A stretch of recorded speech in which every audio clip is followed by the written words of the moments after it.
You are all welcome to this year's edition of the Men's Gate Conference.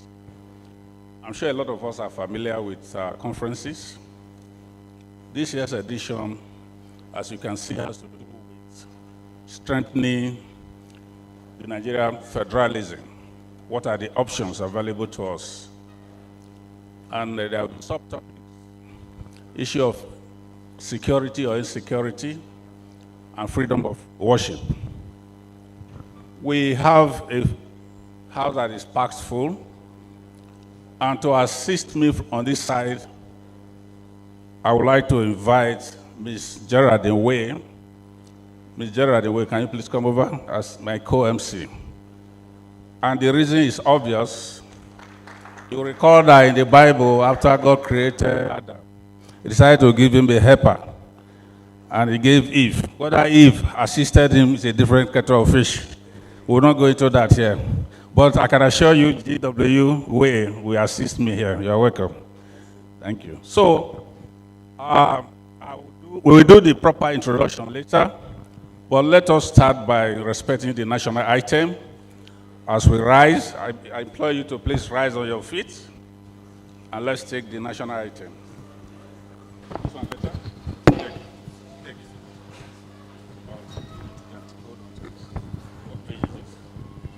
Page 5. Hold on. We will sing it. Forget about that. We are going to sing it. Page 5. Page 5? Sure. At the top of page 5. Are we ready to take it? 1, 2, go. Nigeria, we hail thee, our old dear native land.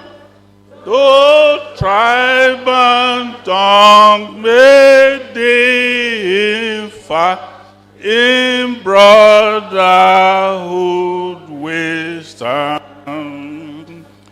Nigerians are I'm proud to serve our sovereign motherland. Our flag shall be a symbol that truth and justice reign. In peace or battle, and they count again. To hand to our children, our banner without stain. O God of your creation, grant this our request. Help us to build a nation where no one is oppressed. And so with peace and plenty, Nigeria may be blessed. Thank you so very much. Please resume your seats. Of course, we appreciate why it is important to sing the national anthem. When Mr. President signed a bill into law reintroducing the old national anthem on the 29th of May, he told us that that is the binding force of all Nigerians. Whether we agree or not is something different. And of course, only this week, the President of the Senate of the Federal Republic of Nigeria, Senator Godswill Akpabio, told the nation that because we abandoned the old national anthem, that we have banditry, all sorts of criminalities. That if we start singing the old national anthem, which is now new, perhaps the issue of banditry and all related criminal activities will be a thing of the past.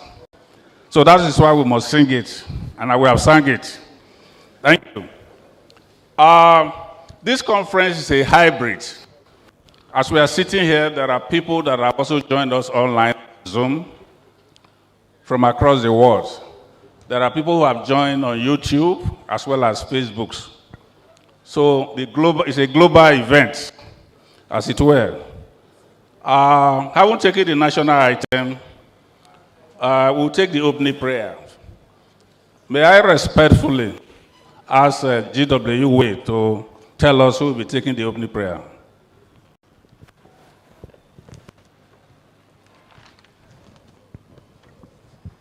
Good morning again, everyone. You are welcome to this event. At this point, we're going to pause to do something which is significant and important for the success of this event. We're going to pray, entrusting all that we're doing to the care of the Almighty and His guidance. And to lead us in this aspect of this event is our indefatigable and very proactive parish priest and chief host of this event, the very Reverend Father Francis Ikoyi, parish priest, Catholic Church of the Assumption, Falomo, Lagos. Father, please.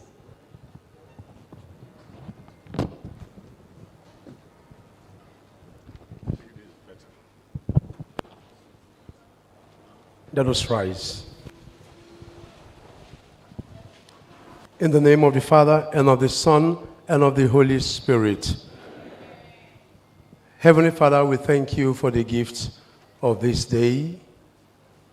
We thank you for all of us gathered here today. We thank you, Lord, for the gift of our country, Nigeria. Dear Lord, as we gather this morning to discuss and explore ways of strengthening our true federalism for our country, Nigeria, we ask you, Lord, to send us the gift of your Holy Spirit to guide us, to direct us, and to grant us the gift of wisdom and open mind. We ask you, Lord, to touch the hearts of all the discussants and the participants in this event. Have this event with an open mind. And we ask you, Lord, to help so that the fruit of this event about love, collaboration, cooperation, and unity amongst us. May it also be a stepping stone into a harmonious and prosperous living country, Nigeria. This we ask through Christ our Lord. It's wisdom. In the name of the Father, and of the Son, and of the Holy Spirit. Amen. Next on the program for today is the welcome address by the host of this event. We heard already from the chief host. We're now going to hear from the host, who is the president of the Catholic Men's Guild, Church of the Assumption, Falomo, in the person of Mr. Sylvester Ngini, who has the responsibility of managing and bringing out the best performance in this great body of men that he has the privilege of leading. Mr. Sylvester Ngini, please come forward. Please give him a round of applause as he steps up to the podium.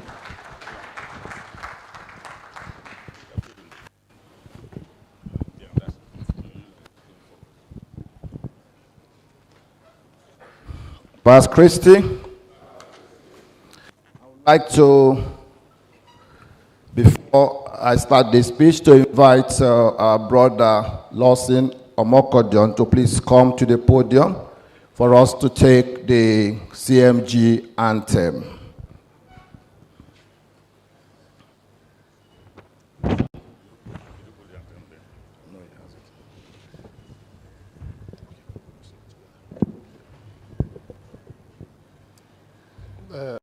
I don't know if I may ask you to rise, please, if you are able to.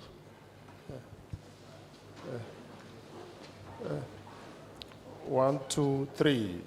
Laudate Domino, omnes gentes, laudate omnes publiconia pater Deus, et Dominum Maierum, gloria Patri et Filii,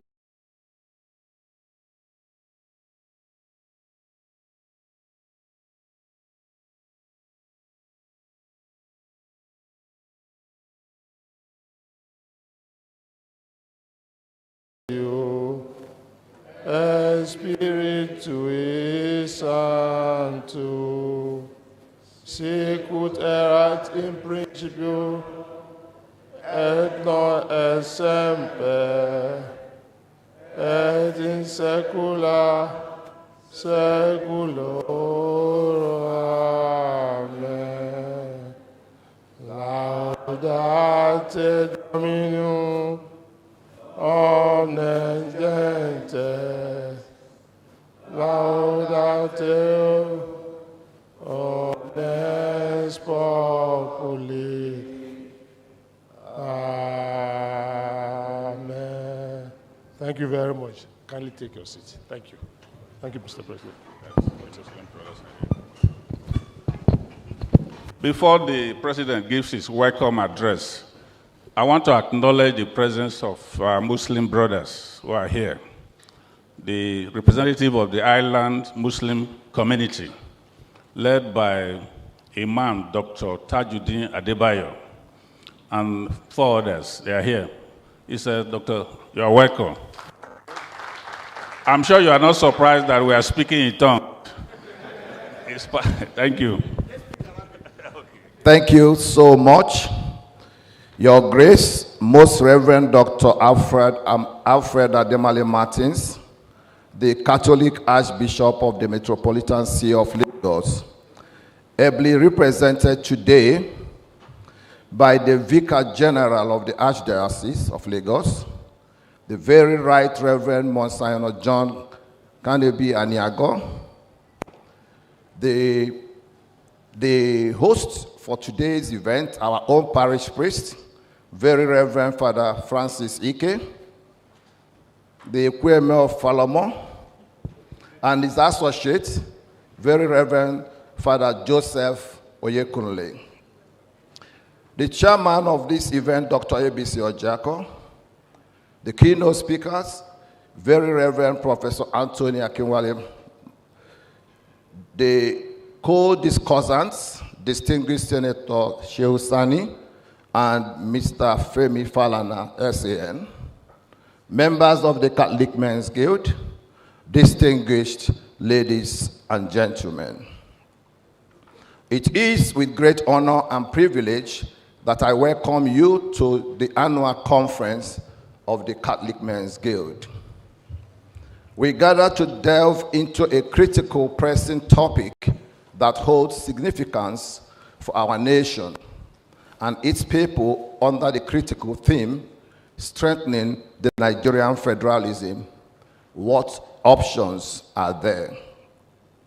Our nation faces complex challenges that demand insightful dialogue and innovative solutions. Today, we have gathered some of the most knowledgeable and diligently prepared experts to help us navigate these pressing issues. As we embark on this journey of reflection and discussion, we are confronted with a threat that cannot be ignored. Insecurity in Nigeria is state policy solution. As we confront rising across various regions, the idea of state policy has become a focal subject. We will either creating state policies or tailored and responsibilities, or if this approach might introduce new complexities into our federal structure.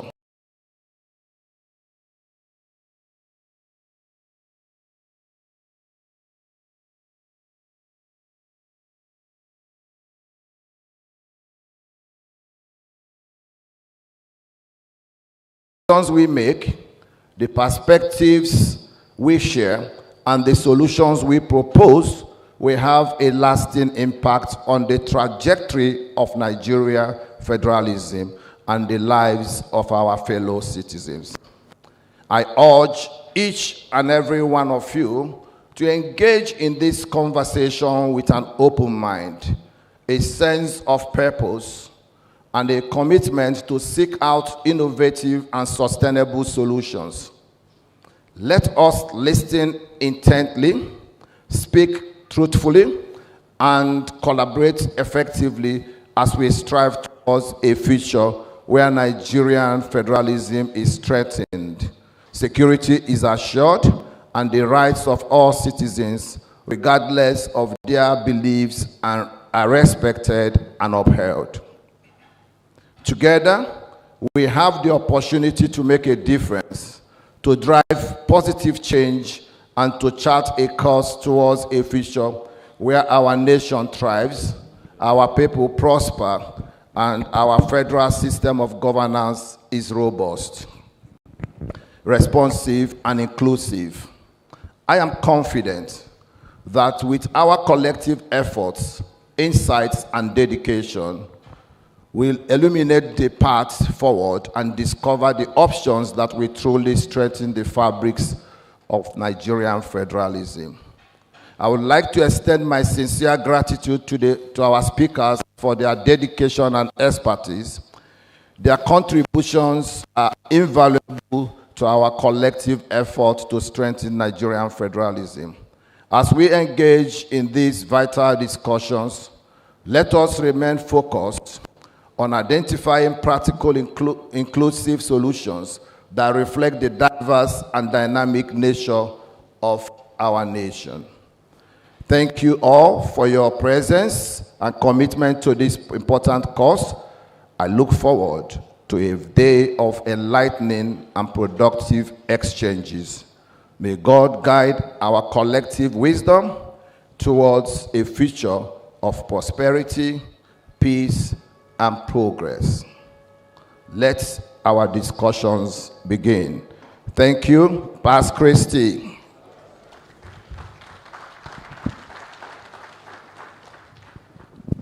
Thank you, Mr. President. I think you deserve another round of applause. I call him a worthy successor because I handed over to him as president. So I think he's doing very well. Thank you, Mr. President. Now, I would like to tell you a little about the Catholic Men's Gate. Catholic Men's Gate is sui generis Catholic Assumption Falomo.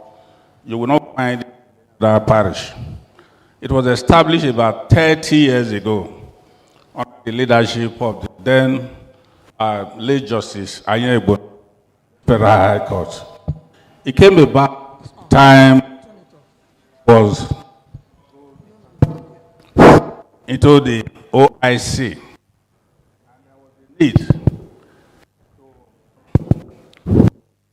The need to see the 2 points. That was what brought about the Cali Men's Gate.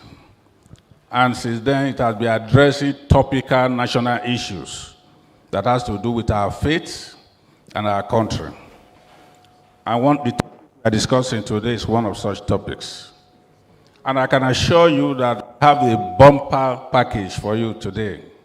All the speakers are in-house. They are here with us. They are not only informed, they are compelling speakers. Femi Falana, Senior Advocate of Nigeria, is here. Mr. Shehu Sani came all the way from Kaduna. And of course, the guest speaker, our old Professor Akinwale, is right here. You are going to get the 3 for the price of 1 at the end of today. So it will be worth your while. Just remain patient. Thank you. At this juncture, I will call my colleague, G.W. Way, to come and introduce the chairman, formally present the chairman to us. Thank you.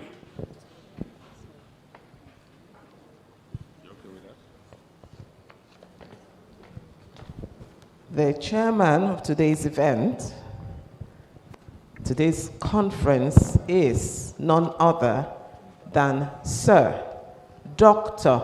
Ambrosi Chukweloka Ojiako, commonly known as Dr. ABC Ojiako.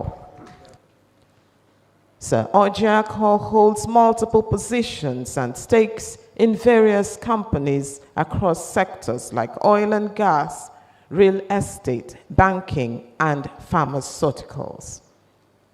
He is a devout Catholic and was honored with the knighthood of the Order of St. Gregory the Great by the Pope, who is now St. John Paul II, in 2003.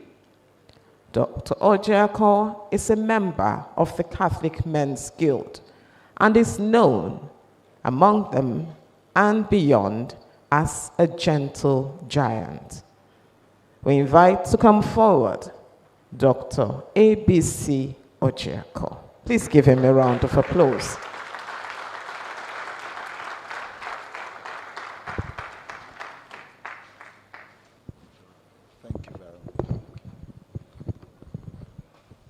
Thank you very much, my sister Geraldine. Pax Christi, you know, before I came in here, I had to obtain permission from Mr. President, Chief Ngini, that I will not be fined for not wearing my black suit. So he gave me the kind permission to be casually dressed. But I'm indeed very honored and privileged to be called upon to be the chair of today's occasion. And I'm also very happy that the protocol has been very well established by our president. But permit me to recognize in a very special way in absentia our Chief Shepherd of Lagos Archdiocese, His Grace Most Reverend Dr. Alfred Adewale Martins, who is the chief host of today's occasion, who is also very ably represented by Monsignor Anyagu. Monsignor, you're most welcome, and give our best wishes to His Grace. I will not fail to recognize in absentia our father in the faith, His Eminence Anthony Cardinal Olubimi Okoje, who has always been a great pillar of the church and humanity in this part of the world. I would like to, in a very special way, really commend the speakers that we have today. Mr. President, I don't know how you managed to bring these luminaries to come and really grace this occasion. I must say that the keynote speaker is a man I know quite well, very erudite scholar. He was indeed the Vice Chancellor of the Dominican University in Ibadan before he became the Deputy Vice Chancellor of the Augustine University. I'm not going to preempt what he's going to be telling us, but obviously be ready to go home very enriched about Nigerian federalism. And then also, it's my honor to also thank Mr. Femi Falana, SAN, a very great Nigerian. I'm sure anytime I see something pop up on my telephone on breaking news and I see Femi Falana, I must read. And I'm sure many of you have the same compulsion. So when he'll be telling us today about freedom of worship, and I'm sure many of us will be very eager to hear what he will be telling us. Senator Sani is also a great Nigerian. I've not really interacted with him, but I can tell you that anytime he speaks, you must listen. It doesn't matter whose horse is God, he would stand on the side of greater Nigerians. So I would like to thank them for honoring us with their presence. Let me also very specially welcome and recognize Her Excellency Senator Bokno Akerele, the former Deputy Governor of Lagos State.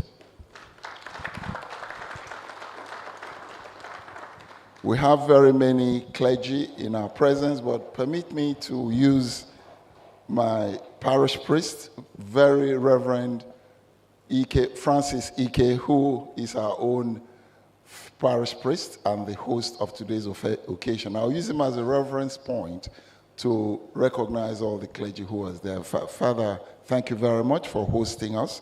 And the religious who are here present, always supporting us. I must also say that I can see a good representation of the Christian mothers and CWO who are here.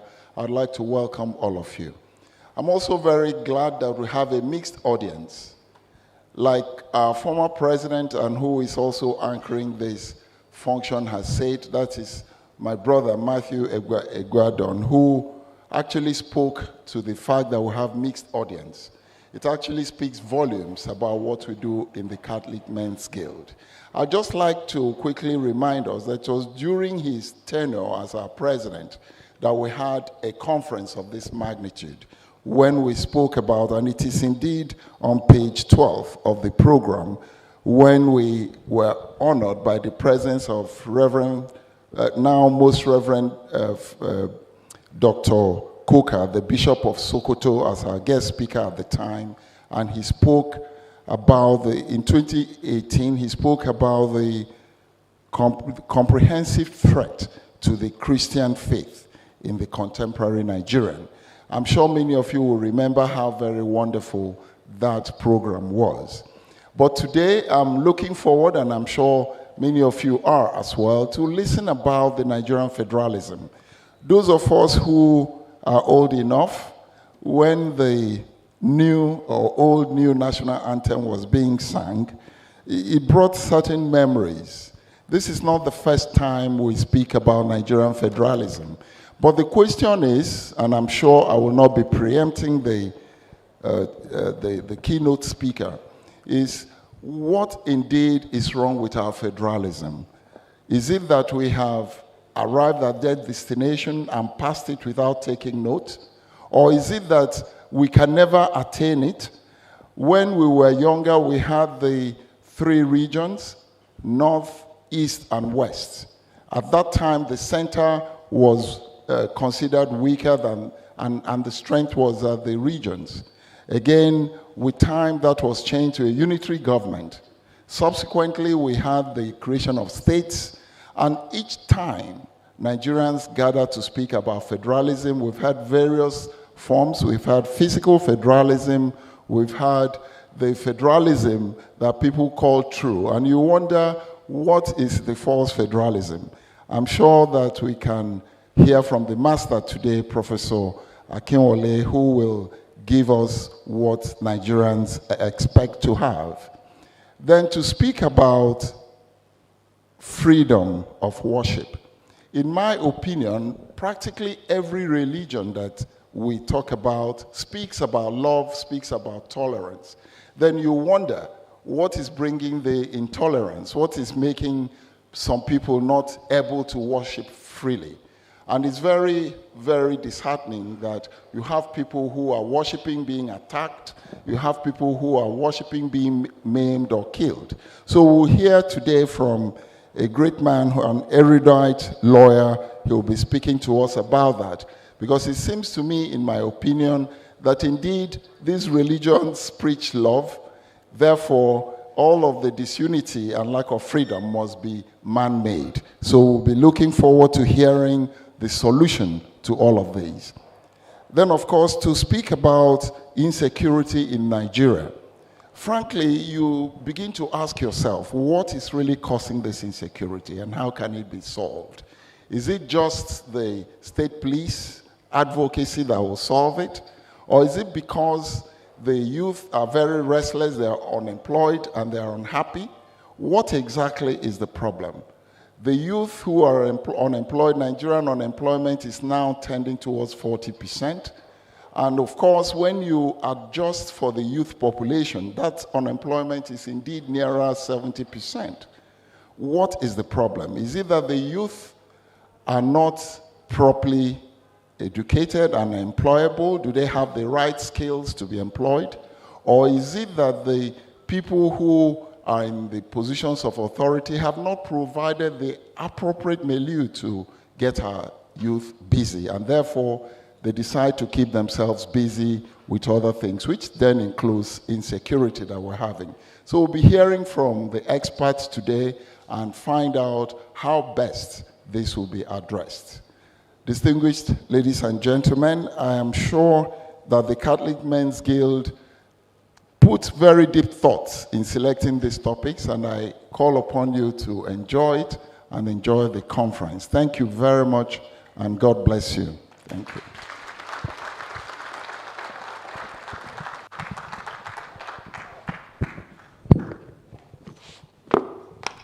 Thank you, Mr. Chairman. We'll move on quickly. We're going to take the goodwill message from His Grace, Most Reverend Dr. Alfred Adewale Martins. But he is ably represented by Right Reverend Monsignor John Kanibi Aniegu, the Vicar General of the Archdiocese of Lagos, and the parish priest of St. Leo Catholic Church, Ikeja. Before he speaks, I would like to say one or two things about him. As you can see, the Monsignor is 80 years plus.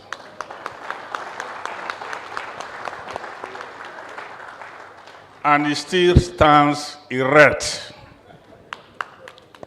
agile. We call him the teacher's teacher. He has trained so many priests.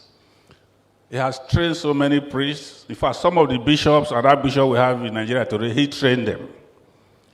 As the Vicar General, for the benefit of those who do not know, he is the second in command to the archbishop.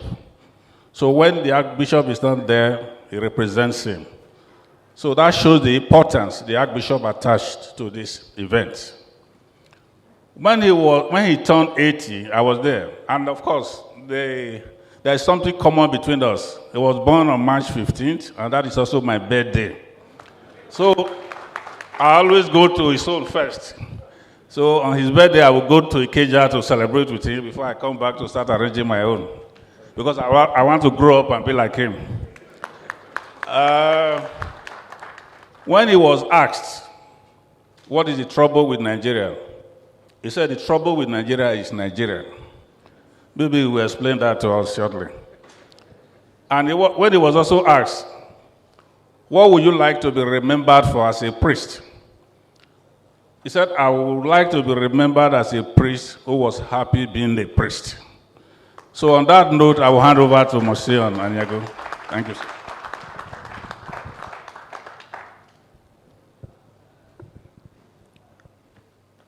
The chairman and all other protocols observed, I bring you very warm greetings from our Archbishop, Most Reverend Alfred Adewale Martins, who has had to travel out of the country. And he asked me to come here, be part of this event, and also bring his greetings to everyone attending. I would like, on his behalf, to congratulate the Catholic Men's Guild for once again putting on a conference of this nature. It's an annual event, and they are doing it again this year. So, to the gentlemen of the Guild, congratulations.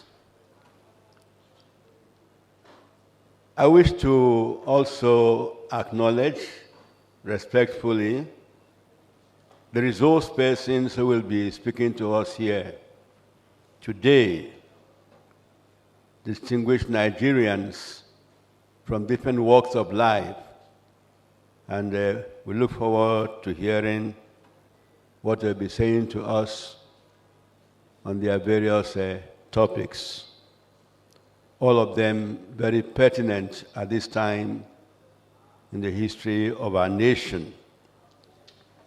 It is my sincere hope and prayer that what we shall hear today, all the discussions here today, will contribute in some measure towards addressing the many problems that beset our nation at this moment.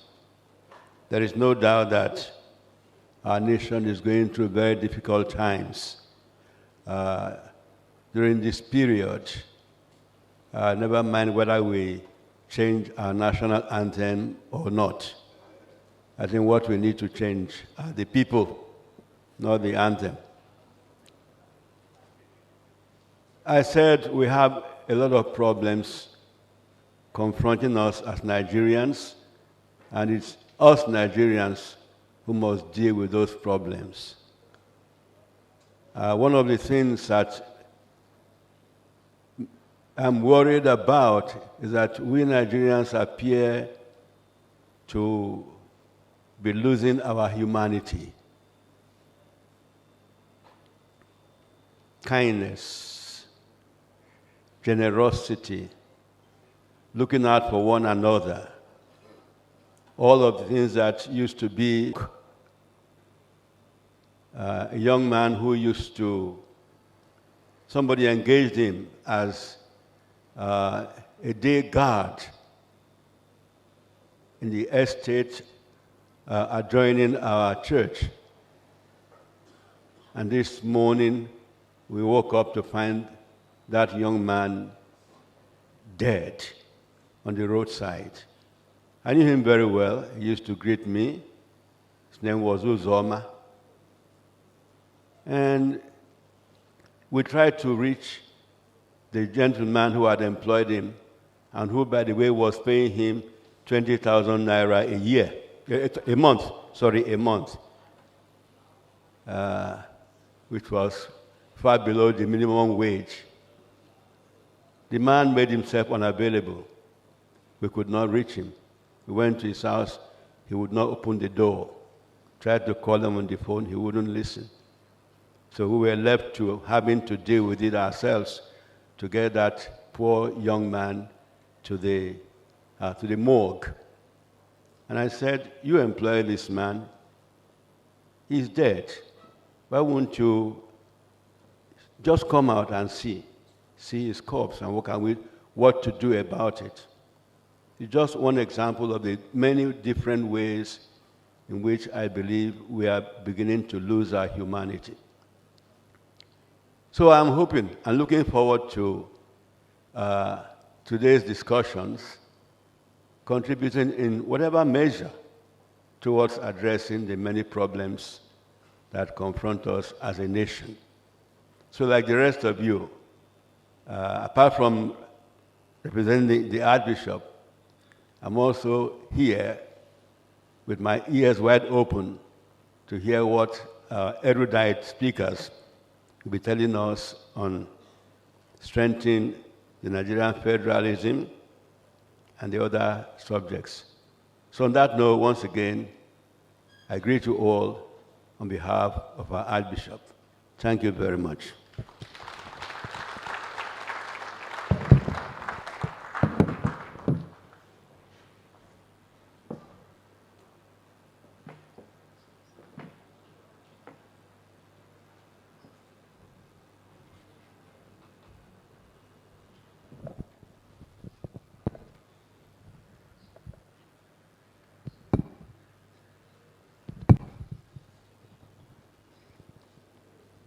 So we have come now to the main reason why we are here.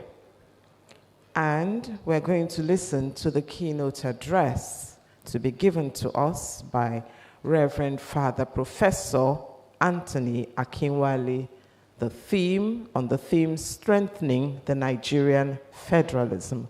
What options are there? I'll give you a brief profile of Father Akinwale so that you understand the stature of the man who addresses us here today.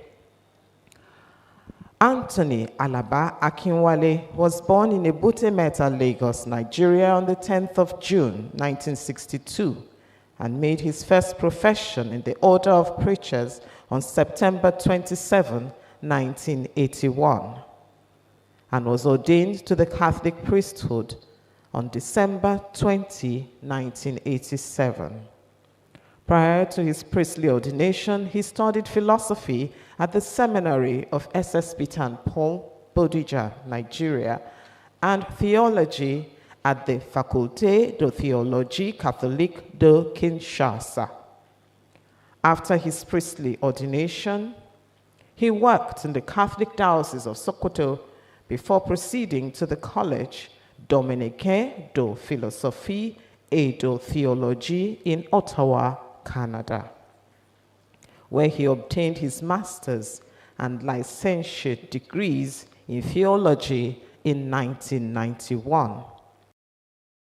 He obtained his Doctor of Philosophy degree in systematic theology at Boston College, USA in 1996.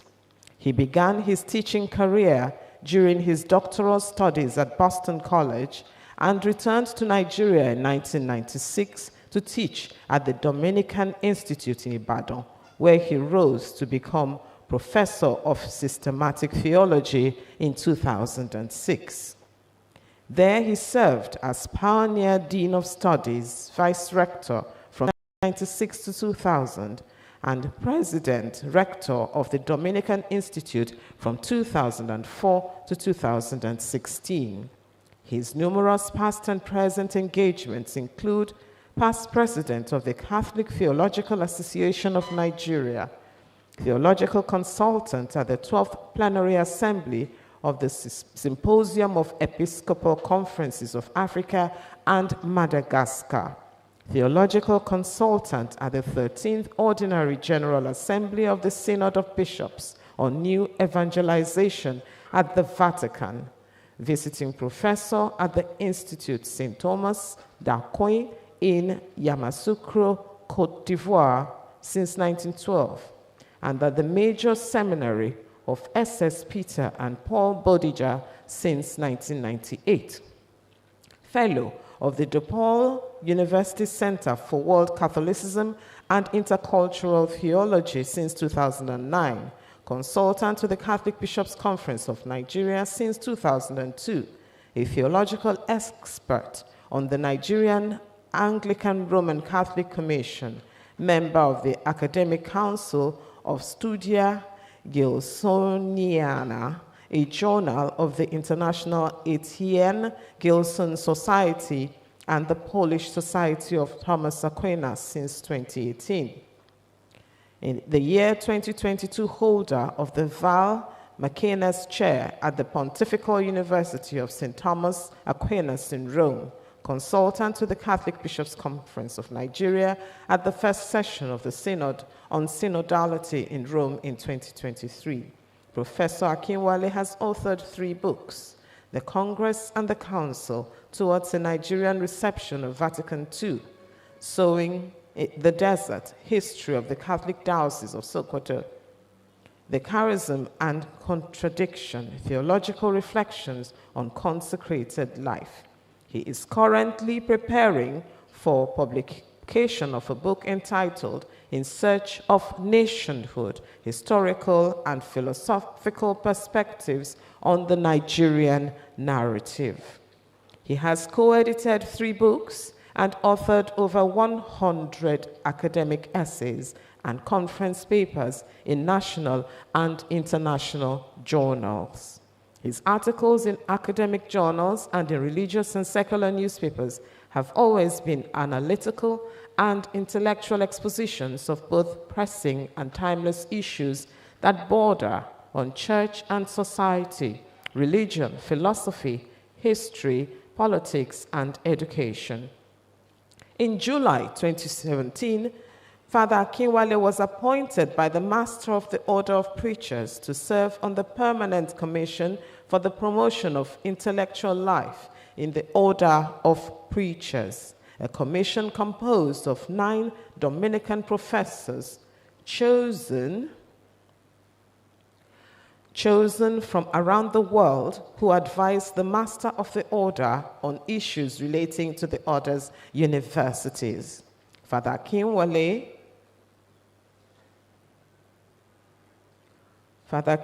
also served until recently on the board of advisors of Nova e Veteua, an international academic journal of Ave Maria University in Florida, USA. He served as editor-in-chief of the Nigerian Journal of Theology and is currently a member of the Board of Advisors of Abuja Journal of Philosophy and Theology. He is chairman of the editorial board of Catholic Weekly Independent newspaper and an unwavering writer since 2008 of the popular and widely read weekly column Thoughts for the Week in the Catholic Weekly Independent newspaper of the Archdiocese of Ibadan. He also serves as member of the editorial board of the Catholic Weekly Herald of the Catholic Archdiocese of Lagos. In August 2017, the Board of Trustees of the Dominican University appointed him Pioneer Vice Chancellor of the Dominican University, Ibadan, the first university of the Dominican Order in Africa. He completed his term as Vice Chancellor in August 2022 and is currently professor at the Department of Philosophy and Religious Studies, Faculty of Humanities, Management and Social Sciences, Augustine University, Lara Ekpe, Lagos State. On February 2023, the Master of the Order of Preachers conferred on him the ancient academic title of Magister in Sacra Theologia, the highest academic title the order confers on its intellectuals. And on August 7, 2023, the Senate of Augustine University unanimously elected him Deputy Vice Chancellor. And on August 26, 2023, the Governing Council of the University confirmed his election.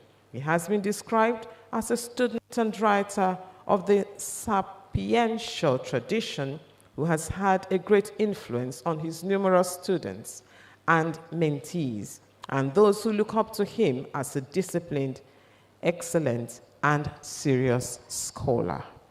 With that foundation, I invite forward Reverend Father Professor Anthony Akinwale.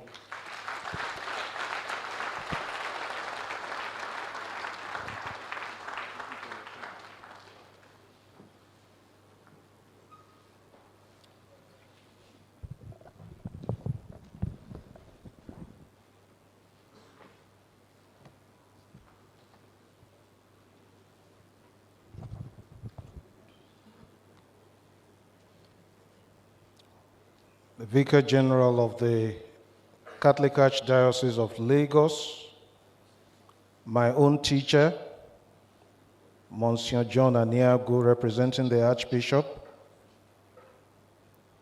our chairman on this occasion, the parish priest of Church of Assumption, president of the Catholic Men's Guild, co-discussants, distinguished ladies and gentlemen.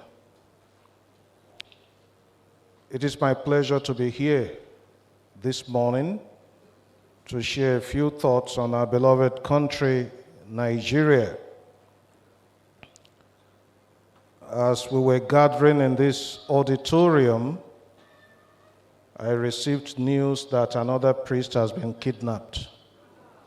Father Micah Suleiman, parish priest of St. Raymond Catholic Church in Guzo, Zamfara State, was kidnapped in the early hours of today.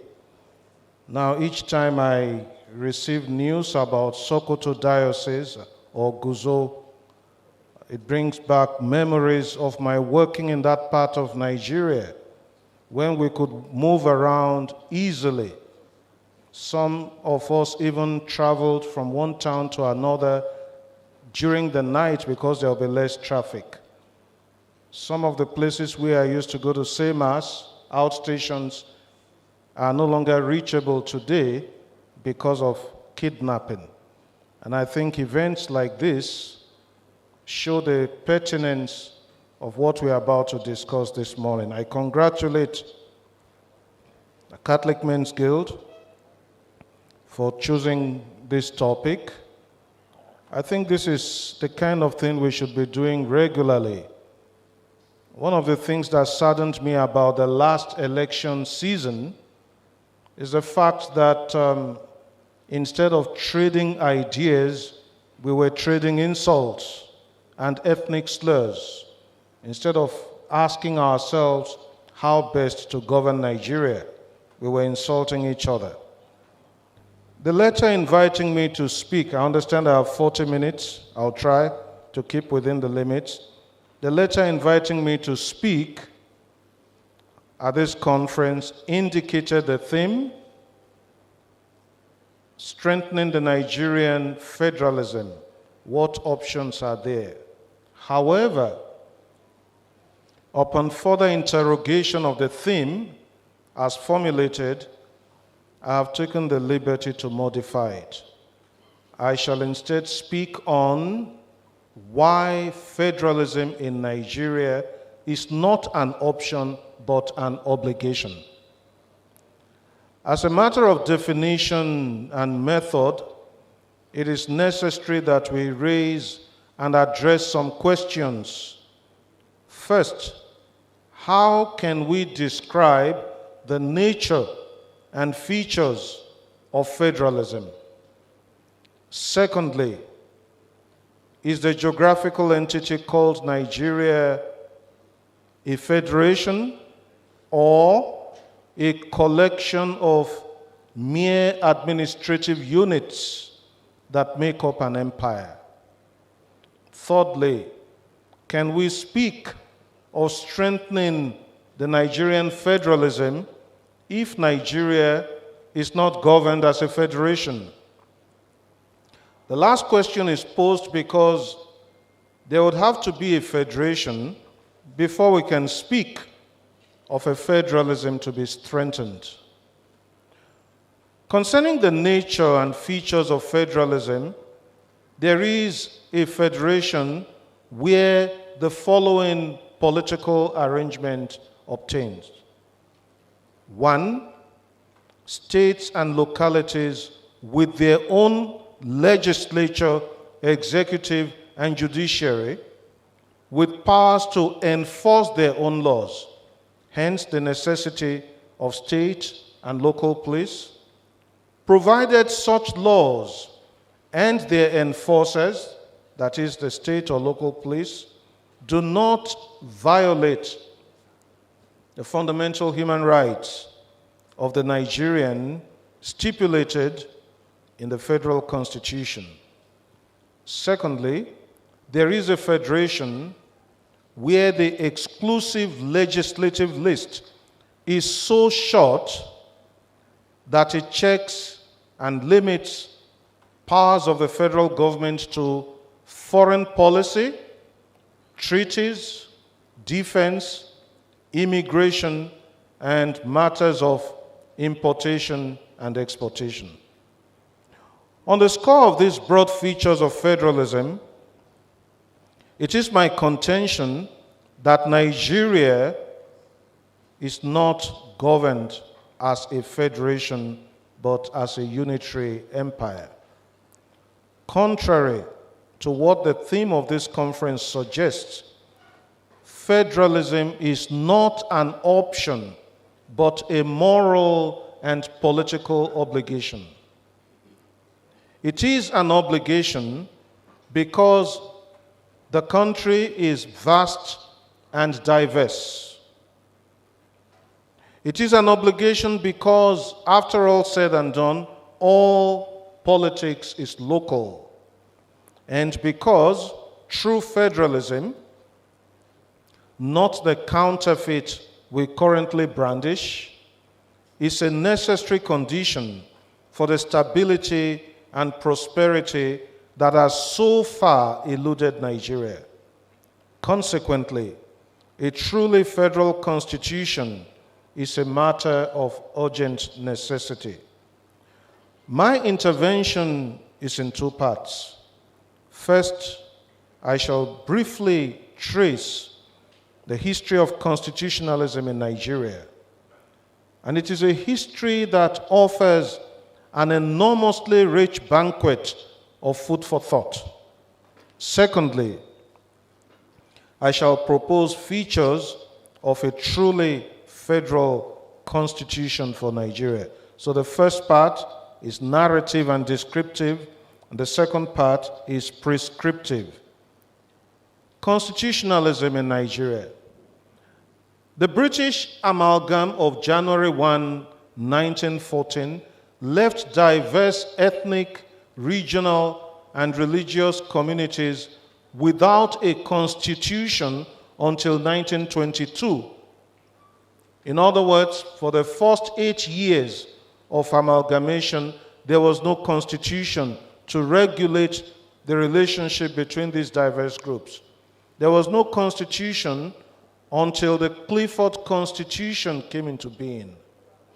Amalgamation of northern and southern Nigeria was the culmination of aggressive British imperialist-driven enterprise that began with the annexation of the Kingdom of Lagos in 1861 and was completed with the conquest of the Sokoto Caliphate on March 15, 1903.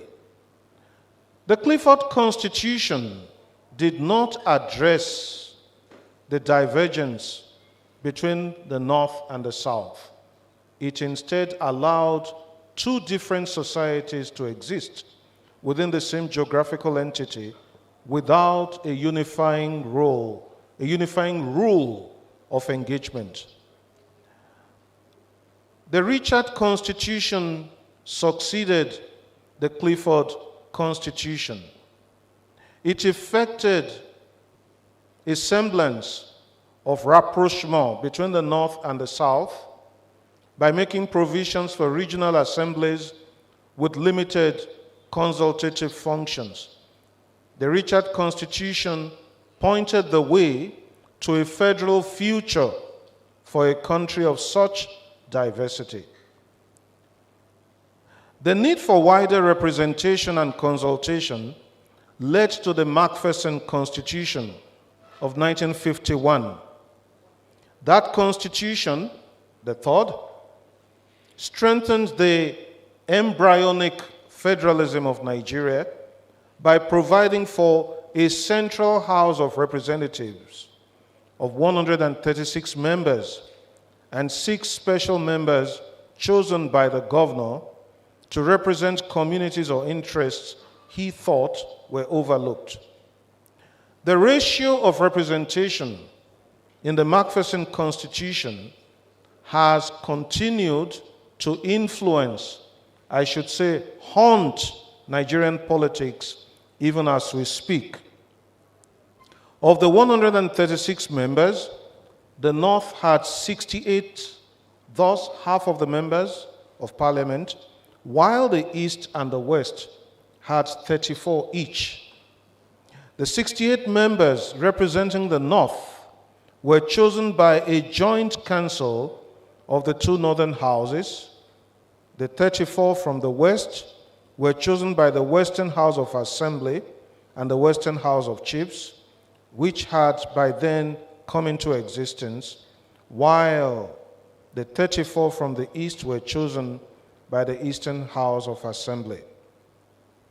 With regions having more powers and the accompanying assertion of regional identities, rivalry and suspicion among the regions became accentuated.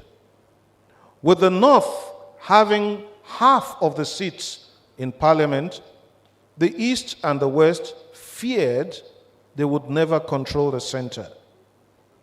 But what influenced this, what I call this Macphersonian parliamentary ratio? Quite interesting. Issues of federalism and secession featured in debates that preceded the Macpherson Constitution. Concerning federalism, Ahmadu Bello and Obafemi Awolowo wanted a weak government in the center and strong governments in the regions, while Nnamdi Azikiwe preferred a strong government at the center with weak governments in the regions. If we go by Richard Bond's remarks, there was a young man at the University College of Ibadan, while that conference was going on, who wrote to Ahmadu Bello, Awolowo, and Azikiwe against federalism. Happily, his position has changed. A highly respected Nigerian, Chief Emeka Nyoku. Concerning the second issue, the issue of secession, Awolowo wanted a clause in the Constitution that would allow and facilitate secession in the event that any region wanted to opt out of the federation. That would have prevented the Nigeria-Biafra war. The North wanted to secede from the amalgam of Lugard. And Bone explains that in order to placate Ahmadu Bello, Macpherson assured him that the North would have half of the seats in the House of Representatives. Thus, the Macpherson Constitution set up Nigeria in such a way that the North, by virtue of its numerical strength in the central legislature, could either form an alliance with the East, alienating the West, or form an alliance with the West, alienating the East. This alienation of one region by an alliance of two regions has happened repeatedly in the history of Nigeria. Then came the Littleton Constitution, which gave regions more powers and moved in the direction of greater federalism.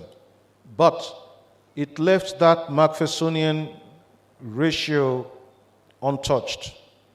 Subsequent political events and arrangements, such as the first military coup of January 15, 1966, the Ironsi Unification Decree of 1966, the July 29, 1966 coup, the 1979 Constitution, and its identical twin, the 1999 Constitution, both decreed into existence by military officers who participated in or benefited from the July 1966 coup.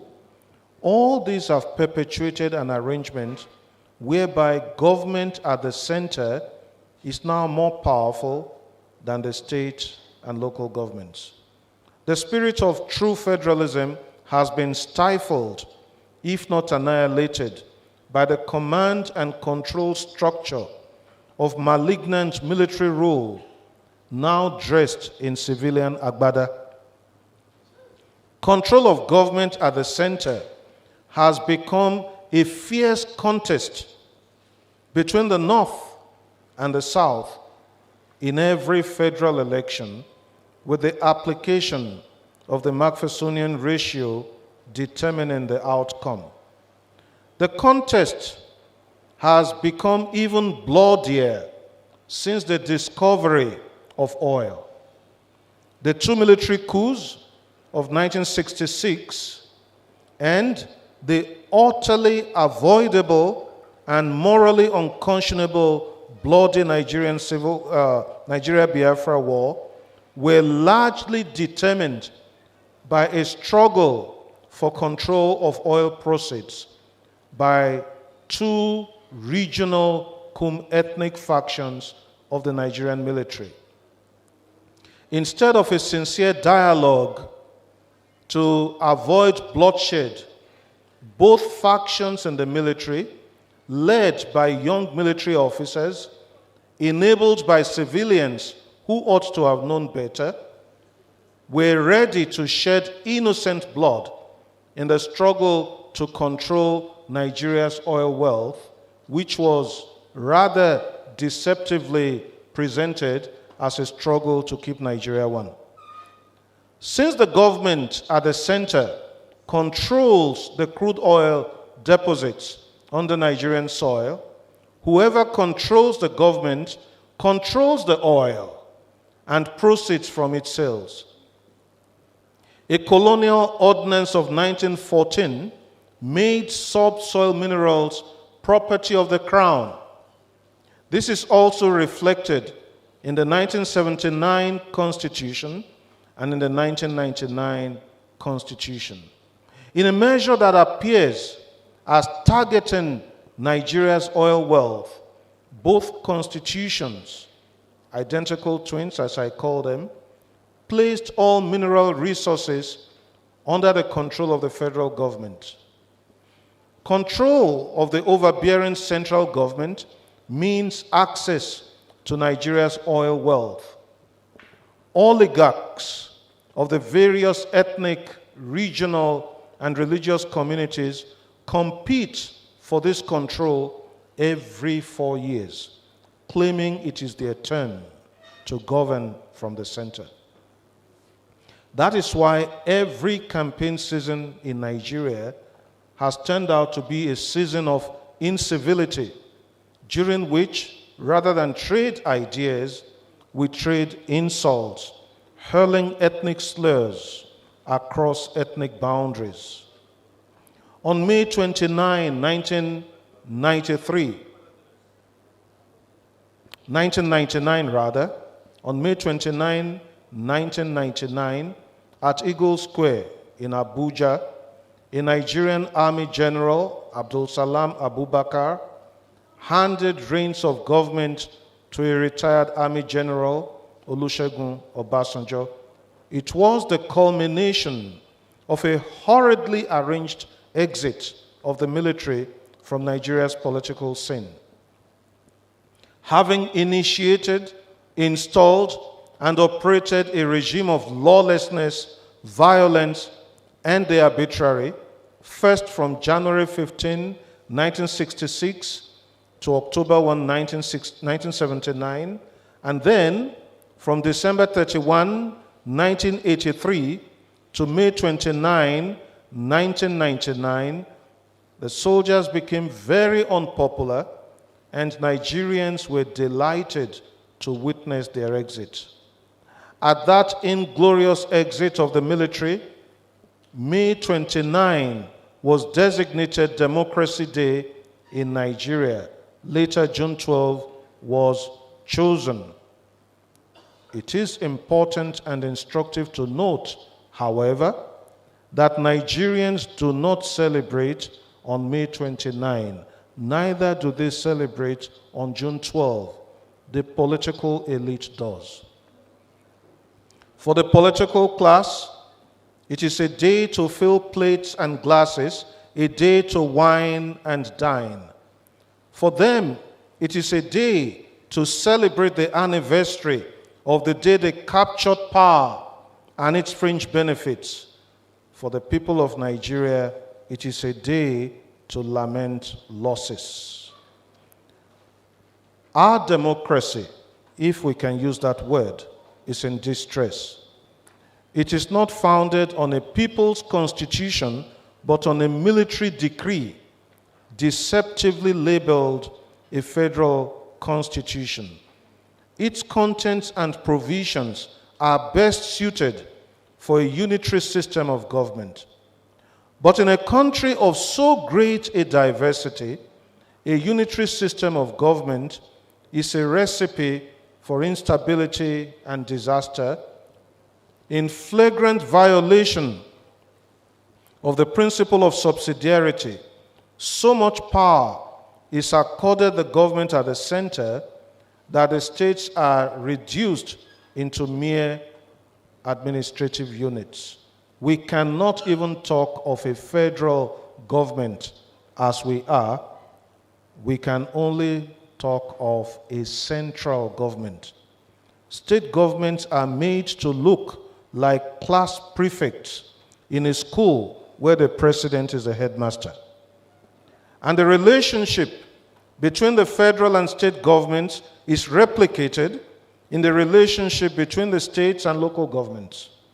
In many instances, local governments exist only as appendages to state governments. The people voted for local government officials and by so doing hired them, but a state governor can oust the local government chairman and other officials.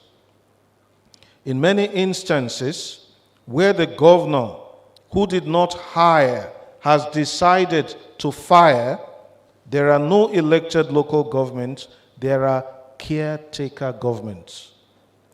By virtue of a lamentable organogram, the central government crushes the state government, while the state government crush local governments.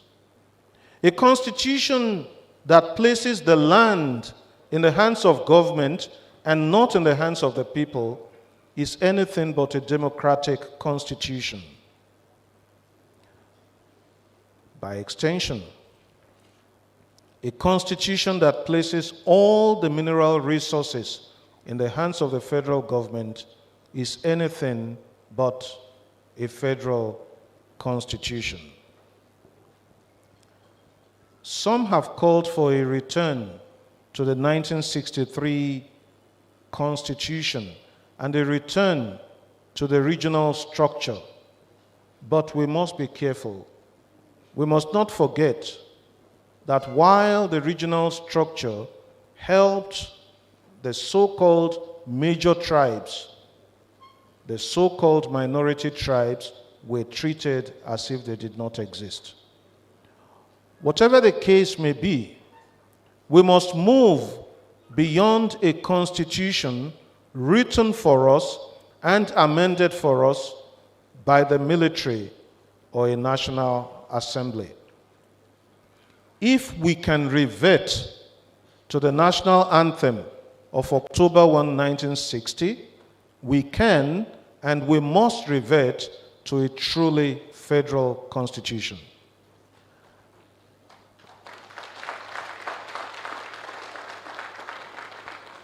Amendment of the 1999 Constitution must begin with a radical modification or total abrogation of Section 9 of the same Constitution. That section makes it obligatory to amend the Constitution by an act of the National Assembly sequel to a resolution of 2/3 of the state houses of assembly. To that should be added a referendum by the people of Nigeria.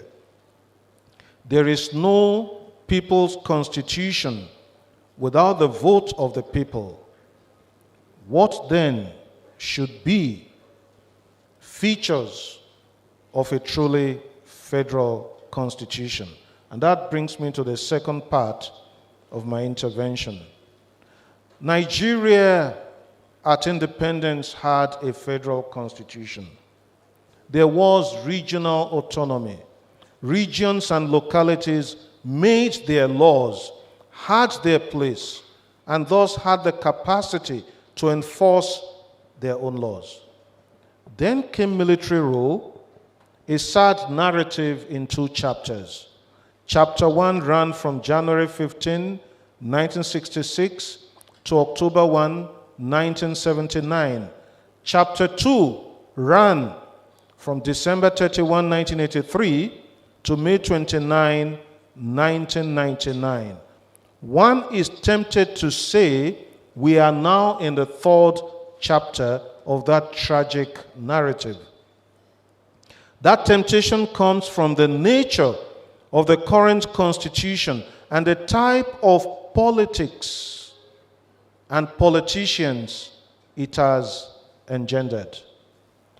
This country had a headache before military rule. With military rule, the headache became a brain tumor. 58 years later, the patient is neither dead nor alive.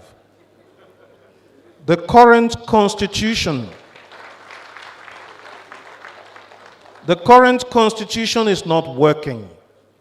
By placing sovereignty in the hands of the government and not in the hands of the people, Section 2 of this constitution, which is not found in the constitution that the military suspended in 1966, by placing sovereignty in the hands of government and not in the hands of the people, this constitution has made government to be more powerful than and unaccountable to the people.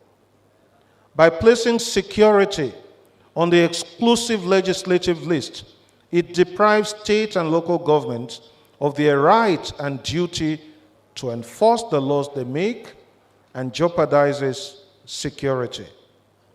You cannot secure a country as vast and diverse as Nigeria is from Abuja. The history of the empires of Western Sudan, Ghana, Mali, ancient Mali, Songhai, Kanem Borno, teaches us that you cannot have such a vast territory and police it from one city. By placing oil in the hands of the government at the center, the Constitution has impoverished the people to whom the oil belongs in the first instance. By enacting and smuggling the land use decree into the Constitution, people are dispossessed and impoverished. By giving so much power to the government at the center, it has made it attractive to covet the presidency. By making government so powerful, it has disabled the people. The government at the center, note that I'm refraining from calling it federal government, for there is no federal government where there is no federation. The government at the center is overbearing. The Constitution empowers the government at the center to weaken state governments, and state governments have literally made local governments irrelevant. When government is so powerful, its functionaries cannot be held accountable. Its agencies will oppress, brutalize, and kill the people and go scot-free. Indeed, there is need to restructure this country along the lines of these relationships. A restructured Nigeria will have the potentials of its people unleashed.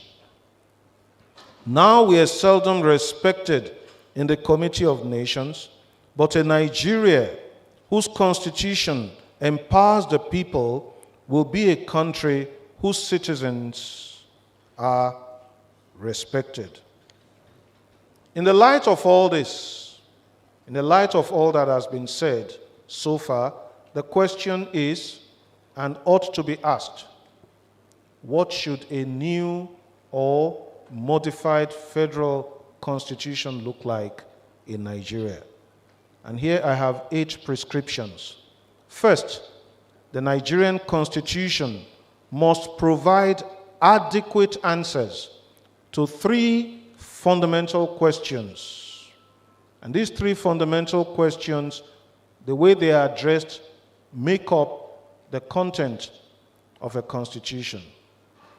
First is the question of the relationship between the citizen and the state. Then the question of relationship among the various arms, tiers, and institutions of government. And then the question of relationship between a citizen and a fellow citizen. These foundational questions are inadequately addressed in the current constitution. Secondly, in addressing the question of the relationship between the state and the citizen, by state I mean government, the constitution must set up government as subservient to the citizen.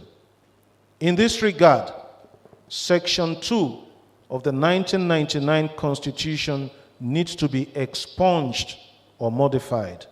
Instead of a constitutional ascription of sovereignty to the state, the Nigerian Constitution must state explicitly that sovereignty belongs to the people and that the state is to serve and preserve the sovereignty of the people. The state exists for the citizen, not the citizen for the state. The state is an instrument in the hands of citizens. A state that is superior to the citizen is a state that is either totalitarian or on the verge of totalitarianism. Thirdly, In addressing the question of the relationship among the various arms, tiers, and institutions of government, the principle and practice of separation of powers and corresponding checks and balances must be clearly enshrined in the Constitution. In the current dispensation, not only is the state more powerful than the citizen, the president is like an emperor to the whole country, heading a humongous federal government that lords it over state governments. State governors, for their part, govern like emperors over local governments in their states. The local government has literally gone into extinction. The new constitution must clearly provide for the autonomy of state and local governments. Such autonomy would be consistent with the fact that these governments are elected by the people. Neither state governors nor local government chairmen are appointees of the president, but of the people who voted them into office. As for relationship among the three arms of government, independence of the judiciary and the legislature vis-à-vis the executive arm of government must be sacrosanct. Such independence was violated when the president, in recent memory, fired the Chief Justice of the Federation.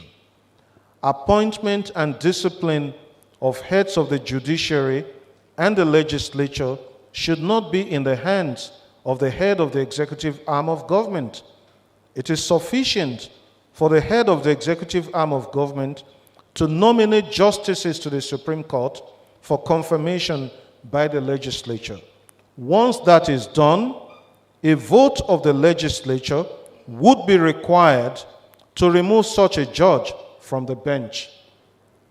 In the same way, to avoid the scenario of a rubber-stamped legislature, members of the legislative arm are to appoint who heads that arm without any interference from the executive arm. My fourth proposal is this. Since the power of government is being reduced, which is what I'm advocating here, a reduction of the power of government, the new constitution must commensurately reduce size and cost of governance at the center, at the state, and at the local government levels. To reduce the size of government, the Constitution shall provide for a unicameral legislature. We have no business with a bicameral legislature. Those who wrote the Constitution wrote it when Nigeria was awash with petrodollars. And now that people are moving in the direction of green energy and the value of petrodollars is going down, we cannot afford this type of legislature. And members of parliament, I'll soon finish. I'll finish in less than 10 minutes. Members of parliament should be paid according to the number of hours they sit. In other words, their work is part-time and not full-time. Joe Biden was senator. He became senator in 1967, representing a senatorial district in the state of Delaware. About an hour on the train from his senatorial district to Capitol Hill.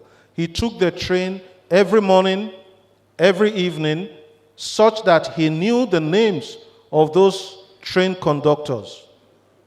If you are a senator and you have to take that train, you will ensure that it works. Fifth recommendation, the Constitution shall provide for not more than 8 ministers of the federal government, which shall include foreign affairs, defense, internal affairs, and finance. I'm talking of 8 because you may need a deputy minister. And to be appointed minister one would have been elected into the federal parliament. So no more job for boys and girls. The office of vice president should be abolished. Instead of that office, the president shall appoint as prime minister one of the ministers. His functions shall be that of a coordinating minister.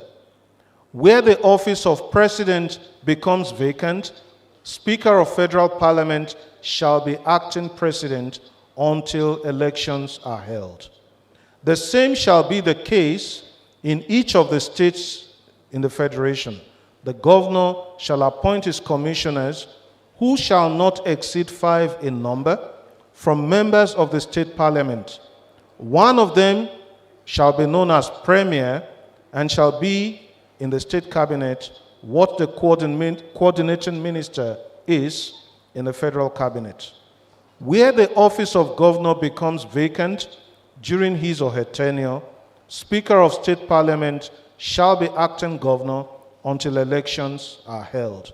Presidents and governors shall be in office for 5 years, and their terms shall not be renewable. 6th recommendation: democracy is government by representation. Those who represent the people must constantly consult with the people and be regularly accountable to the people.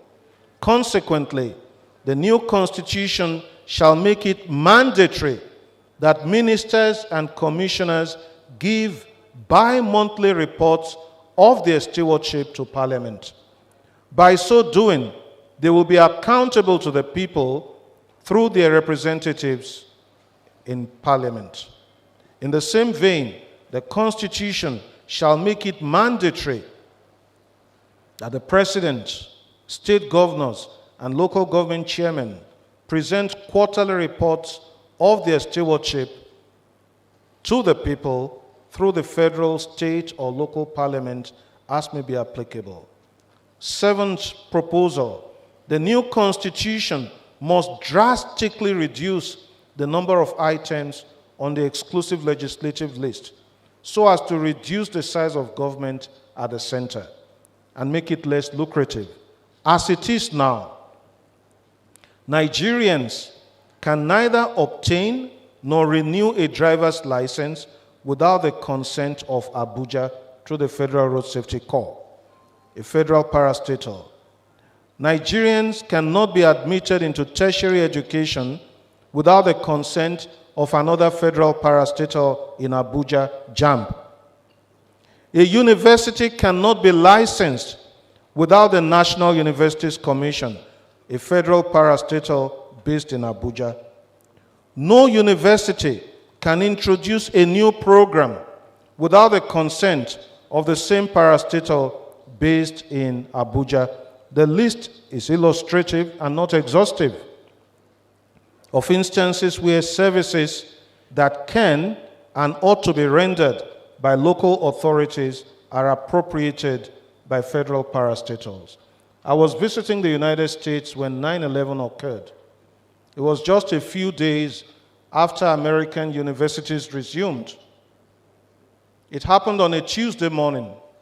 By Thursday, American professors had designed programs to study that phenomenon.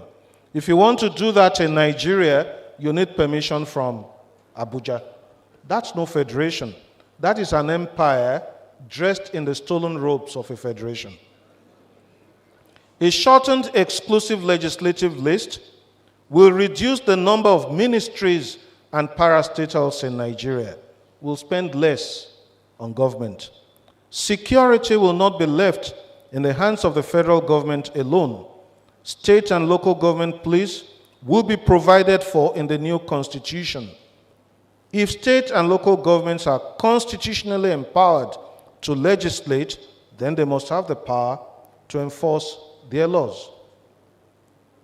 There is a legitimate fear that state and local police could be used to settle political scores. However, since the police is an agency of government, if government is accountable to the people, the police can be held accountable.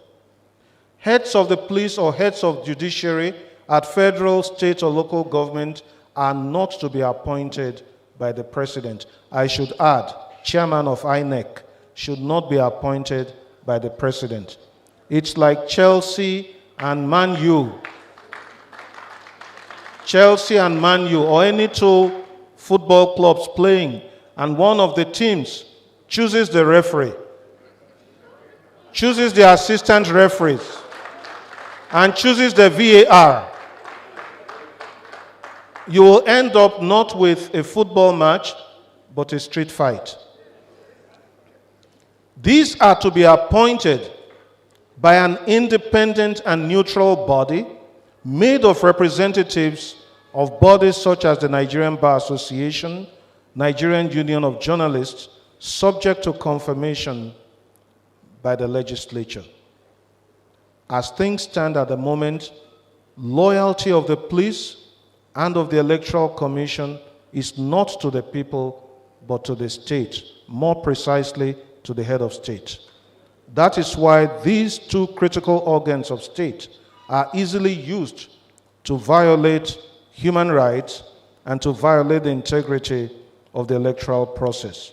And now I come to my last proposal. Mineral resources should not be in the hands of any government, federal, state, or local. A Nigerian who buys a piece of land and finds any mineral deposit there is the rightful owner of what he finds on his land. Of course, exploiting what he finds on it will compel him to employ people to work with him. That will create jobs. We'll end up in a country where government is no longer the largest employer of labor. The man or woman who owns that piece of land and the oil or whatever will pay taxes to the local government, not to the federal government. And that will economically empower our local governments. The new constitution should leave powers to make laws on mining to the local government. This will ensure that control of wealth is by the people through the tier of government that is closest to the people. You know, right now, you go to the Niger Delta, there is water everywhere, there are no bridges. You go to Abuja, no rivers but bridges. Now, the money that was used to construct those bridges in Abuja, where did it come from? Niger Delta. And you're talking of federalism? In the same vein, and to ensure a truly representative democracy at the local government level, the political and fiscal autonomy of this tier of government must be clearly stipulated in the Constitution. There is no democracy where local government chairmen are appointed and controlled by governors or installed by governors. The mayor of New York City is not answerable to the governor of the state of New York. You know, sometimes we delude ourselves and you hear, oh, democracy is work in progress. That is true. But if instead of building a house or a bridge, let's say you are building a bridge and you need a more solid foundation, instead of providing a foundation for that bridge, you are providing the foundation that can only support a house, a building. Indeed, there is work in progress, but what will be the outcome? Finally, in spite of all the challenges we have to face, and in spite of the defects and distress, one is permitted to end on a positive note. Nigeria is a blessing from God waiting to be received. A blessing is a gift, but a gift is also a task. When we Nigerians assume the task of thinking and working for the common good, we would be disposed to receive the gift, the blessing that Nigeria is. For now, we need to differentiate between politics and brigandage. What we have right now is not politics. What we have is brigandage.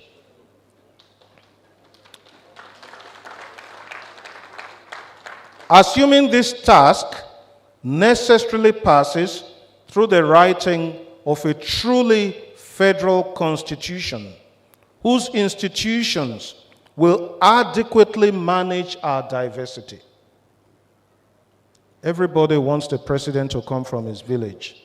And now everybody wants the coach of the Super Eagles to come from his village. And even some are advocating federal character in choosing players to play for Nigeria. Well, if you go to a hospital and they tell you there are 2 doctors here, one is from your village, the other is from a distant village. The one from your village is not competent. The one from the other village is a competent doctor. Which of the 2 would you prefer to treat you?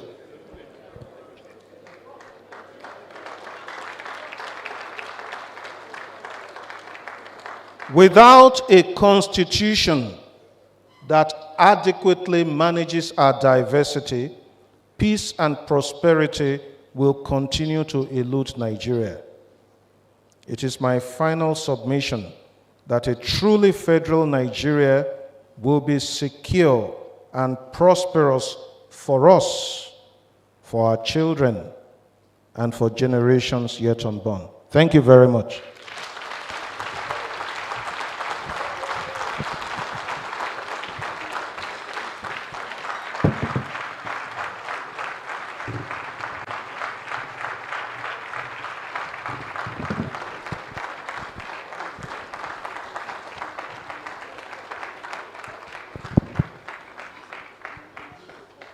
Please resume your seats.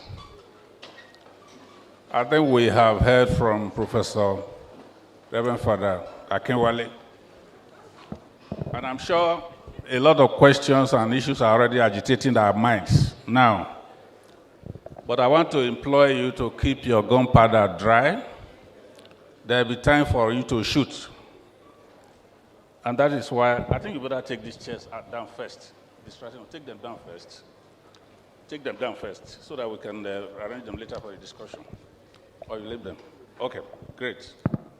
Well, my sense of what the Prof has said is that we thought we were here to discuss how to strengthen the Nigerian Federalism. And he has told us there is indeed nothing to strengthen.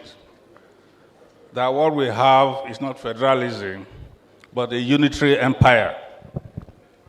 In fact, in one of his treatises that I read somewhere, he says Nigeria is a country put together under gunpoint. That was how he described it. So that is where we are. He has given us the narrative of how we started and where we are today. And he has made his prescription. I think you keep your questions. We will take them at the appropriate time. And for those who are online with us, please send in your questions to the Secretariat, and they will be addressed. I will quickly call the next speaker. But before I do that, let me quickly acknowledge the presence of some prominent Nigerians here. The first is Mr. Remi Babalola, former Minister of State Finance, is here with us. You're welcome, sir. Pastor Tunde Ogumbayode is here. You're welcome. Sir Egbert Imomo, KSM. You're welcome, sir. And the Nigeria Police is here.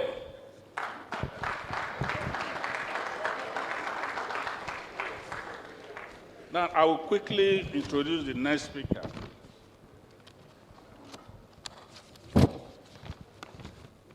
Distinguished Senator Shehu Sani. He'll be speaking to us on the pervading insecurity in Nigeria. Is state police the solution? By way of prefix, Section 14(2) sub B in Chapter 2 of our Constitution, as amended, provide that the security and welfare of the people shall be the primary purpose of government. The pervasive insecurity in Nigeria has become a significant challenge to the country's stability and development. The issue is multifaceted, with various security threats ranging from terrorism to banditry and secessionist agitation. In this context, the question of whether a state police can be the solution to this problem is crucial. To lead the conversation on this topic is no less a person than Senator Shehu Sani. Senator Shehu Sani is a former Nigerian senator, critic, author, playwright, and human rights activist. He was born on October 29, 1967, in Tudunwada, Kaduna State, Nigeria. He holds an associate degree in agricultural engineering from Kaduna Polytechnic. Sani has been involved in various political and social activities throughout his life. He was a leading figure in the struggle for the restoration of democracy in Nigeria and was arrested and jailed by successive military regimes. He has also been a vocal critic of the Nigerian government and has spoken out on various issues, including corruption and human rights violations. Sani has written several books and plays, including 1, Killing Fields, 2, Poverty in Northern Nigeria, and 3, Political Assassination in Nigeria. He has also been involved in various social and political organizations, including the Civil Rights Congress of Nigeria and the Hand in Africa. In 2015, Senator Sani was the Kaduna Central Senatorial District representative in the Senate, where he was from 2015 to 2019. He was the chairman of the Senate Committee on Local and Foreign Debts, and also served as the vice chairman of the Senate Committee on Foreign Affairs. Senator Sani was the first Nigerian senator to publicly declare his asset, which he did in 2015 when he was elected to the Senate. In March 2018, Senator Shehu Sani, as a serving senator then, informed Nigerians that the monthly pay of a senator was 14.25 million. But today it has trebled. And for saying this, he called the wrath of his colleagues in the Senate, and they conspired with others to make sure that he was not re-elected. Senator Sani has been a vocal advocate for the establishment of state police in Nigeria, which he believes will help to address the country's security challenges.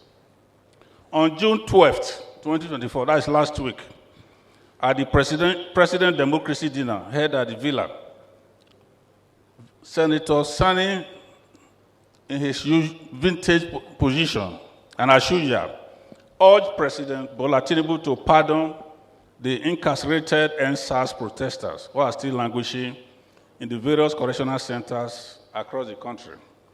He also called for the reform of the Nigeria correctional centers. He has also spoken on the need for Nigeria to prioritize its development and address its security challenges.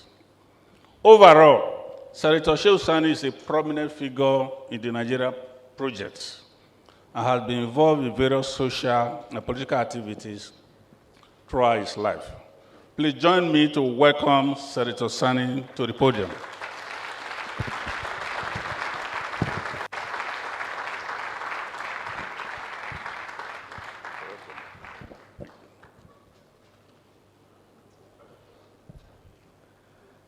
The chairman, our revered men of God, distinguished invited resource persons, ladies and gentlemen, I will, as usual, ask you to permit me to identify with the existing protocol. First of all, I must say this is a honor and a privilege to be invited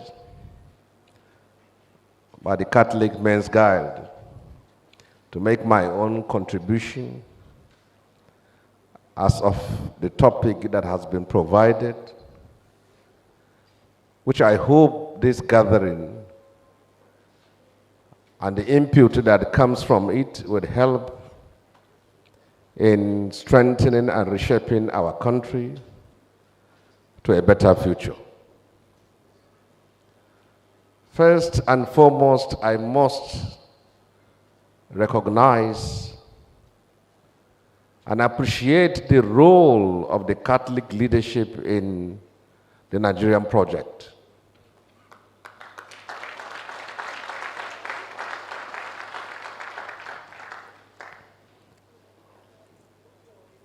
Catholic leaders in the last 40 to 50 years have consistently stood on the side of justice, of freedom, and for democracy for all Nigerians.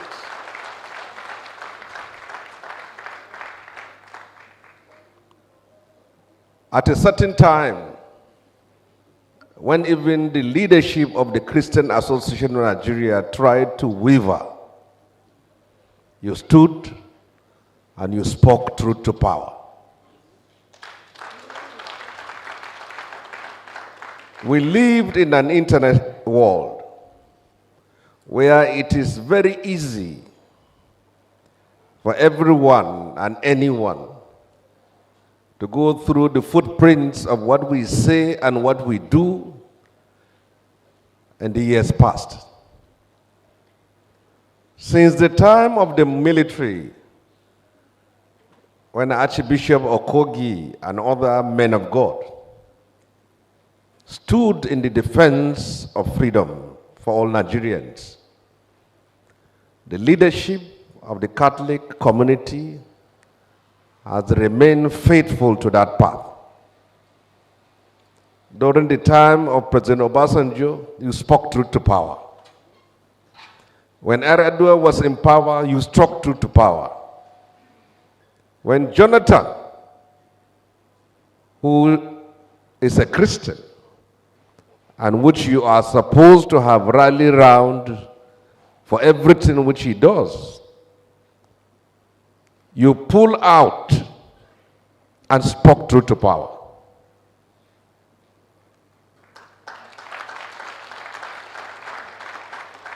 During the 8 years of Buhari, your voice was audible, was clear, was concise, and was consistent. And you remain up to today as speakers of truth. That is well appreciated.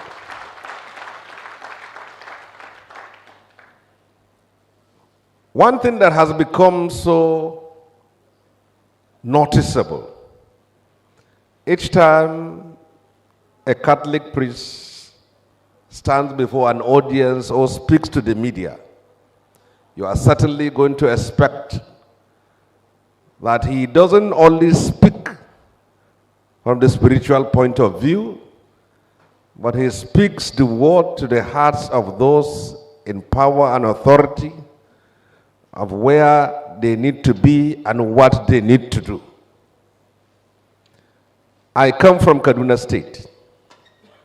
We are very proud to have the person of Matthew Hassan Kuka as one of you.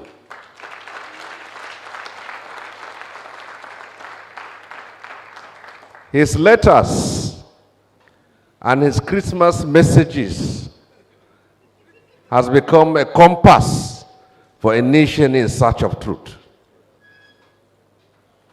He has remained true to that. Well, it is always important that we remind every Nigerian that the democracy or the civil rule you see today were sacrifices made by Nigerians. And one of those was the leadership of the Catholic community in Nigeria.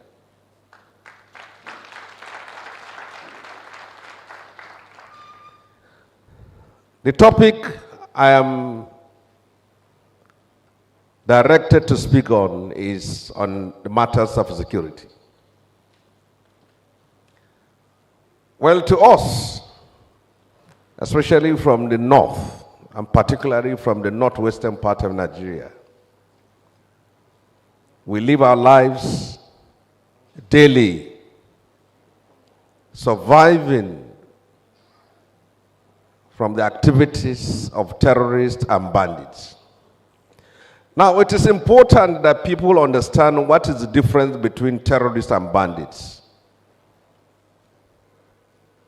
Bandits are a gang of criminals that are involved in the acts of extortion using violence.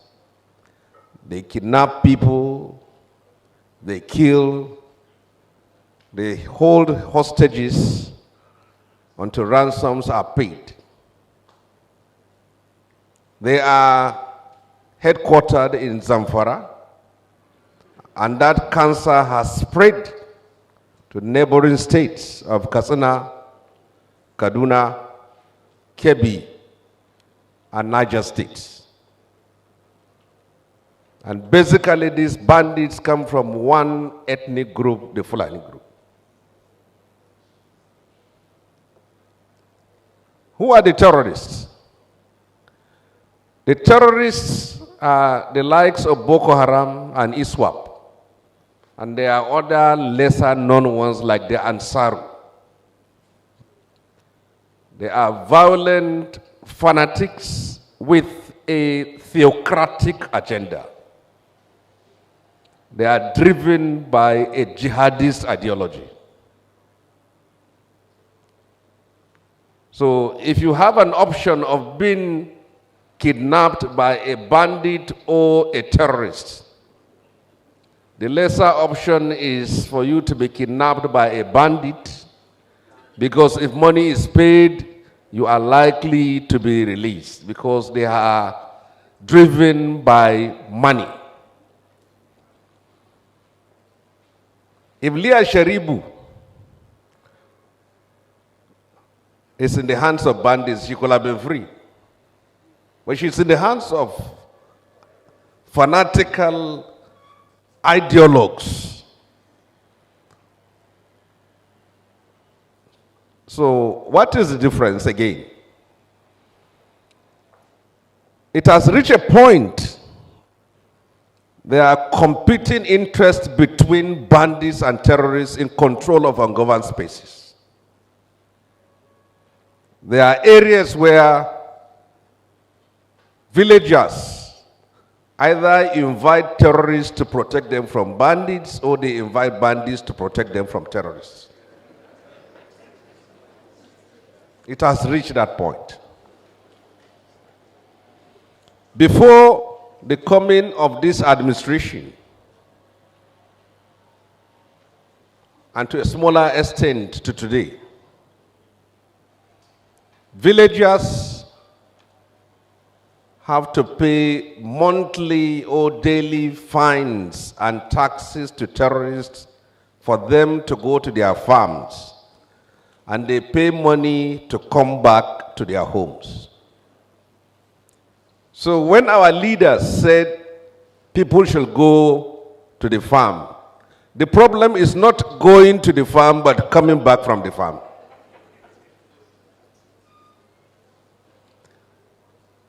Bandits have made it impossible for our farmers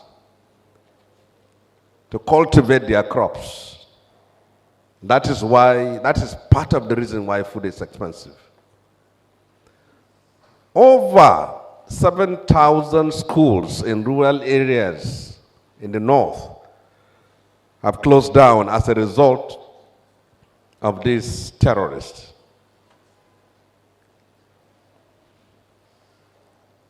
Of some few months ago, terrorists or bandits attacked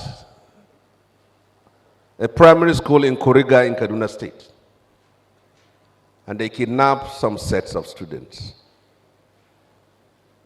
And a serious action by the Kaduna State Governor and the National Security Advisor,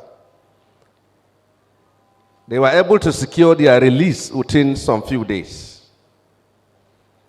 And it happened in Gusau and Sokoto State.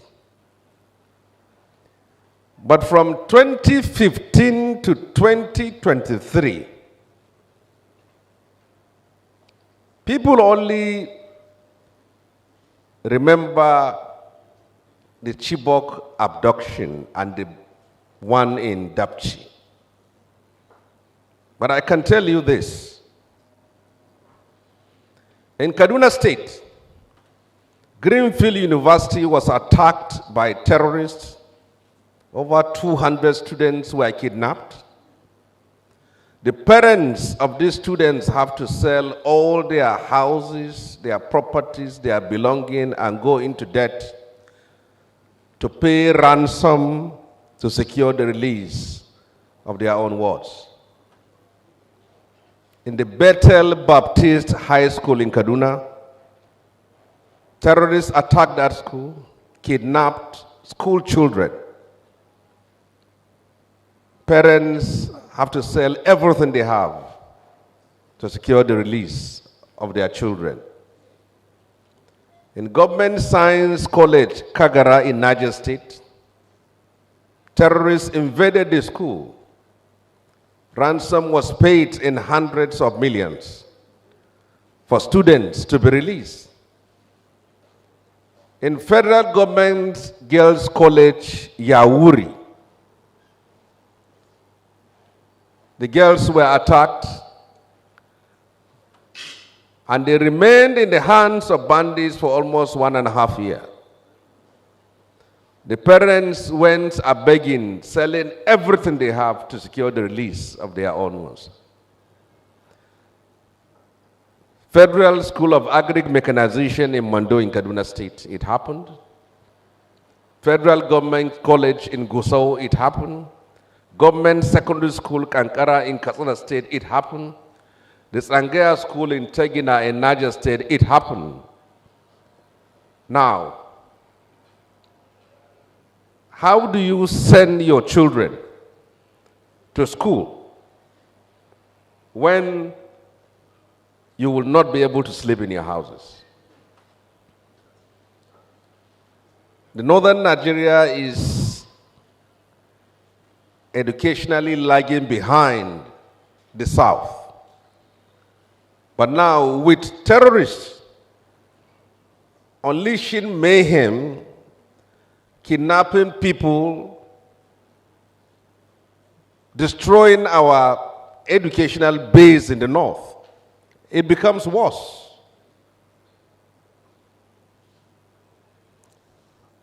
We have reached a point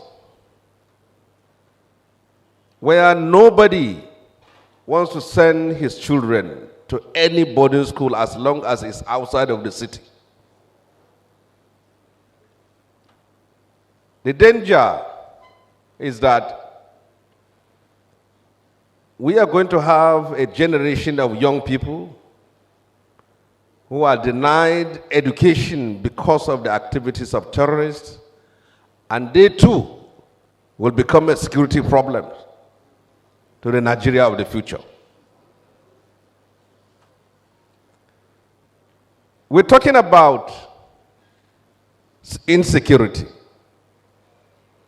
Buhari government has spent trillions of naira without any result. When the army should have dissipate energy in fighting insecurity under Buhari administration, they are into something else. Our security apparatuses are in the business of establishing hotels, universities, event centers, and shopping malls.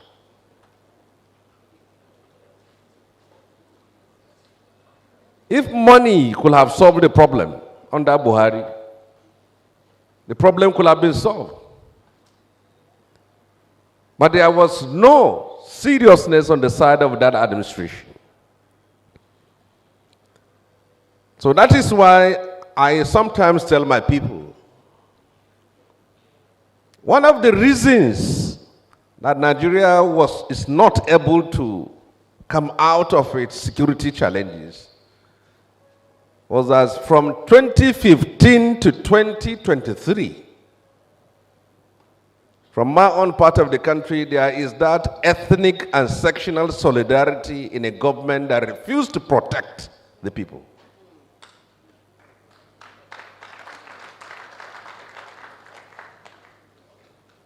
While people are being killed, you are not allowed to criticize because the president comes from your own part of the country. Some of us who were in the National Assembly, each time I stand to speak, it is all over the internet, you can Google and see. Whenever I stand to speak about the killings of my people, the kidnapping of my people, I get criticized from my colleagues that I am damaging the image of a president that comes from our own part of the country. There was a senator from Katsina State that openly criticized and challenged me for using the platform of the Senate to damage the image of the president whom they said will win election because of him. In Kaduna State, you only hear of the insecurity in southern part of Kaduna where the Christians are, because the legislators from that part of the state were able to stand and speak for their people. But you can hardly hear a senator or member of the House of Reps, except very few, from the House of Fulani North, under Buhari, that had the courage to stand up and say, our people are being killed, our people are being kidnapped, because they don't want to damage or destroy the image of a president that comes from our own ethnic, a religious or sectional part of the country. Now, such silence became complicity. It encouraged the government to do nothing.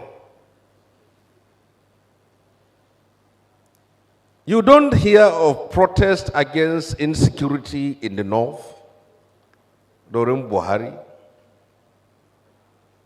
You don't hear northern groups speaking out that people are being killed, and people are being massacred every day. Farmers are slaughtered, women are raped, people are killed. But because he was our own, people kept quiet. So people are speaking now because the president didn't come from that part of the country.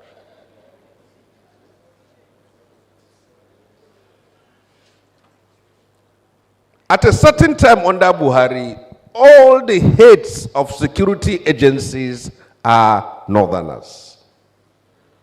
So if your own was not able to solve the problem, why not support the one who is not your own to solve the problem? Because your brother did not solve the problem. He didn't solve the problem. Some of the problems we are facing today, for those of us that are not from this part of the country,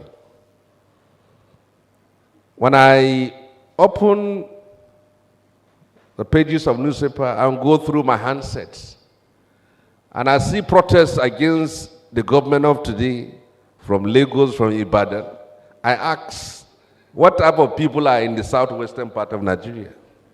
Because you are the only people in Nigeria that can do that.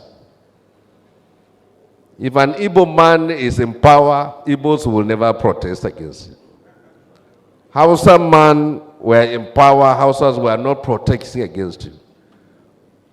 But your culture, your attitude, your spirit is what Nigeria needs. And if it was what was adopted at that very time, things could not have gotten worse. So there is something to learn from here. And I will say this about state police. The security challenge that we have in this country is worrisome in the sense that Abuja is so close to Kaduna, but I cannot remember the last time I used my own car to travel. I used the train so that in case of anything happen, we are so many.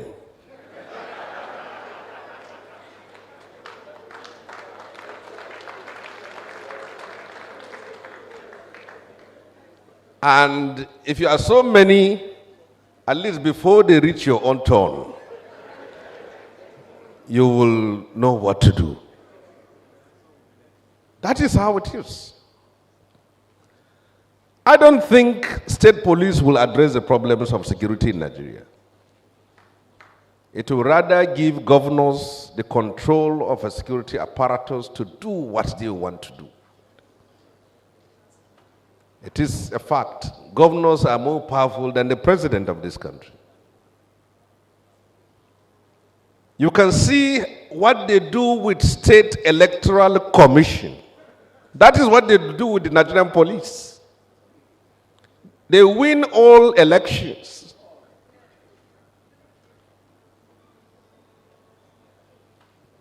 State police will be inhabited by supporters of the state governor. All the political thugs that they couldn't find anywhere to place them will be drafted into the state police. Most of area boys are going to be wearing uniform. I don't know, no matter the problems we have with the federal police, the very fact that the commissioner of police can disagree with the state governor is a form of security for you. Because you now have two options. If you are not with the federal government, you'll be protected by the state. If you are not with the state, but now, when you have a state police, and you are not an indigene, how safe are you? If you have a state police and you have problem with politicians in your state, what is your own fate? That is why you will see that most governors, when they are in power, they want state police. By the time you are out of power and you start having problem with a serving governor, you will think twice. Do I actually need a state? We actually need a state police. Now you look at it. If we are talking about insecurity in this country, the Nigerian Army, Nigerian Air Force, Nigerian Police, Civil Defense have all not been able to crush our bandits. And they have been there for almost 75. Nigerian Air Force just celebrated 75 years. Is it the police force that you will establish today, I will go and confront and end the problem of Boko Haram? The solution to insecurity in Nigeria is both kinetic and non-kinetic. We must improve governance. We must address the problems of poverty. We must provide employment opportunity for our young people. We must use local and technological intelligence factors in addressing the problems of insecurity in this country. And money should be channeled to addressing the problems of security issues. Security votes should not be used to be dispensed to politicians and political leaders. I don't believe that we cannot solve Nigeria's problem. We can. You know, we have a culture, we blame we don't blame ourselves. It's either we blame the constitution of the country, or we blame the national anthem, or we blame the British colonialists, or we blame so many things, but we don't blame ourselves. I've carefully listened to the papers being presented, and I wish to remind Nigerians that all countries in Africa are colonial carve-outs. The only country that is 99% ethnic, the same ethnic group, 99% the same religious group, is Somalia. Are they in peace? People want carve-outs. You want to be carved out with your own ethnic group. If I am carved out with my own ethnic group, and I don't have the likes of Femi Falana or Gani Fawemi, I could have since died in prison. Every country has its own challenges. Cameroon is a colonial carve-out. The people of northern Cameroon are different from those of southern Cameroon. Congo is a colonial carve-out. Malawi is a colonial carve-out. Even Ethiopia, that was said not to have been colonized, were on the conference table in the Berlin Conference, and they were given a portion of Kenya to add to their own country. Portion of Sudan, I mean. Kenya was given part of Somalia for itself. There is no country in Africa where all the people are from one ethnic group. Ethiopia, apart from Egypt, is the oldest civilization in Africa. Go and see, the Oromos, the Tigray, the Amhara are virtually in war today. Africa, try and find solutions to your problems. As most of you are marrying not from your tribes, I don't know whether you will say it's only when you marry from your tribe that you have peace in your house. So I will say this. There is no country that doesn't have problem. America has a race problem. It has a gun problem. In as much as we are battling with bandits in the north, that's how in the United States, one person can come into this hall and kill everybody. China has a Tibetan problem. Spain has a problem with Catalonia. Britain has a Scotland that wants to succeed. Malaysia and Indonesia used to be one country. They divided themselves into two countries, but they succeeded. Each one of them is now developed. But Sudan and South Sudan wants to be one country. They divided themselves. Both of them are in chaos. I think when you speak about Nigeria, try to look at what is happening in other countries within your continent. We were having a parliamentary system with one, and then we complained that we need a federation. And now we adopted the American model. But if you look at history and politics of the world, if you are talking of monarchy, it is working in Spain, it's working in Netherlands, it's working in Kuwait, it's working in Qatar, it's working in Saudi Arabia. If you are talking of parliamentary system, it's working in Australia, it's working in Canada, it's working in UK. If you are talking of presidential system, it's working in Brazil, it's working in US. If you are talking of a hybrid, you will see it is working in France. So I'm sure that any system you bring in Nigeria, we will find a way out to say it has a problem. We need a Nigeria that we will all be proud of. There's no doubt about that. But what we need is we can configure and reset the country. National Assembly is starting with it. You have the Senate, you have the House of Reps. If I ask any of you what is the difference between these two, hardly will one person tell me the difference between the two. But I will tell you, the Senate and the House of Reps does the same function. It's the same. The only difference between the Senate and House of Reps is that the Senate confirms political nominee of the president. Apart from that, nothing.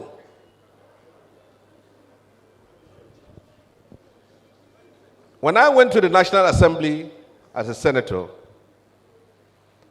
I was haunted by my conscience because I have led some protests before. I never know I will be a senator. So I have led some protests in the National Assembly compelling the senators to disclose their salary and allowances. So while I was there, my brother Femi Falomo started calling me. I said, okay, you have been protesting, now you are there. So are you going to disclose or not? Well, I have no option because I have a constituency other than the ones that elected me. Since 1999, Nigerians never knew how much is paid to legislators. And if you go there, it's like a secret cult. Just when you see a lad, you keep quiet. But I have to tell them, now I have to find a way. I say, as far as I'm concerned, I have been seeing an alert of 14.5 million. Running costs, and then salary 750, and then constituency project of 200 and something million per quarter. Now, when my colleagues became so angry, because they nearly suspended me, I think the fear of what the civil society outside will do if I'm suspended was what stopped my suspension.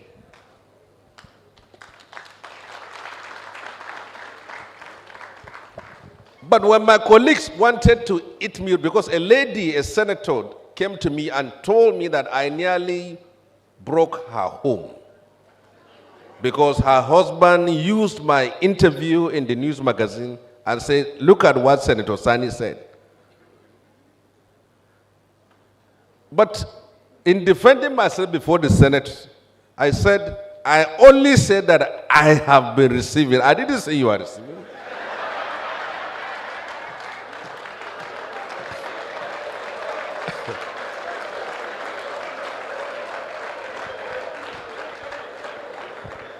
So I don't know how I will become you. I say every month I see PIM 14.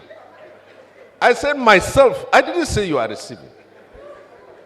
So there is no way you should be angry with me. You can tell the public that you have not been receiving. It's fine. In general sense, I think the point is that other than the issue of national anthem, we should do a serious reconfiguration of this country. 36 states, when China is only having 19 provinces, it's a problem to us. I know some people don't want to lose their political basis, but we need to do what is right. 360 members of House of Reps, 109 senators is not sustainable for a nation.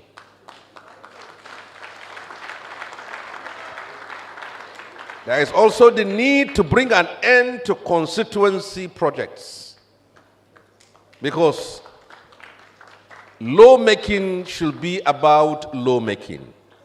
I know our colleagues have a problem because we are from a society where people cannot differentiate between the work of an executive and the work of a legislature. They want a senator to build schools for them. They want him to build hospitals. They want him to construct roads. And that is why the idea of constituency projects come into place.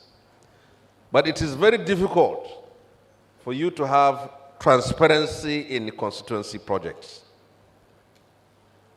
Because I will just give you a typical example. If I am given 200 million as a constituency project and I submitted my proposal to provide empowerment equipments to my constituents, if the money comes to me, I will go to the market and arrange with traders to bring keke napep, grinding machines, and saloon equipment, and all those things here in a big primary school. I will invite channels, AIT, Arise, NT, and I will invite my constituents. Each person should stand by the car. And then speak well of me, thank me for my magnanimity, and remembering my constituents and whatever. And then when the cameras are gone, I will bring my constituents one side, give each one of them 20,000 to go. And I return these items back to the... Now, they said ICPC should monitor constituency projects. Okay. The ICPC calls me and said, Senator Sani or Senator this and that, we want to come and monitor your project. I say, fine. I will look at areas that are so ravaged by bandits and say, I've constructed a hospital there.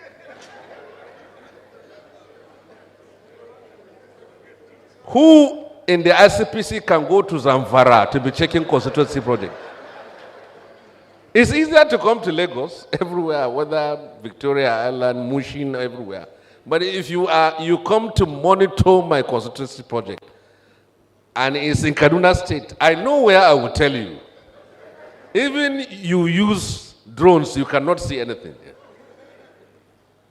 So I thank the Catholic Men's Guild for this opportunity. And I will use this opportunity to appreciate the sacrifices made by Nigerians in the struggle for democracy, one of which was Anthony Enahoro.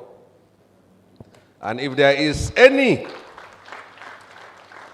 Hausa, Yoruba, Igbo have taken so much space in Nigeria, but I think if there is any Nigerian that deserves his name to be the name of Asorok, is Anthony Enahoro. As the first person to move the motion for an independent Nigeria, Asorok should be Anthony Enahoro House. That's the best blessing we can do. Thank you very much, and God bless.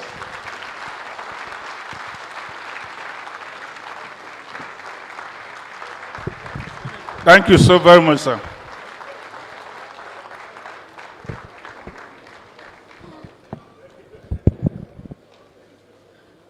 Please sit down. That was vintage Shehu Sani. He spoke from the heart. And drawing inspiration from the last comment he made about Chief Tony Enahoro, I want to say that we recognize our own. I had the privilege, when I was Speaker of the Edo State House of Assembly, to name the Edo State House of Assembly complex as a Enahoro complex. And if you get there today, you will find it. It's called Tony Enahoro Complex because of his contributions, as you likely said. So we want the people at Abuja to take a cue from that. I join you in that, your campaign. Senator Sani has told us, at least if we have not learned anything, the difference between banditry and terrorism. There are two evils, but there is a lesser one of the two. If you fall into the hand of terrorists, you are not likely to be alive to tell your story. but you are likely to survive if you get into the hand of bandits. Then he told us that the problem of insecurity in Nigeria was compounded by loyalty to primordial sentiments of ethnicity and maybe religion. He spoke more on ethnicity. That is what compounded the insecurity that Nigeria is battling today. He made it very clear that today he does not support state police because it will be abused, going by the trend that's unfolding in our country. He says that the solution that will seem to solve all the problem of insecurity will be good governance. We need good governance at all levels. That is what he's saying. That will solve the problem. He says that as Nigerians, we all are engaged in the blame game. Everybody calling the other name and shifting the blame, which has not helped us. He advised that we must be the agent of the change we desire.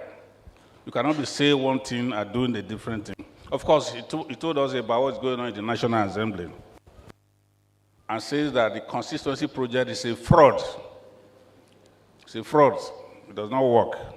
Those are what my takeaway from what he has said. He said so many other things, but those caught my fancies. So if you have issues, also hold them. You will ask him at the appropriate time. Our next speaker is Chief Falomo. But before I call him, even I may crave your indulgence. Our Muslim brothers say they want to go for prayers, and they have a goodwill message. In the interest of interfaith solidarity, I think we should just give them 2-3 minutes, the leader of that group, to talk to us. Because as a matter of fact, they wanted to leave at 1, but I prevailed on them to hold on. I don't know who is going to speak for the group, but there is the man, Dr. Tajuddin Adebayo, is the leader of the delegation. Is he the one speaking? Okay. Dr. Ridwan Jamil, please come to the podium. 2 minutes.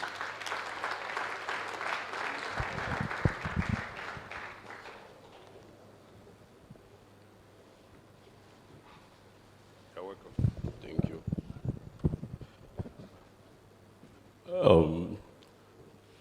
Thank you so much for inviting us to this program. It's a laudable one, and is a very fruitful one. We have enjoyed every bit of it. Sorry, please, I stand by the existing protocol. We don't have much time. I only have 3 comments to make. The first one is to appreciate the Catholic Men's Guild for this program. It's a very important one. We need it. Dialogue, discussions about how to find solutions to problems that we are facing in this country are always needed. But much more importantly is how to walk our talks. Organizing this kind of program, I know you are going to spend a lot of money on it, but this money should just not go like that. Programs like this, events like this have been held in so many places. But how do we pass the insightful comments made today and the very educative lectures given today? How do we get this to, how do we ensure that it gets to the government? Change is always difficult for everyone. As individuals, the same thing with the government. Many propositions were made during the lecture of Professor Akinwale. To convince the government to adopt this will be very difficult. We need to be assertive, and we need to be rigid in ensuring that the government changes some of the ways things have been done. Because we cannot continue to do the same thing the same way and we are expecting a different result. It's not possible. Secondly, In the glorious Quran, which by the way, is the final revelation of God Almighty to mankind, the Quran, God says, Allah in Arabic. That's the Arabic name for God is Allah. Allah says, Ya ayyuhan nas, inna khalaqnakum min dhakarin wa untha, wa ja'alnakum shu'uba wa qaba'ila lita'arafu, inna akramakum indallahi atqakum, inna Allaha aliman khabir. Mankind, we created you from male and female. When God Almighty uses we for himself in the Quran, it's a plural of respect, not a plural of number. We created you, all mankind, irrespective of your tribe or race or the nation you belong to or the language you speak or the color of your skin. We created all of you from a man and a woman, that is Adam and Hawa or Eve. وَجَعَلْنَاكُمْ شُعُوبًا وَقَبَائِلًا. And we made you into nations and tribes, لِتَعَارَفُوا, so that you can recognize one another. It's no more than that. Just to recognize one another. It's for you to see the creative might of the Almighty God. That you speak a particular language which others do not speak does not make you special in the sight of God. That you belong to a particular tribe or race does not make you special in the sight of God. Allah now says, Inna akramakum indallahi atqakum. The most honorable ones amongst you are those who are most righteous. Righteousness is what everyone, it's what God wants from us. Why do I emphasize this point? It's because, we are at a religious place, and those who are organizing this program are religious people. And I stand here representing a religious community, the Island Muslim Community, which is the umbrella organization for all the Muslim communities on the island here. God says you are honorable only if you are righteous. Nigerians, we are very religious, but we are not godly.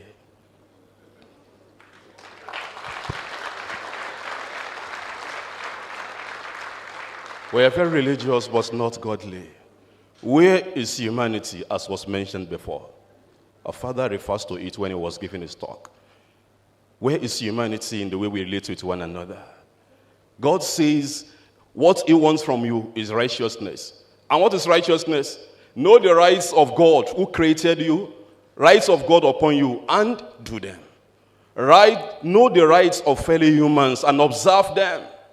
We know those rights, but we hardly observe them. We are selfish. We are not kind anymore.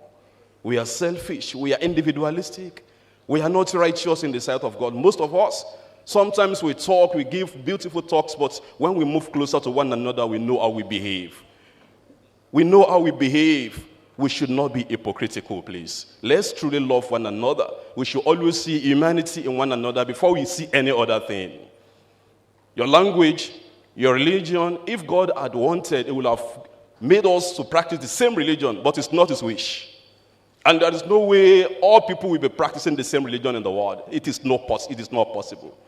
We need to live peacefully with one another, irrespective of what you practice as a religion. The same thing God wants us. Be proud of your nation or your race, but do not be a racist. Be proud of your religion, but don't be a fanatic. Don't be a bigot who is antagonistic to others who do not practice religion or does not believe in it, or people who do not believe in his ideologies.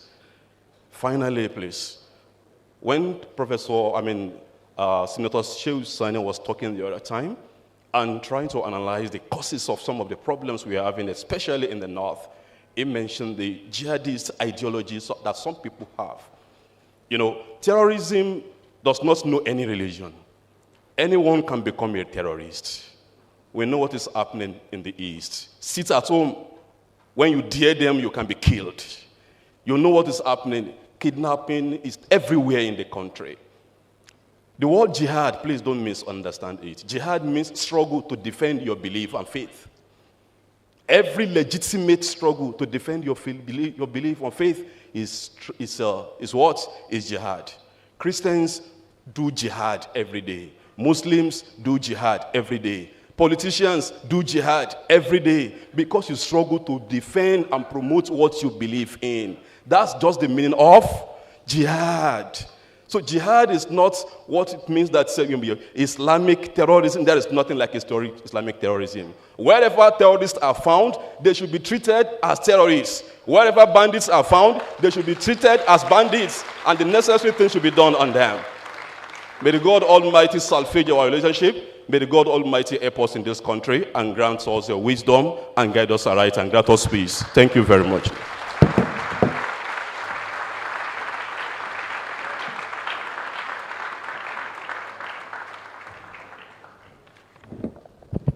That was Imam Dr. Ridwan Jamil.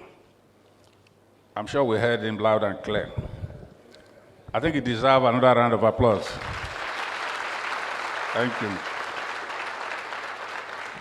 Now we are going to bring Mr. Femi Falana, Senior Advocate of Nigeria, to the podium.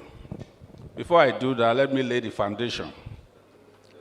The right to freedom of worship under the Nigeria Constitution of 1999 as amended is fundamental. Okay. So let me abridge it. To help us understand the topic, Mr. Femi Falana will be speaking to us. Just a little about his education, a little. Born May 20, 1958 in Ilawa, Ekiti State, Nigeria. You know, there are many people who are online who don't know where you are from in Nigeria. He was educated at the University of Ife, now Bafemi Awolowo University, Ile-Ife. I graduated in 1981. Incidentally, that was my first year in the university. And he was a public relations officer of the student union government. And he had a way of mobilizing students then, not the type of students leadership we have today. Whenever he addressed the students, the next 1 hour we were on the street fighting the oppressors. He started his chambers in 1981, which later metamorphosed into Falana and Falana. He is known for his dedication to human rights and justice, particularly for the common man. He has fought several battles, legal battles, including defending the rights of the Ogoni people and the Ilorin lecturers. He is a lawyer to the Nigeria Labour Congress, we know, and the Civil Liberties Organization. He's a member of several professional bodies. He has gotten several awards. He has won notable cases. He's the husband of Mrs. Fumi Falana, SCN, a woman rights activist. And he's the father of Mr. Folari Falana, Faz, a Nigerian recording artist, actor, and narrativist. I think I'll stop there. Thank you. I think you have done well.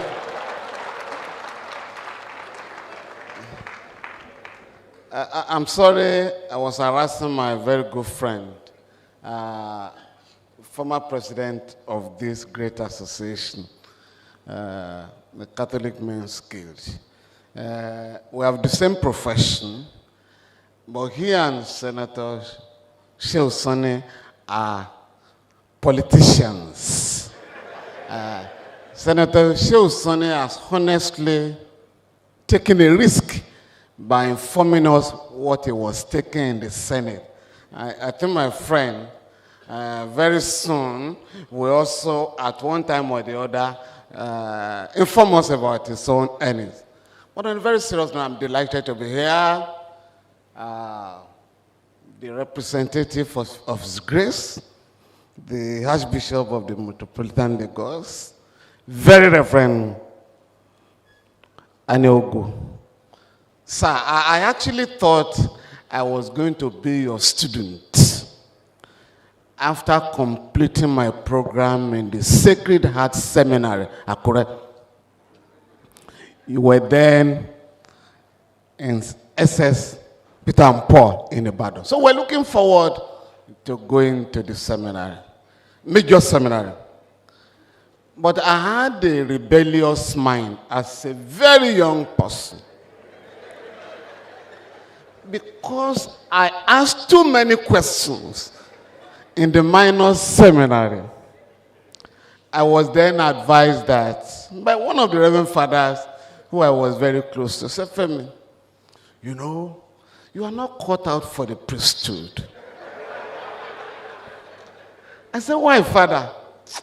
He said you were asking too many blasphemous questions. So if you go to Ibadan, you may be expelled.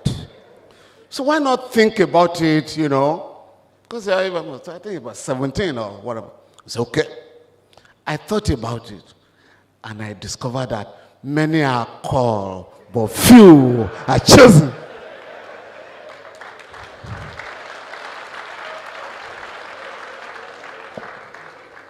Father Aniogu, even though I didn't join the priesthood, but I also go around remembering Jesus Christ when he first entered the synagogue. One of the things he said is that I have come to set at liberty those who are in chains. Jesus was talking of physical and spiritual chains. I'm happy that the organizers of this program invited Senator Shehu Sani. And I think one of the points this organization is making today is that regardless of our religion or ethnicity, the task of nation building must be a universal phenomenon. Senator Shehu Sani, I think you were being polite. Honorable Matthew Egbado, you were being polite when you introduced Shehu Sani. He was actually convicted by the Sani Abacha junta. And why? Why? He belonged to an association led by an atheist. Somebody who didn't believe in God at all. Dr. Beko Ransom Kuti, Fela's brother. Beko was the chairman, Shehu Sani was the, I think he was secretary, vice. And so, some Nigerians have been sentenced to death for what Abacha called an attempt to overthrow him. It happened to be a phantom coup. So the trial had been concluded. Obasanjo was one of them. Yar'Adua another. So some of them were going to be killed quietly. But somebody reached out to us, to Dr. Beko Ransom Kuti. You couldn't pass a note, but inside one of the law books, somebody left a note. And then Dr. Beko already, trial had been concluded, we may be executed any moment from now. No newspaper in Nigeria will carry the story. So Beko organized a press conference and disclosed to Nigerians, Nigerian Obasanjo, Yar'Adua, and others have been convicted. They may be executed any moment from now. It was only the BBC that carried the story. So, Dr. Beko was arrested. Shehu Sani was arrested. He knew nothing about the press conference. He was in Kaduna. But as the vice chair of that organization, it was in terms of duration, the fastest trial ever conducted in Nigeria. And what was the charge before the military tribunal? Is that both of them committed treason by announcing to the world that the trial had been concluded. And because Dr. Ransom Kuti had faxed, we didn't have email then, faxed the message, text of his press conference to the BBC. And so the question was, are you the owner of telephone number 4966-5823? Say yes. You are hereby convicted and sentenced to life imprisonment. Shehu Sani, you are the vice of this organization. You are hereby sentenced to life imprisonment. Now, so he was convicted, although luckily you have been pardoned. So the difference between him and myself is that I was charged with all manner of offenses, including treasonable felony, but I was never convicted. Babangida regime made a mistake in charging us with treasonable felony. The late Dr. Beko Ransom Kuti, Chief Ganifa Waimi, and two others. And so the two of us had to defend our colleagues and ourselves. So Chief Waimi asked me, Femi, what do we do? I said, sir, the book of Fidel Castro I gave you, history will absolve me. And Mandela's A Long Walk to Freedom, that should be our defense. So what do you mean? Let us put these people on trial. And you can trust Gani. Took it from there. For 2 hours, he addressed the court.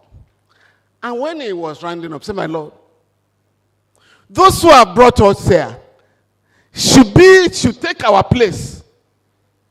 The judge said, what do you mean? Those in the villa should be here standing trial for treason. And the judge said, what do you mean? He said, well, sir, we only printed a poster that Babangida must go because he was extending his transition program. In their own case, Buhari, Babangida, all of them, they staged a coup. They overthrew a democratically elected government. So those are the people who should be charged with treason and treasonable felony. Judge said, please, after this case, I want to sit up. So please, don't let them sack me. But it went on and on and on. But after that day, the government could not take us to court because we had turned the trial into that of the dictators. We were returned to Kuje prison. Later, we were granted bail, 20,000 around. One short thing like so. We went home. But anytime we're leaving the prison, and we're going, say, when are you bringing us back? They say, well, your mouth and your activities will decide when you are going to come back. I went back many times. Not for promoting discord or disharmony in our country, but for insisting that justice be done in our country.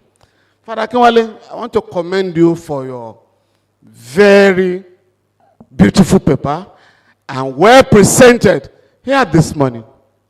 I want to challenge you, sir, to please develop your paper, circulate it, so that the intellectual discourse on federalism will be further enriched. It's very important for all of us, because you have made some very profound suggestions on the way out of the perennial crisis of underdevelopment that has tied our country down. But let me say, sir, some of your views have actually been captured.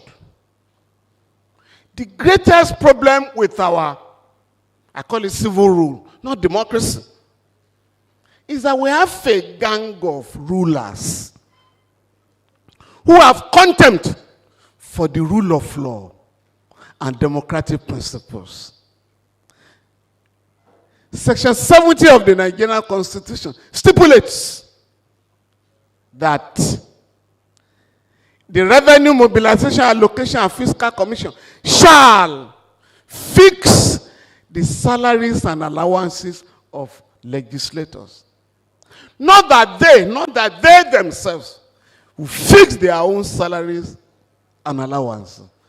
Again, this is interesting. As a senior lawyer, Monday Ubani, came to me one day and said, Ebon, Senator Shehu Sani has just disclosed the amount paid monthly to senators and House of Rep members. What do we do? I said, what do you want to do? He said, I want to challenge the legality of the payment. So we filed an action for him. A stone's throw from here. The Federal High Court gave a judgment based on the evidence of Senator Shehu Sani that these payments are illegal because they were not fixed by the appropriate commission. Up to today, the judgment has not been complied with. The second one Professor Akinwale, in 1979, it was resolved, sir, that because of the abuse to which state police, local government police was exposed in the Second Republic, whereby, sir, as we are gathered here in a program like this, a dead body may be dumped in your house. And as soon as you are coming out of here, you are arrested for murder. And in the north in particular, sir, and in the west, opposition forces were constantly intimidated and charged falsely by state police or local government police.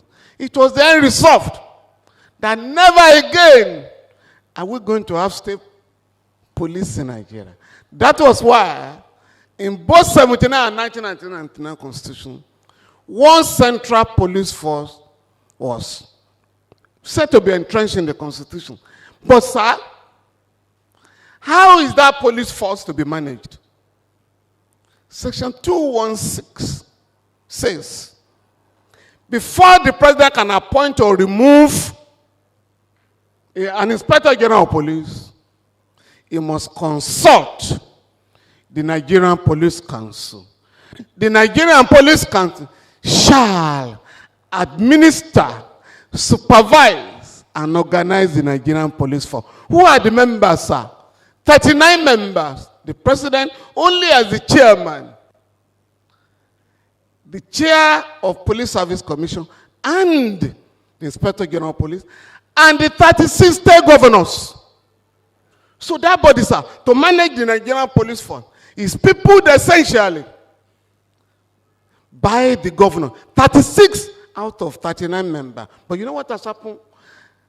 If you look at all the bodies created by Section 153 of the Constitution, that is the only body that never meets. Secondly, sir, it's not actually the problem of centralized police, because the greatest author, the greatest exponent of federalism in Nigeria, the late Professor Ben Nwabwe, did say that it is not anathema under a federal system of government to have one central police force. What is important, sir, is the use to which that police force is put. Today, Lagos is the largest city in the world. Go and find out. Without CCTV cameras. Abuja is the most modern capital in the world without CCTV cameras. Okay, you can Google. Governor Ambode did announce in 2013 that Lagos was going to install, I think, about 15,000 CCTV cameras. In the case of Abuja, we took a loan, $460 million from the Chinese to install CCTV cameras in Abuja. Today, we are paying the loan. We can't find the money and we can't find the CCTV camera. But let me just say this, sir. Let me say this. Whether you have state police or federal police or local government police, once the officers are not equipped, they are not trained, you are continuing to have a neo-colonial police force. Nairobi, Kenya, was in trouble like Nigeria. What did Nairobi do? In fact, Nairobi was called Nairobi. Nairobi. Because robbery was everywhere. But today, as you are coming out of the airport in Nairobi, your movement for the duration of your stay in Kenya will be monitored by CCTV. So we have to modernize our police system. Sir, we already have state police. We even have associations police. We have all of them informally. Today. Because the elite are, members of the elite are here. In all your estate, you have security. And the police also come to do what they call a parade or patrol. It's only the poor that are left at the mercy of God. But for the rich, in fact, here,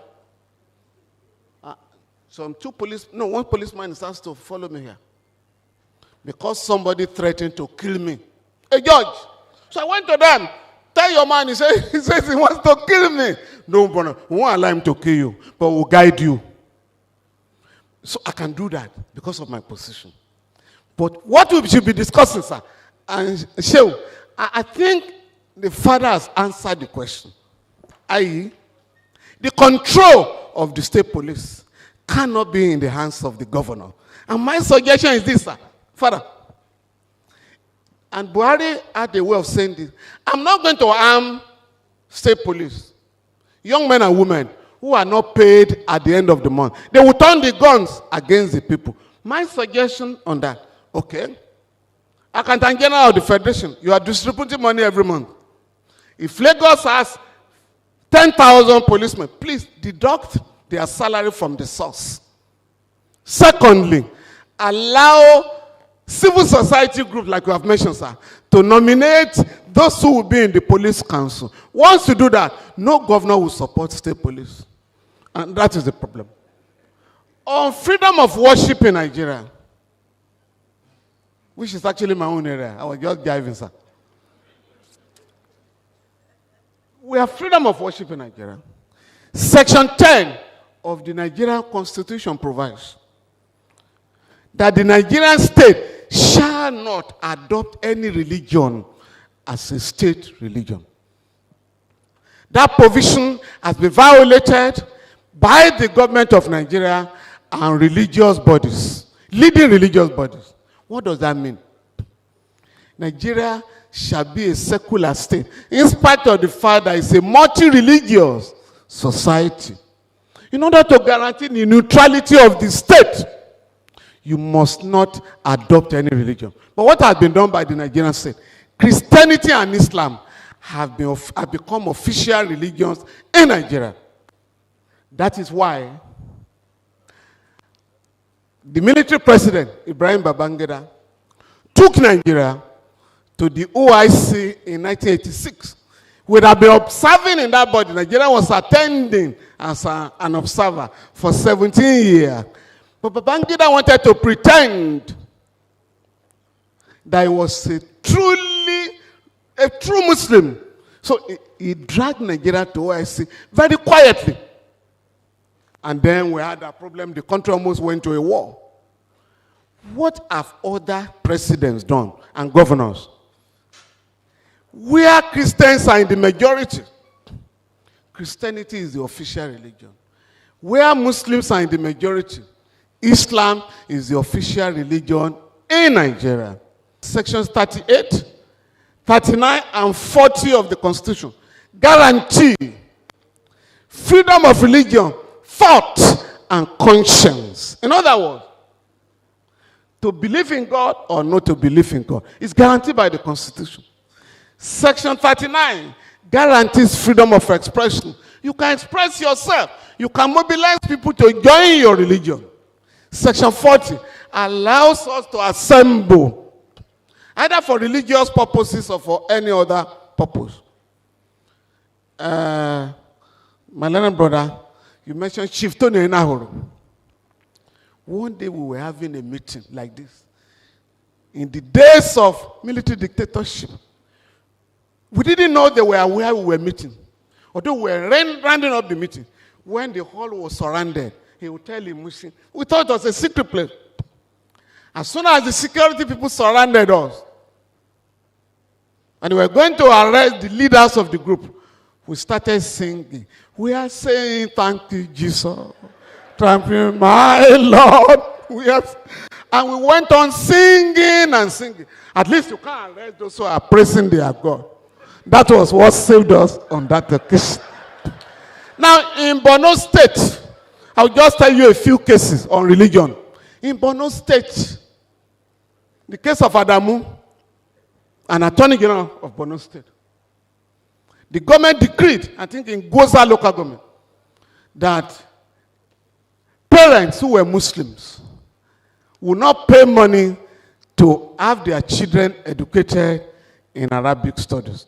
But if you want your children, if you are a Christian, and you want your child to learn the Christian religion, you have to pay.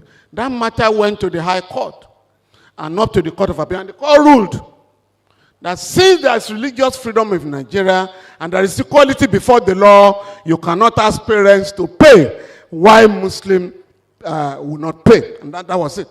The other case that will interest you is a case, I think religious, Jehovah's Witness people. They don't believe in blood transfusion.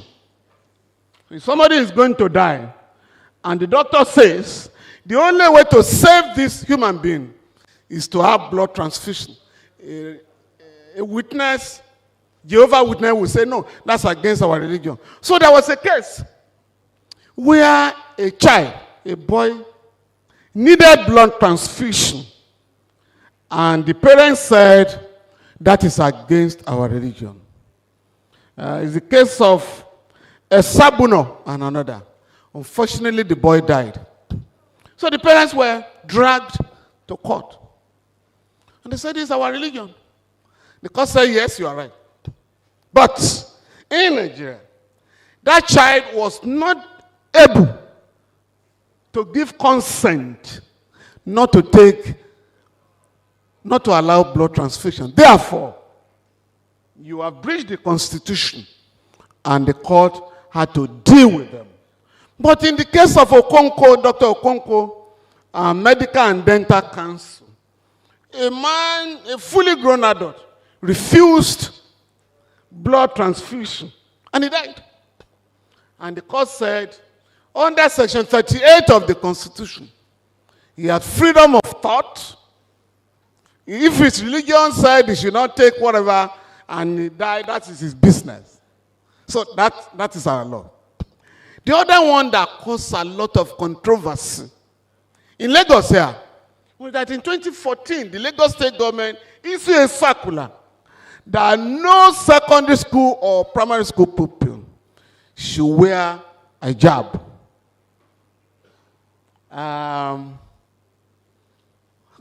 The Muslim community went to court. They lost in the High Court. At the Court of Appeal, the court said, by virtue of Section 38, you cannot ban Muslim students from wearing hijab. And the matter went to the Supreme Court. And the Supreme Court, by a split decision of 5-2, also ruled that Muslim students, that it's discriminatory not to allow Muslim students to wear hijab. But you know the argument of the Supreme Court is the way Section 38 was framed, Section 38 of the Constitution, deliberately, which is that you have the right to profess your own religion, and also the practice of that religion must be respected.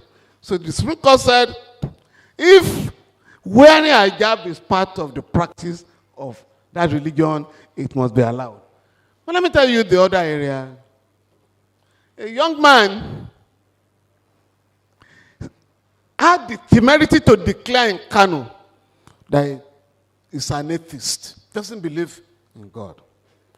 In Kano, he was arrested, tried for blasphemy, and jailed 24 years. Again, this will interest you.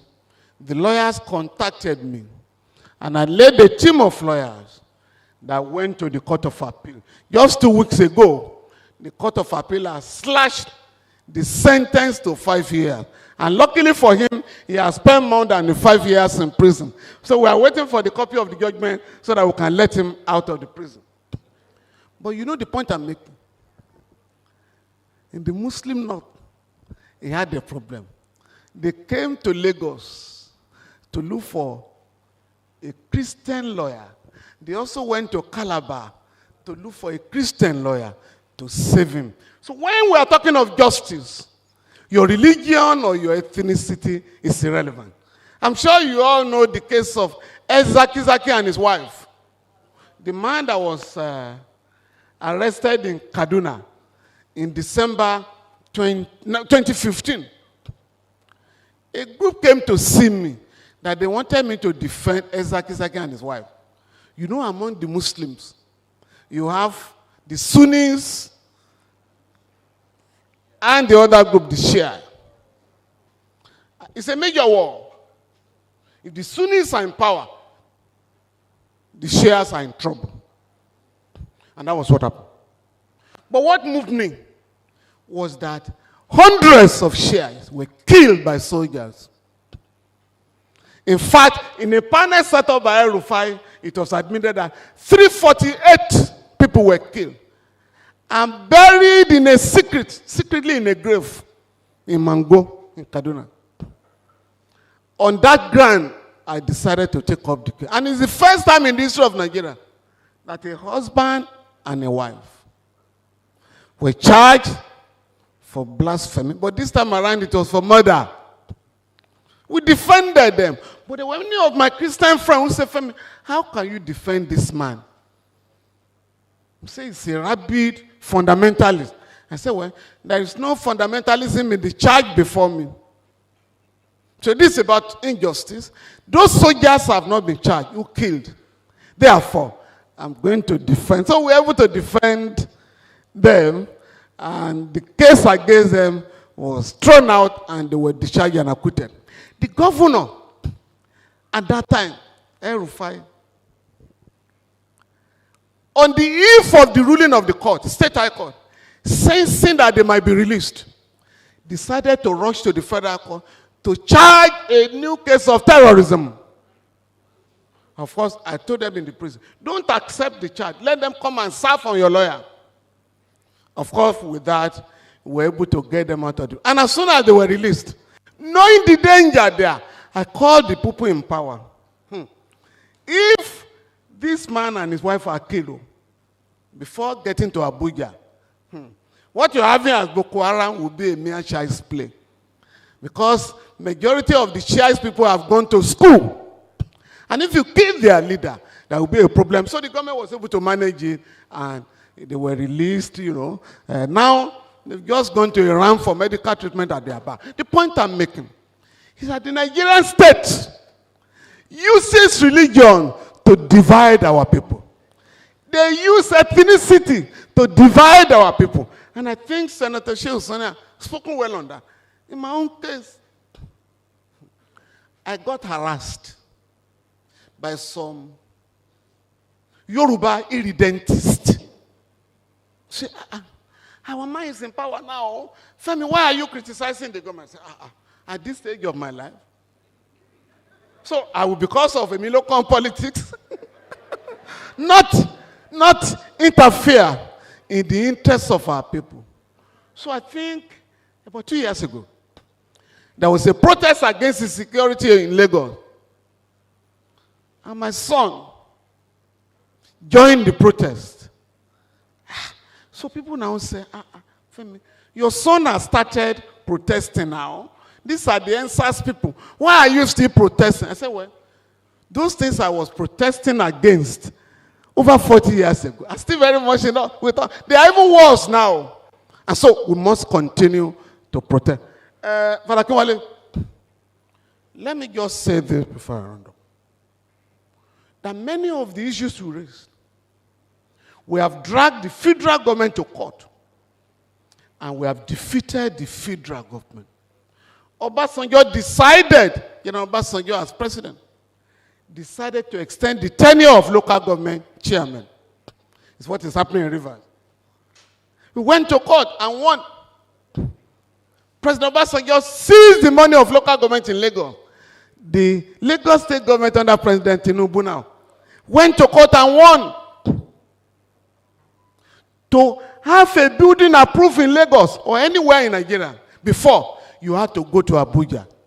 Again, the Lagos state government dragged the federal government to court by split decision 4-3 justices of the Supreme Court. The Supreme Court made a point that physical planning, apart from the federal capital territory, is the business of the state. I was just telling somebody 2 weeks ago, the Senate is trying to set up an agency for ranching.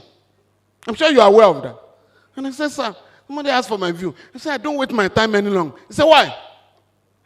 The land in every state, sir. Forget the fact that land is in the Constitution. The Supreme Court has held, in the case of Ukocha and Anambra State government, that land in every state is vested in the governor on behalf of the people. So you can't have grazing from Abuja to Niger State or Kogi. No, your territory does not extend beyond the FCT. If President Tinubu needs a land in Lagos, a plot of land for the federal government, he has to apply to the government in Alausa, and that is the position. The last one, sir. The last point, sir. On consultation, and I'm going to challenge all of you here. Sir, if people go to Abuja and they say they have collected money for constituency meetings, why are we not, as elite members of this group and religious people, why are we not asking our senator? We have read the budget. This is how much billions you have collected for consultation. Why are you not consulting us? Sir, I've just told my senator now. From what I read, you said you are taking 500 million naira as constituency for constituency project this year. Please, when are we going to have a meeting so that we will know what these constituency projects are about? And I'm challenging all of us. We have a duty to do that, so that when we begin to ask questions, people will learn to take us very, very seriously. What is going on in Abuja, sir? It's a child's play compared with what happens in our states. Governors are powerful emperors. Sir, we said Abuja cannot conduct local government elections. State governments are conducting local government elections. State Electoral Commission. Only a foolish opposition person will contest a local government election in Nigeria. Because after the election, all the candidates of the governor, chairmanship and councillor must be declared the winners of election. So, but for me, we allowed it. Particularly the elite. If I ask here, sir, how many of us know the budget of Lagos State this year? Nobody. In fact, sir, if I ask here, do you know your councillor? Do you know your House of Assembly member, your senator, or your House of Rep member? We don't know them. And that is why I am going to challenge you, sir. All of us, after this program, I've pleaded with you, let us have your papers. We have made some very profound points. There is no country without insecurity.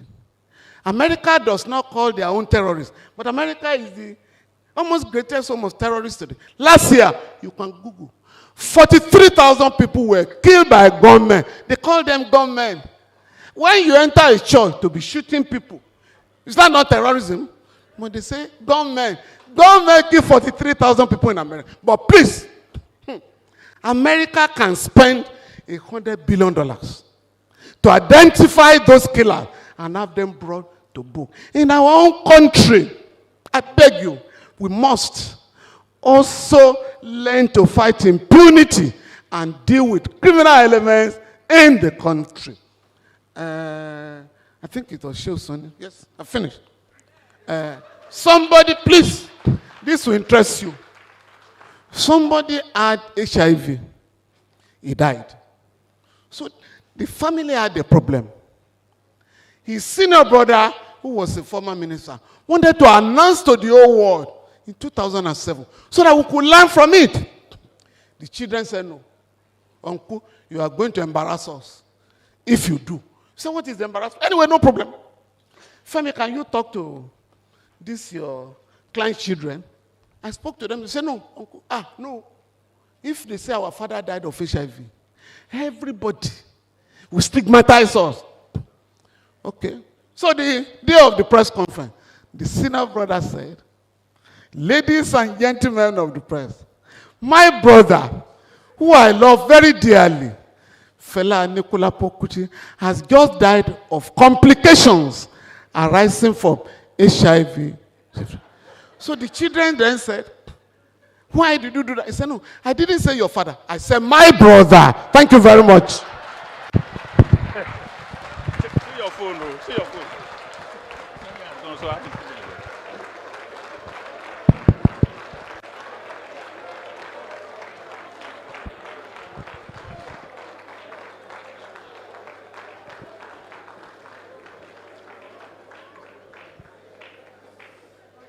Hello? Hello? I'm sure we are enjoying the conference. Well, we've heard from Mr. Femi Falana, Senior Advocate of Nigeria. At the beginning of his presentation, Mr. Femi Falana threw a jab at me. He said apart from himself, myself and Sheikh Sani were politicians.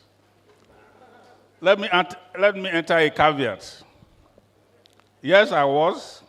1992, when my state, Edo State, was created, I was the first Speaker of the House of Assembly before the military came and chased all of us out. Then I came back in 1999, also became Speaker. The experience is better, it's better experience than imagined. I thought it was bad then, but the situation has gone worse. I also want to remind Femi Falana that he was the national chairman of National Conscience Party in 2011 and contested the 2007 governorship election in the Ekiti State on the party's platform, and he lost. So the very reason why you abandon politics is why I left politics too. Having said that, I think it is time for questions and answers. We are going to ask our speakers. Unfortunately, Sheikh Sani has had to leave because he needs to catch a 4 o'clock flight. He was to leave at 8. They brought his flight backwards, as it were. So he's rushing to the airport. So we are going to ask our speakers to come over here with the chairman too, so that we take questions and comments from those who are here, and of course those who are online. I'm sure they are drawing up the questions.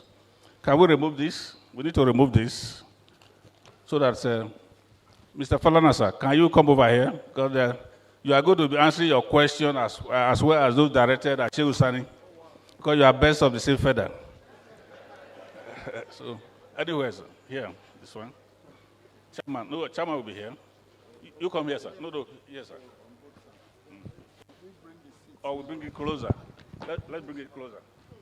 Sorry. Okay. Yeah. Thank you.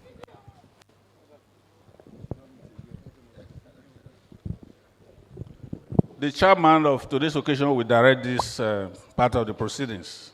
So I'll hand over the microphone to him.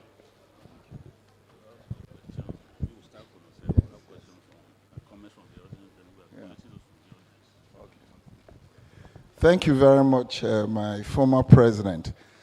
Distinguished ladies and gentlemen, I think the first thing to do will be to give a very resounding round of applause to our wonderful speakers. Thank you. They have completely energized not just this audience, but I can assure you that this program is live, so they have energized very many people who have been watching as we have been having this conference.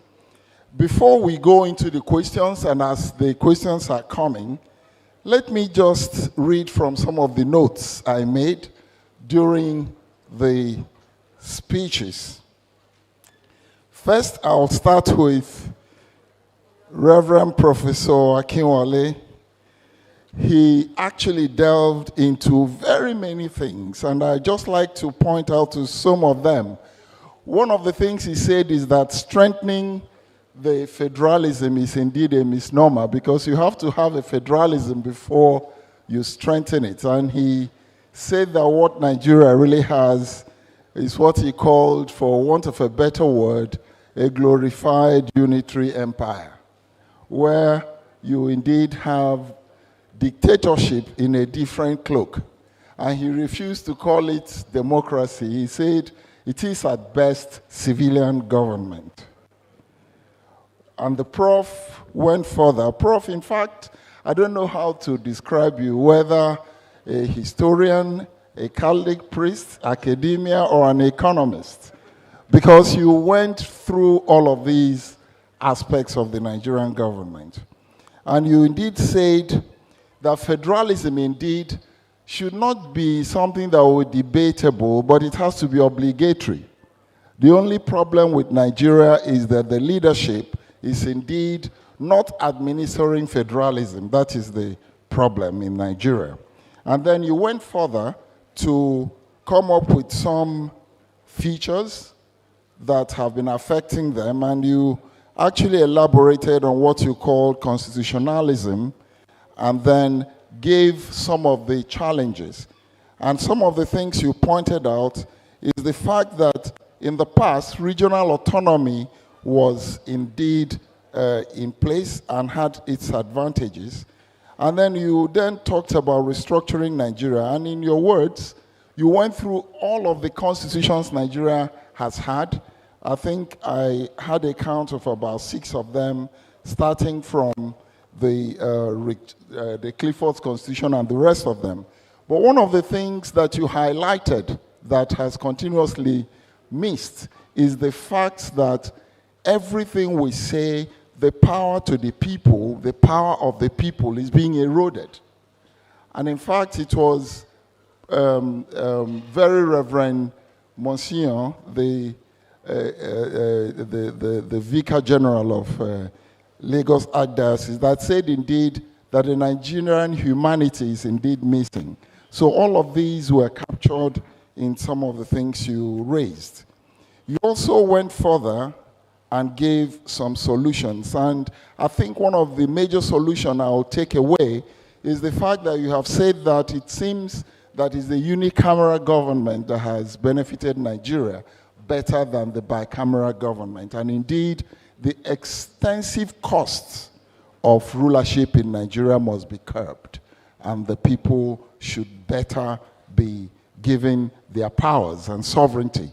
In fact, you summed it by saying that talking about sovereignty being at the hands of the leaders is a misnomer, that the sovereignty belongs to the people. So on our behalf, I'd like to thank you, and I'm sure that we'll take many more questions arising from that. Senator Sani, unfortunately, has had to go, but he definitely touched on very many things. I'm not going to be able to capture all of them, but some of them are really very, very sad, to say the least. 7,000 schools closed in the north. This will further exacerbate insecurity. So there is no gainsaying the fact that this must be addressed as quickly as possible. He then pointed out the fact that the ones that we know very commonly is the Chibok girls and the Dapchi girls. But then there are very many others that we don't even know. And then he spoke to the fact that the Buhari administration spent trillions of naira without achieving any results. What was even worse is the fact that because of his ethnicity, there was ethnicity solidarity around him when indeed the government was failing. All of these points to the fact that we should indeed be talking about democracy and power to the people to be able to turn around this country and the economy. Then, of course, his topic about state police. I think the summary of what he said is that the problem is not really the fact that state police does not exist. Indeed, he recommended that it should not. Otherwise, it would end up in the hands of governors, who he said are indeed more powerful than the president, and they will misuse these state police, and indeed state rivalry and the rest of them, and thugs will now become police. So I think these are some of the things, thought-provoking things he raised. And then he highlighted something. He said that indeed there is no difference between the two chambers, the Senate and the House of Reps. So that again is something that we will take and debate. Then, of course, the one and only Femi Falana, SAN. Let me remind him, the first time I actually met you was in the courtroom. I had gone as a young man to observe your defense of Professor Tam David West in those days, and he was very fearless. And I remember what you told the judge. You said, this is a pistol in the pocket justice. In other words, that the man was presiding with a gun. And I think that left a very strong mark in my head. But listening to what you have said, you went very further afield. Not just about freedom of worship, which you kindly highlighted. By the way, my first question is, are you still a Catholic? Where do you worship? And, just take that as a joke. But I was really very impressed to hear that you were a seminarian. I've heard that before, but obviously, coming from that background, I think I will use that to commend most of the things that Senator Sani spoke about. And that is the strength and leadership of the Catholic Church in defending the rights of the people. I think having someone like you adding to that voice is very highly commendable. But again, the strongest point you made is actually your challenge to the elite society in Nigeria. And that indeed is all of us. We cannot continue to keep silent in the face of dehumanization of the nation and the people of Nigeria. Regardless of where we come from, you have challenged us and you have asked us questions that all of us must answer. So I think on that note, I would like to again thank all of you and then throw the floor open. Those who are here who would like to speak, we still have time. I'm told that we have about 1 hour for this discussion. So the floor is open. Those who are here, raise your hands. When the questions come, we would not answer them one by one, but we'll collate them and then distribute the questions for the answers. And those who are participating remotely, kindly send in your questions. We will collate them and also make sure that answers are provided. Thank you very much, distinguished audience, for your attention. Thank you. Yeah.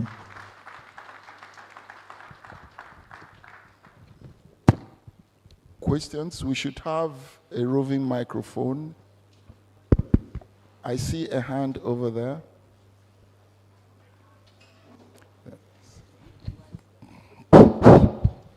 If you don't want to speak, also write down your questions and bring. Mr. Chairman, there were some questions that were written. Okay, please. Pastor, maybe I'll struggle to see what has been put down here by some of the participants. So my question goes to the well-known human rights activist in our midst, specifically Mr. Femi Falomo, SAN, and Senator Sani. He will answer for himself and answer for Sani. He said between 2012 and 2014, the then president, Goodluck Jonathan, was serially harassed for daring to adjust slightly upwards the pump price of fuel. A bag of rice was just 7,000 naira. Exchange rate was just 165 naira per dollar. All hell broke loose. Demonstration upon demonstration were organized by human rights and pro-democracy activists all over the country. Lagos was occupied for about a week. Notable faces that led the protests were Femi Falana SAN, Professor Wole Soyinka, Pastor Tunde Bakare, etc., etc. Fast forward to 2023 to 2024, fuel is now 700 to 800 naira per liter. A bag of rice is now 70,000 to 80,000. Exchange rate is now 1,500 to the dollar. Nearly every Nigerian has been bankrupted to a certain degree. How come, this is the question, how come the human rights community don't seem to find their voices again? What happened? That's the question from Mr. Asem Orazulike. The second question has to do with this. The Nigeria Constitution guarantees freedom of worship in our country. However, this freedom of worship is frequently and blatantly violated in the northern parts of the country. At the mention of blasphemy, which is in most cases are unverified, the accused is mobbed and most likely will be killed. A young man was killed in Bauchi State 2 days ago.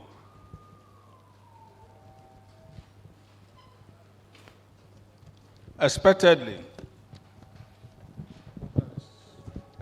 the Constitution ought to come to the rescue of the victim, but rather than protect the victim, the mention of government, the institutions of government are used to protect the people that committed this crime. How can we get the security organization, especially the police, to do their constitutional duties of protecting the victims of each crime without waiting for directive from the political class? Those are the questions that have been sent in.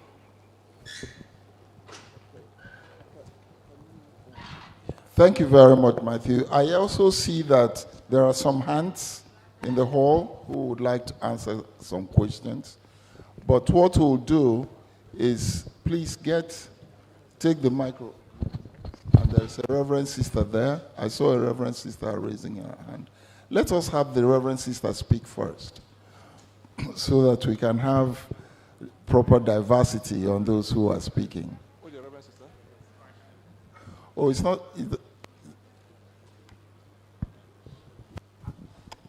Oh, it's a Reverend Father. Okay, please. Ask your question. My question is directed to Professor Anthony Akinwale. My name is Cletus Mabuzo. I'm a priest. Underpinning your paper is a reference to a constitution, the people's constitution. And historically, all constitutional writers have had the problem with the notion of people. And so, for the Greeks, democracy is for city dwellers, as opposed to the other concept, oikos, the crowd. So, how would you envisage a Nigerian constitution that is the constitution of the people? What kind of people are we talking about? Thank you. Thank you very much. Okay, let's. Can we take some questions from members of the Catholic Men's Guild? Our former president, please. Chief Lawson, and after that, Engineer Ben. Thank you very much, Mr. Chairman. I have two questions. One is directed at Professor Akinwale, and the other one or two for the double-breasted discussant, because he's acting for Shehu Sani, the senator. The first question I have, Professor Akinwale, on January 15, 1966, I was 11 years old. Not really 11. About 11. So I actually knew where I was or what life was around me. I was actually to go to secondary school on that day, January 15th. Then the military coup came, and the resumption date was now shifted to January 25th. I don't know whether my contemporaries here will remember, so say to January 25th. 2 years ago, I became 70. Prof, the problems in Nigeria then have not changed till now. My question is, indeed, before the question, the records of the Nigerian government at every stage, the records are replete with recommendations, findings, studies, and all that. They are all there. Nobody takes anything seriously. And you did mention that we need to restructure the country to be able to strengthen democracy. I have studied the Nordic states, Denmark, Norway, Sweden, then Iceland. Studying them a lot because it's the best part of the world. That's what the studies say. I've also looked at Malaysia, Indonesia, Singapore. These countries were one. In Denmark and those other countries were one. In Yugoslavia, we know how many countries broke out of Yugoslavia. Even Russia.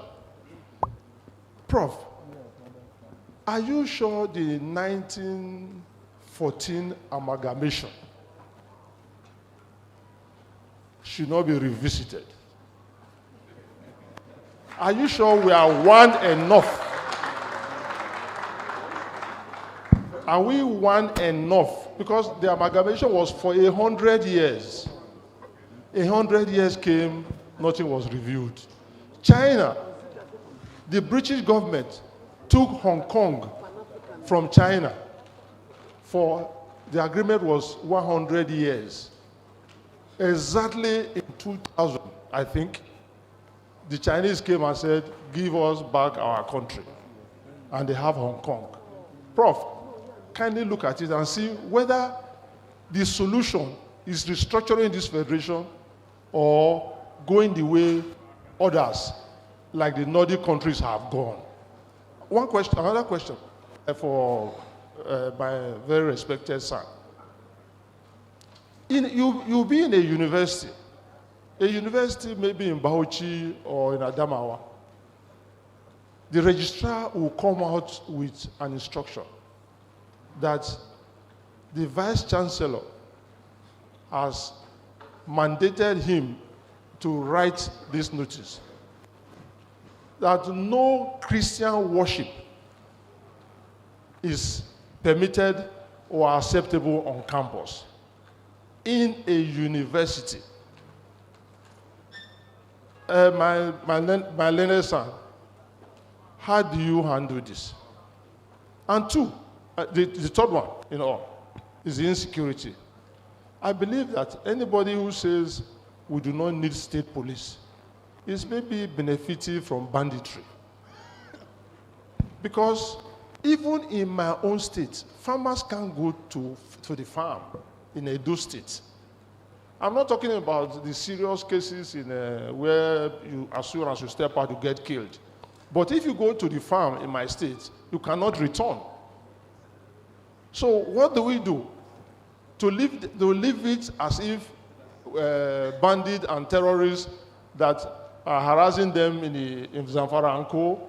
are also harassing us in Edo, Delta, and so on. We won't accept. We need state police, and then there should be provisions that will safeguard politicians from the harassment of state governors who will be in charge of state police. Thank you very much, ladies and gentlemen. Thank you. I think there have been quite some questions now. Let us address them. But may I please crave your indulgence to make your questions very brief so that many more people can address them. Let us perhaps start with the SAN, and that is the question that was asked remotely. With respect to the protest during President Jonathan's administration and the fact that there has been removal of subsidy, difficulties in society are worsening, and yet we have not seen the level of protest that happened at the time. Perhaps I yield the microphone to you, SAN. Well, I think that question is very unfair. And it does not to take cognizance of our recent history. These things we can just Google now. There were 2 protests against the Jonathan administration. Please, you are not listening, no? Aha. There were 2 protests. One was in May 10 to 15. Two major protests. One in Abuja, one in Lagos. Because a cabal had confirmed that President Yar'Adua was in a state of coma. And they said Jonathan will not be allowed to take over. And we called their leaders. There is a constitution. Those who wrote it deliberately put it there. That once the president is unable to perform his duty, the vice president takes over. He said no. We took a risk.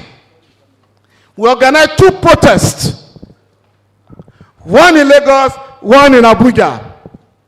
Some of those who are now more Catholic than the Pope never joined us. Were you there?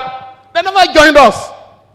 That was why we insisted the National Assembly must proclaim Jonathan as the acting president.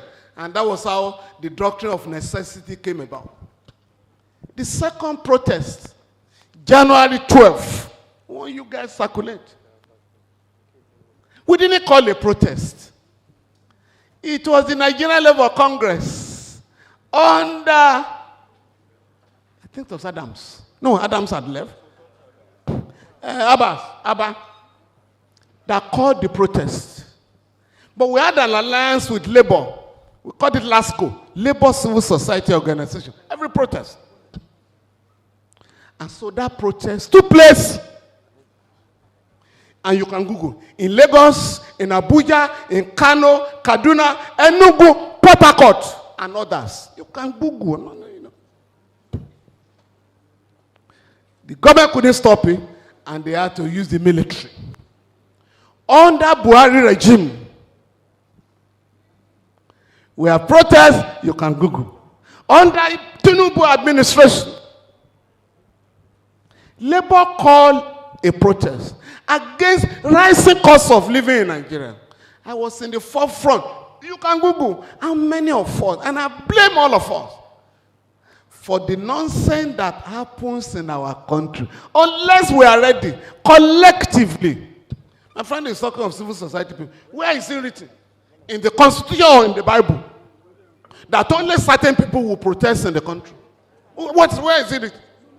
The last NSAS protest, because people forget our history. Last NSAS protest. A young man said, we are going to protest. The police, he was invited to the IG's office in Abuja. If you protest, we will deal with you. And the young man came out to say, we are not going to protest. My son called me fast. Said, Dad, we are going to protest tomorrow. I said, why are you telling me? You are matured enough. I mean, you don't need my permission. He said, no. We're only informing you that in case we are arrested, you have to save us because that's what you do to other people. Ah, okay. Now, sir, again, you can Google Fast and Run Town started the NSAS protest. It's there.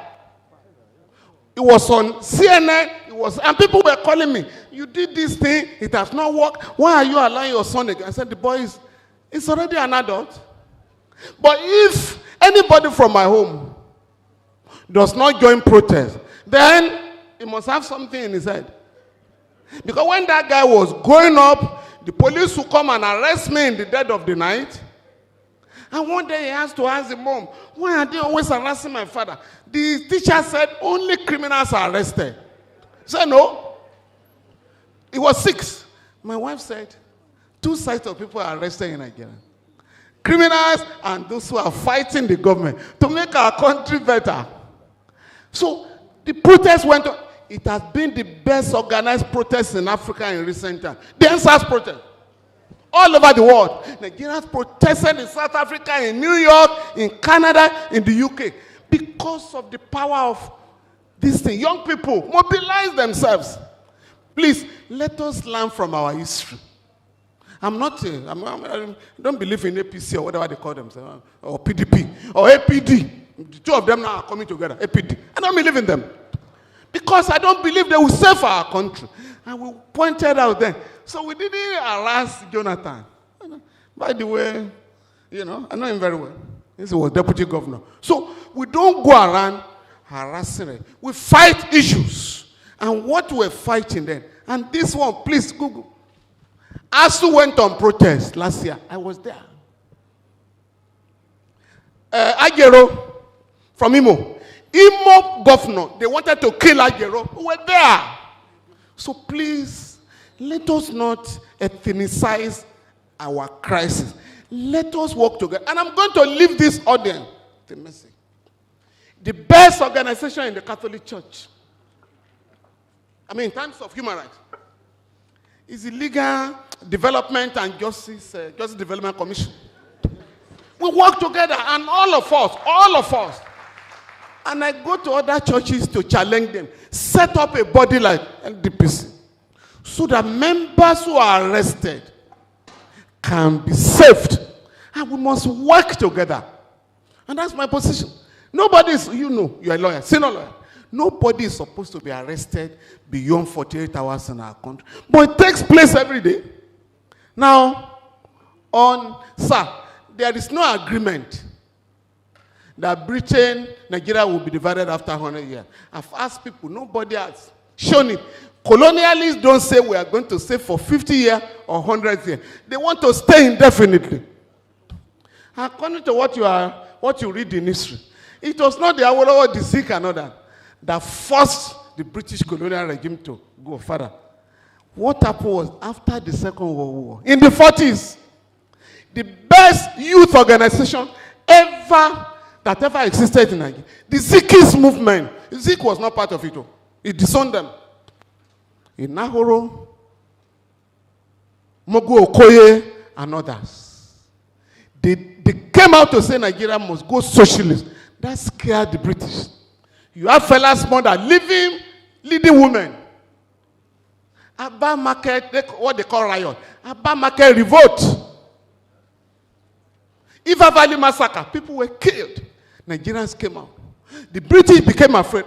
We better quickly get this political class to agree with us. That was why they brought up the Awolowos and the Sikh in the 40s to say, we are going to hand over to you. Once you are going to allow our interest to be preserved. So when we are told in our history, they entrenched chapter 4, fundamental right, so that the minorities will be happy. No.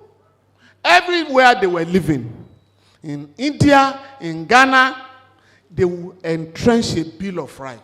So that when they are gone, their own companies will not be nationalized. So the point I'm making, there's no provision anywhere that Nigeria will exist for 100 years. Or Christians in the north, again I beg you, the government will not give you solutions to your problem. We have to look for solutions to our problem. And I have suggested, and I'm happy it's been taken up now, and I've written an opinion on it. A case now is now in court to test the legality of this kind of ban, that Christians cannot worship when Muslims are allowed to worship. The other point on that, and again I've suggested, when you are not given land to build churches in the north, or when the churches are attacked, we ask people, can we go to court and claim damages for you? They say, no, we don't want to fight government. So that is part of the problem. The Catholics and the Christian community must define their member and let everybody know that the country belongs to all of us. If you allow a mosque, you must allow a church, and that is the position. On state police, I'm for it. All I'm saying, let us address the fears of those who are saying we don't want to go back to the First Republic. Thank you. Thank you, very learned SAN. In fact, all that he has summarized is that he has always stood up to be counted. And he has also defended himself. Let me now yield to Reverend Professor to address the questions on your paper. Thank you. Thank you very much.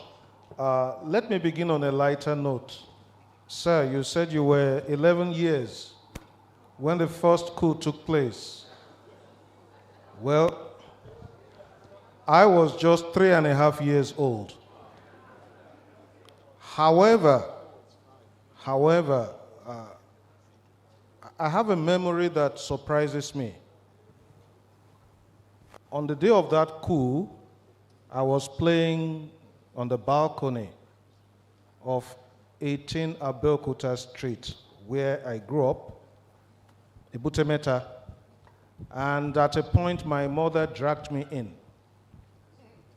And she said, "You can't play outside today." I didn't know why. So, obediently, I followed her. And some moments later, there was a knock on the door. And my mother wondered who was by the door. It was my maternal grandfather who lived, we were on Abeokuta Street, he lived on Ondo Street. Came in, he and my mother were conversing, I was playing somewhere beside them, and at a point, he said, "Wọ́n ti pa Tafa. They've killed Tafa." I didn't know who Tafa was. Tafawa Balewa. That was my experience when that coup took place. You know, we have not really reviewed what happened on that day. Because as I described Nigeria in a lecture I gave recently, my friend's 70th birthday, Oge Boigbe, Nigeria is a country that remembers to forget and forget to remember. We have not really examined what happened on January 15, 1966, July 29, 1966. We are a country where there is selective indignation. And that's why we have not had the courage to look at what happened on those 2 days.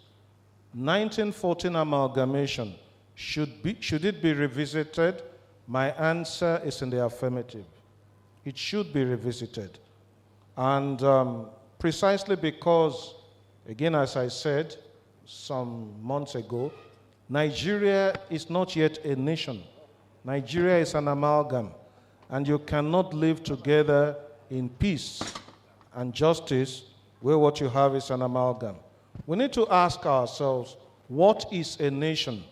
And I love to define a nation as an association of peoples, in the plural, who identify the fact that they have shared core ideals, and on the grounds of their shared core ideals, they form an association, they give themselves a constitution to protect them as they pursue those shared core ideals.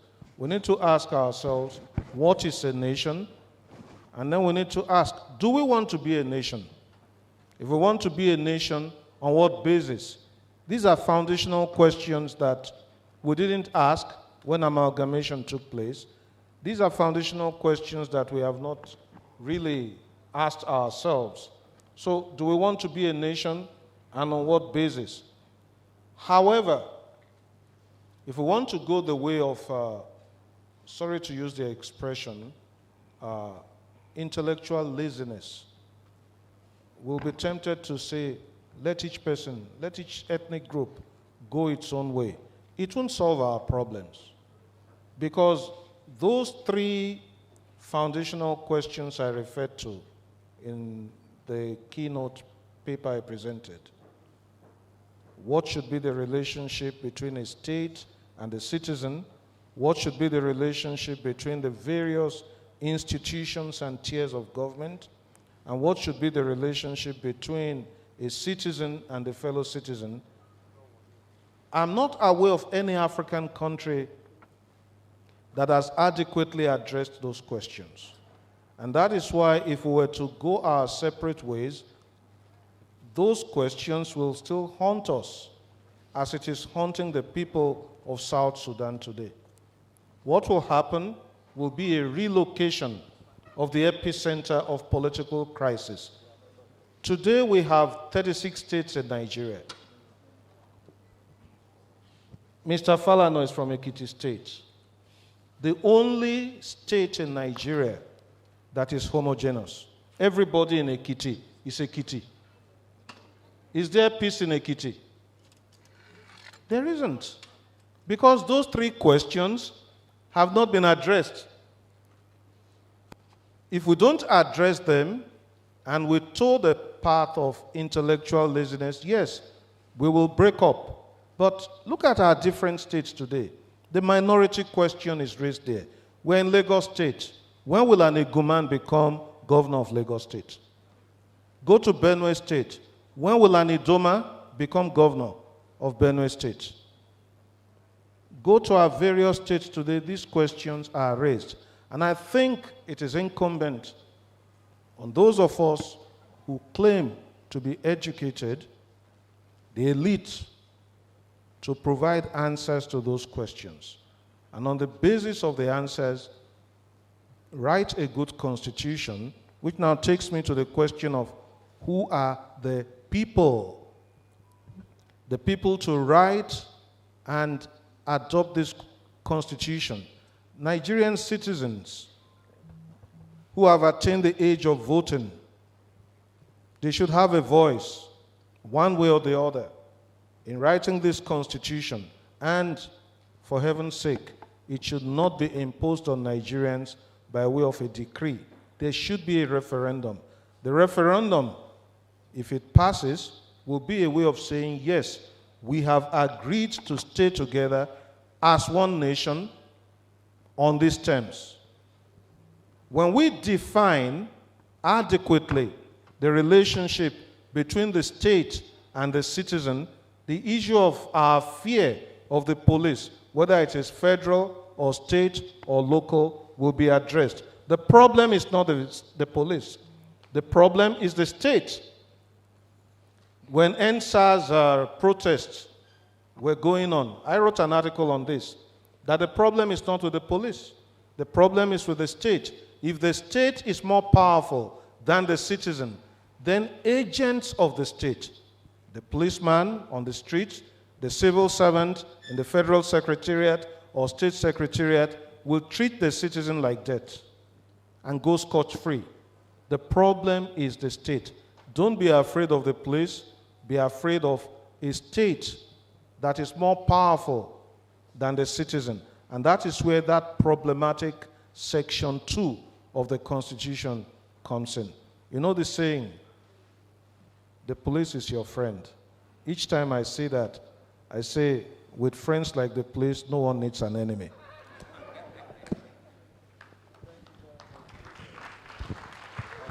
Thank you very much, Reverend Prof. We have more questions that have been collated, but let's hear Engineer Aka, who has been raising his hand, and the gentleman there in red cap. And then I really would like to very actively ask for a lady to ask a question.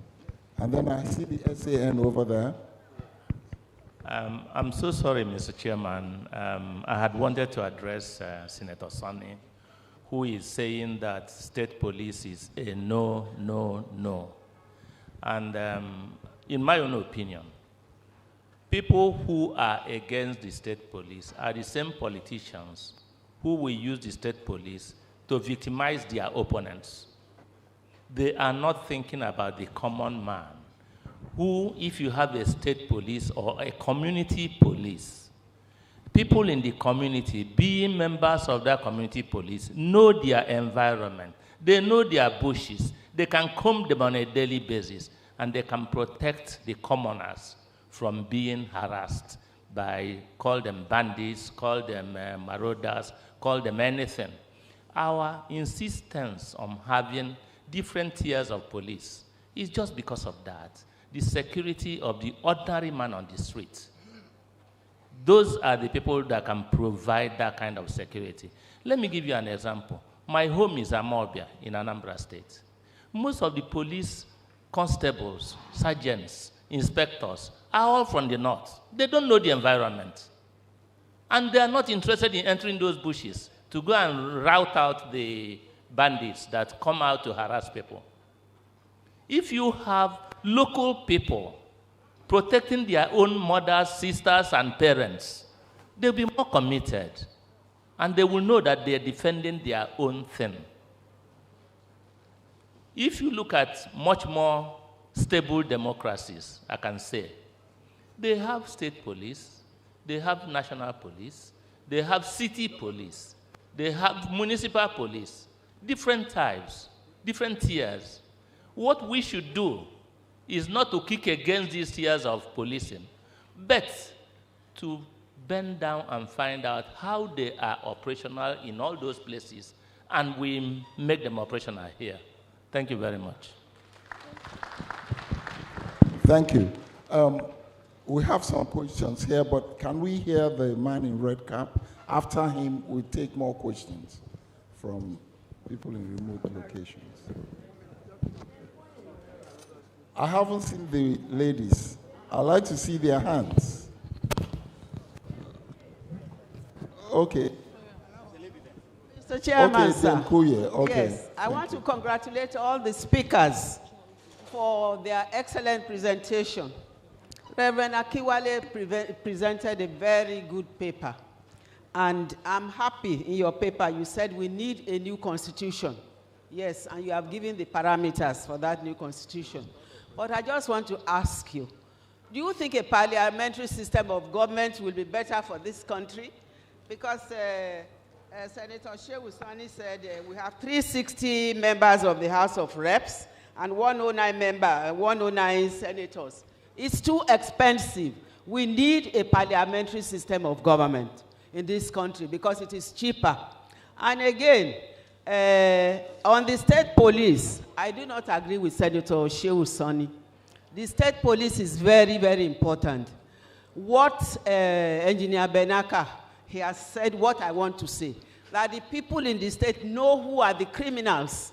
In fact, we need community policing as well. Because if we want to stop the insecurity in this country, the federal system is not working. People are getting killed, abducted, even on the Ibadan Expressway. So many evil things happening. There's too much shedding of blood in this country. Too much. So we need state police. We need community policing to secure the security of our people. And lastly,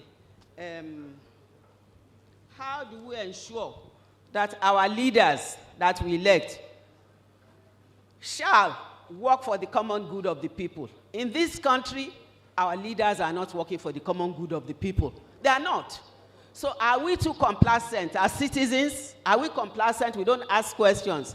As the learned son, Femi Falomo, has said, we don't ask questions. We must query, ask questions from our senators, our House of Reps members to improve this country. I think Nigerians, we are too complacent. We are too complacent. Our leaders must work for the common good of this country. Give us good electricity, good roads, good schools, ensure that we are secure in our country.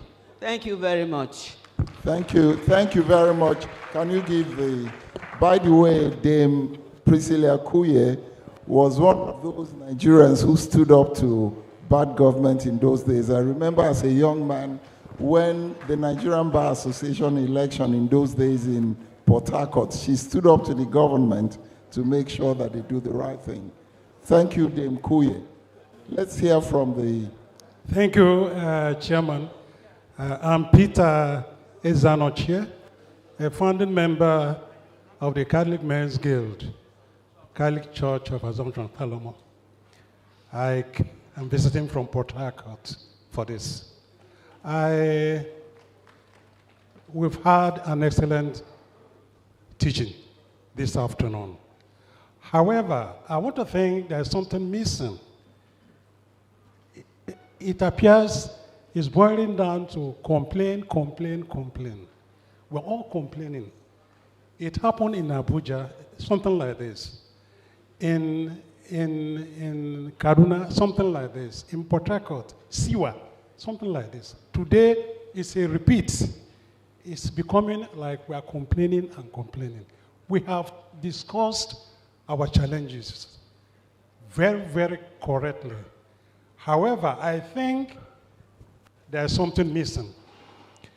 We have not talked about the external influence in this country.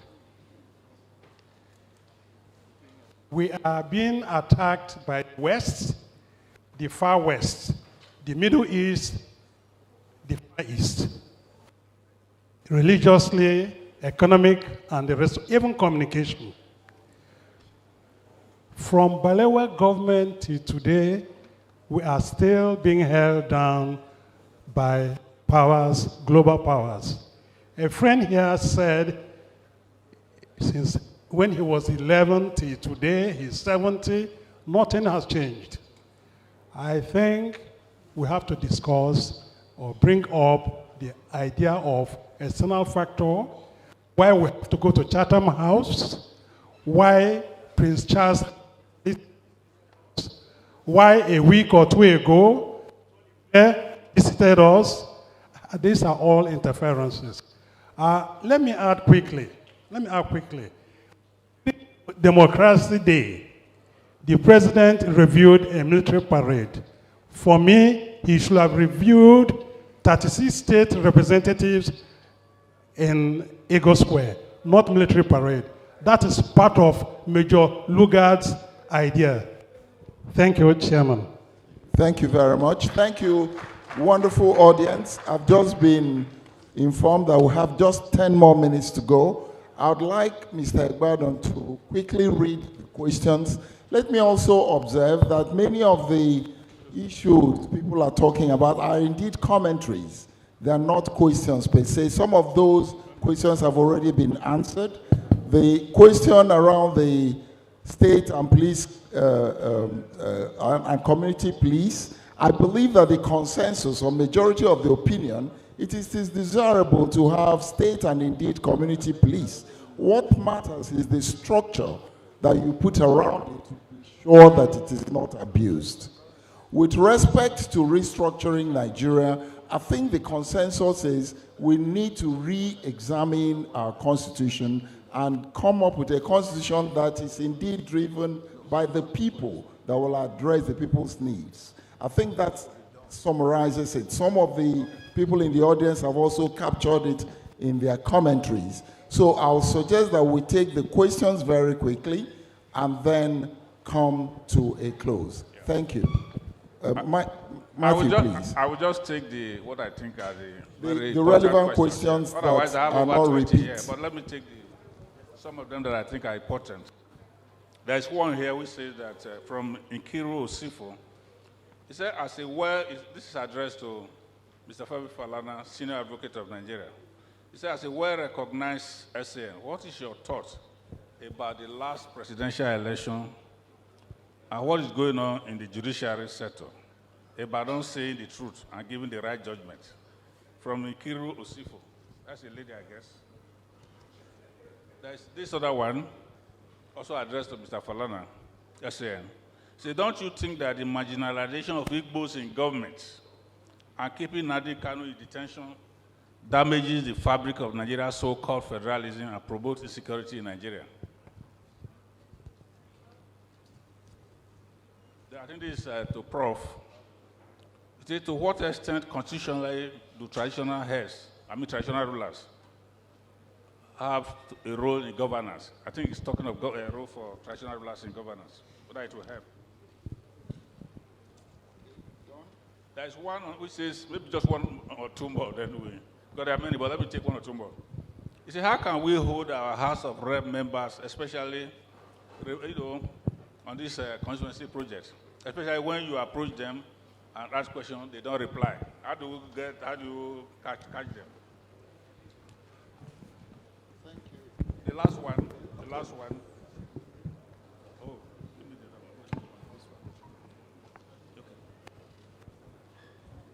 There is this one. You see, given the lopsided development in our polity today, would you advocate for a gradual approach to the kind of federalism you are advocating for? What would you say about the pro-NARCO constitution that advocated for 18 regions? Thank you very much. Thank you. I think we'll take the answers to those questions. We'll start with Chief Falana, SAN. Perhaps the SAN might add this in answering your question. The debate about minimum wage and the living conditions of Nigerians. New minimum wage, whatever. The debate, please. Well, first of all, let me say I'm not a chief. I'm simply Mr. So that you don't get away with the impression that a chief has spoken. Father, we are not going to have a new constitution unless there is a struggle by the Nigerian people. Those who are in power currently enjoy the current constitution. What they have agreed to do is some kind of tokenistic amendment of certain provisions. And that is what they have been doing since 1999. So if you want a new constitution, we have to mobilize the Nigerian people to demand. But as it is, I have my fear. There is a chapter of the Constitution we hardly talk about, and I wanted some clarification there. Chapter 2 of the Constitution. I'm not talking of Section 2, sir. That chapter contains the minimum demands of the Nigerian people. Access to education. In fact, they put it free and compulsory. Primary, secondary, and university. But they now put a proviso. As and when due. Who is to determine as and when due? The members of the ruling class.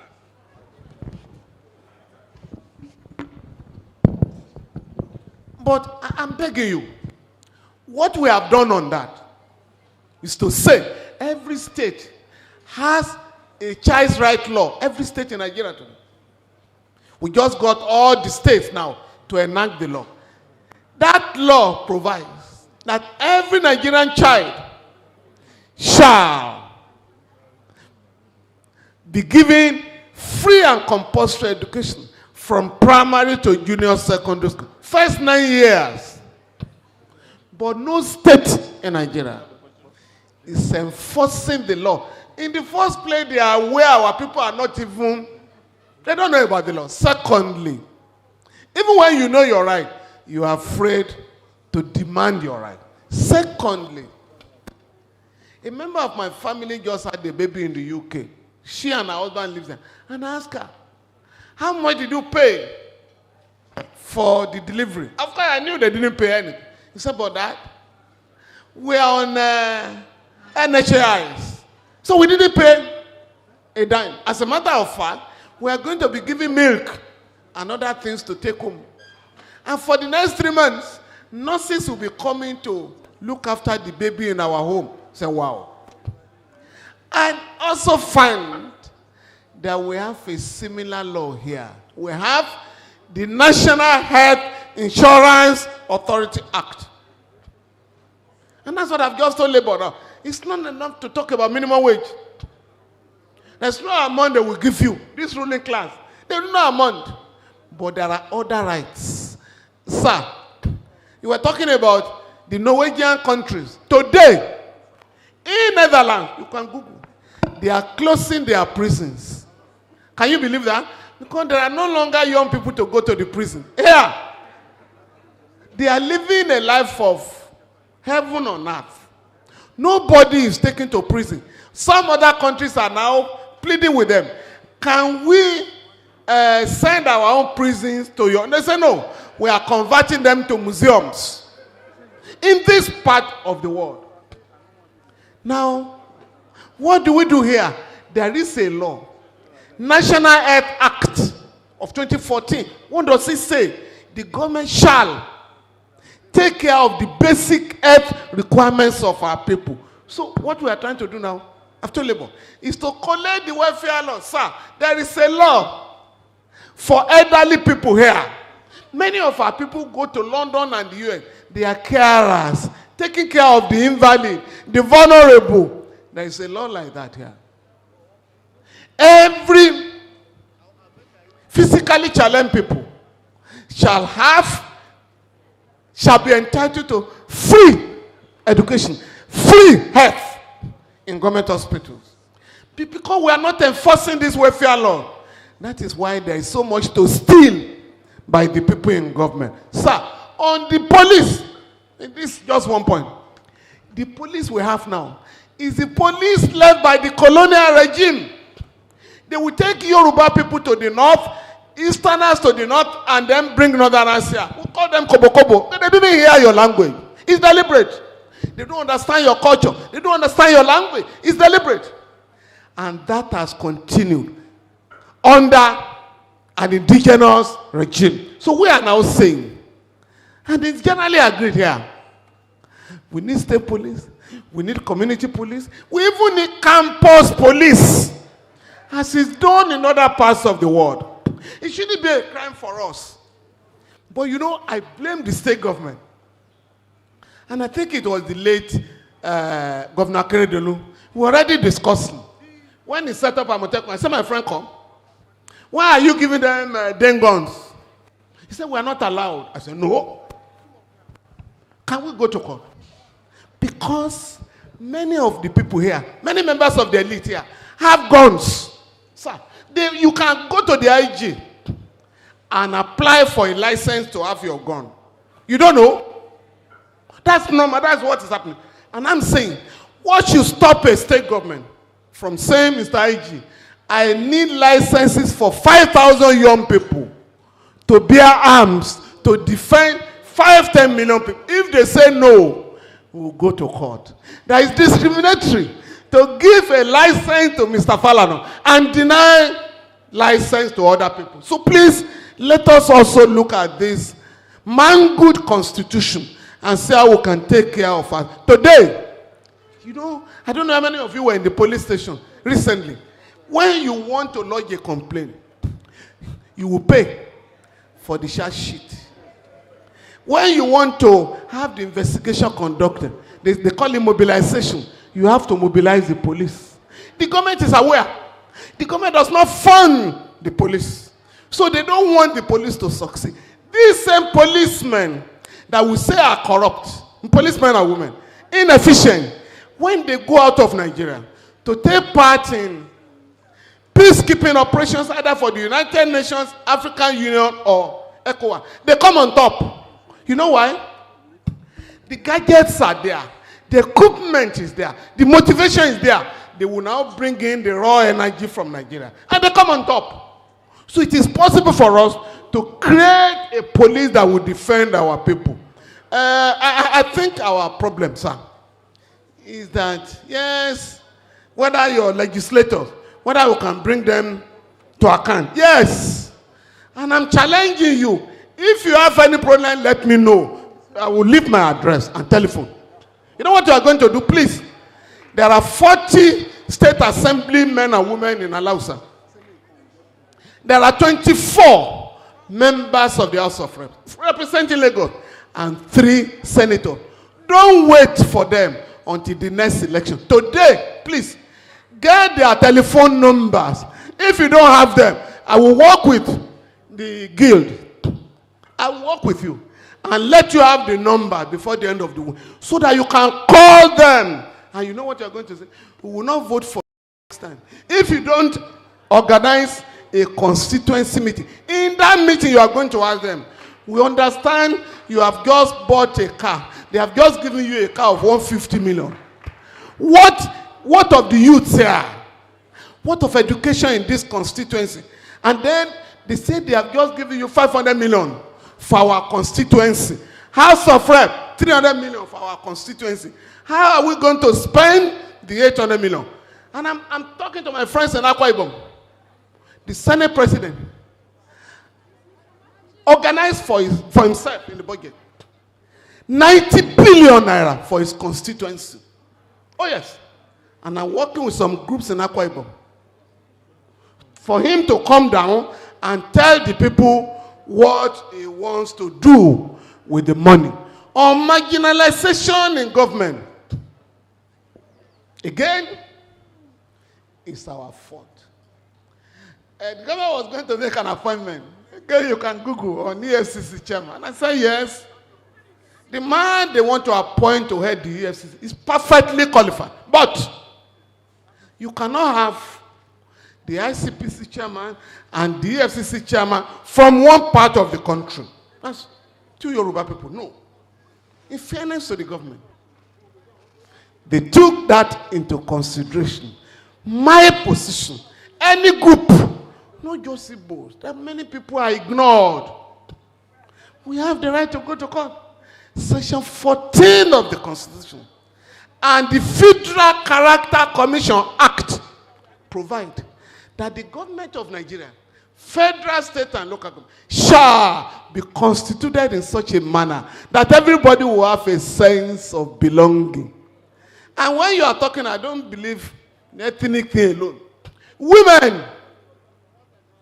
Women constitute more than 50% of voters. The government of Nigeria has considered that women are entitled to 35% affirmative action. So 3 years ago, some organizations met with my wife. Please, you have to go to court. And they went to court. And the Federal Court ruled that every government in Nigeria must meet the requirement of 35% for women.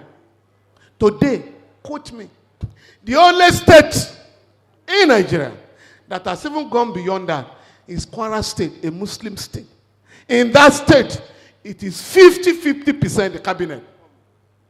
50% women, 50% men. That is the fourth. Only 3 African countries have done that. Rwanda, South Africa, and I think Ethiopia. Only Kwara State. And so, we must also harass Lagos State. If Kwara can do this, you say you are the home of progress and whatever, center of excellence.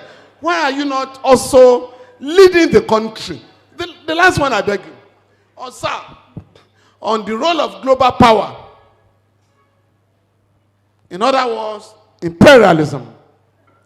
And I made the point. Those who colonized our country ensured that those who are governing Nigeria in every election are acceptable to the West. That is why they go to Chatham House in London. Not to you, not to campaign here. To campaign to those people. We are going to protect your interests. We are civilized. In fact, there was one who was banned from going to America. During the election, they quickly packaged him. I can enter America. So it's not about you. And what is going on now? You know, when the president said, fuel subsidy is gone. It was not for Nigerians. It's for those guys. When they say they are floating the naira, it's for those guys. And that is why Nigerians are groaning. The IMF and World Bank are saying, you haven't done enough. Remove other subsidies. And it's our duty to get organized. Please, the way forward from here, this wonderful organization must get across to other parishes. We want to take our country back. Nobody is asking me about election. Oh, Father, we were talking of INEC. The Ways Commission recommended that the electoral officers shall be appointed by advertisement. You advertise. Those who want to be INEC chairman or resident electoral commissioners would see their qualification. If somebody is as engaged in examination malpractice, he can't be an electoral officer. If somebody is convicted, no. And the law said they must be non-partisan. Now, the people that will do the shortlisting, National Judicial Council, and then they will send the 3 names to the parliament. All that the president will do, after one has been chosen, is to appoint. But no regime, since 2010, to Yaradua that set up the panel, no regime has ever allowed that provision because of possible manipulation. So please, these issues are very important for all of us. The last one about our people, all people here, there were some of you people who were not allowed to vote during the last election. Is that not so? Now, wait. Please, my son came to me, angry. He said, some of my friends were not allowed to vote. I said, what do we do? That's why I'm here. Okay, what do you want to do? That's a lawyer. We need to go to court for them. Because the right to vote is a democratic right. It's a human right for me to choose my leader. Okay, go and get their names. Unless we are going to have those names tomorrow. Everybody spoke to say, let's move on. Let's leave them. No. You can't struggle for the progress of a country that way. We must be ready. All victims of injustice must be ready to challenge their oppressor. And that is in the new, this thing they have just You know, they are falling on new item. Now, you must use it to harass them. Instead, we want to build a nation where no man is oppressed. So if you don't allow me to vote, have you not oppressed me? And so, I want us to start today. Don't talk, 2023 election is gone. We are coming, they are already planning for 2027. If we don't move now, it's going to be the same cycle. We are going to have the same set of people, not for the interest of our country, but for their own class interest. Therefore, let us move from here. I've told you about your organization. Powerful LPDC. How can we have that all over? Oh, not the Catholic churches. And like Sheikh Usani said, even when it was difficult, we had the Catholic bishops leading and contributing to the development and progress of our country. So, and that is why you stand, you know, all the other ones. Those people who call prosperity churches. You know prosperity? You know why they call them? Somebody has no job. You say this year is your year of prosperity. How can it be your year? Unless you are going to be a criminal to steal. So please, those ones are insulting. They are insulting Christianity. And so when you see one of them said he's going to have a church in every street in Nigeria. And my Lord, Archbishop Cardinal Ikoyi said, that those are business centers. Now they cannot be churches of God. So please, let us defend the church by going to the Bible. Thank you very much. Thank you very much, Mr. Falana. Mr. President, please make sure that we co-opt Mr. Falana to the Catholic Men's Guild of Falomo, regardless of where, so that all of the human rights things he will be addressing for us and for this. Thank you very, very much. There is one question he did not address, and this is about the release of Nnamdi Kanu. But before he addresses it, I have a personal opinion about that as well. But Mr. President has kindly permitted that there is absolutely, if he has committed any offense, I believe very strongly that he should be tried and justice would follow. What has happened in the Southeast is that people have a very wrong impression about IPOB and Nnamdi Kanu. And because he's still in incarceration, those criminals have taken over. No sit at home. Kanu does not even believe in sit at home. I think the popularity or notoriety that Nnamdi Kanu has today has been caused by the federal government. And they have indeed worsened the security situation in the Southeast. I believe that if Nnamdi Kanu is released, following the rule of law, security in the Southeast will indeed improve. Some of these things are phantom assumptions. When he's released, people will even appreciate that the Igbo man is better off in a properly federated country called Nigeria. That is my personal position about it. Thank you very much. And I'd like you to speak about Kanu, but let the youth corps speak so that you can take some of the other questions. And after that, the SAN and the gentleman. Thank you, Mr. Chairman, sir. Thank you, Sir President, for allowing me. Good afternoon, our elders. Thank you so much. Good afternoon, everybody. Please, sir, a quick one.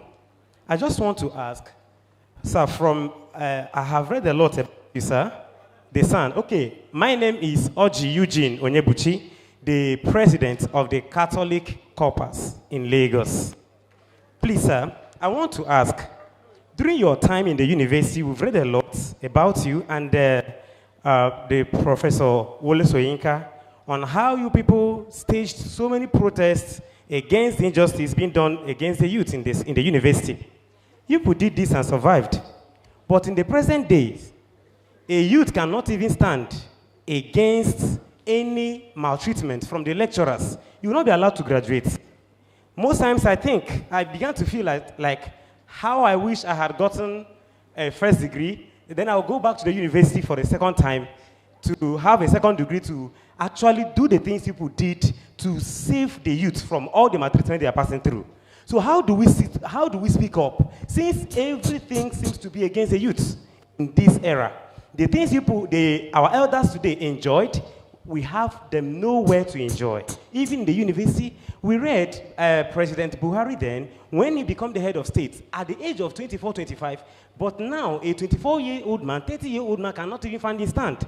How do we find our way out of this? The last, sir, please, what happened to the FAB report, the 14 FAB reports that we know of during President Goodluck Jonathan? Thank you, sir.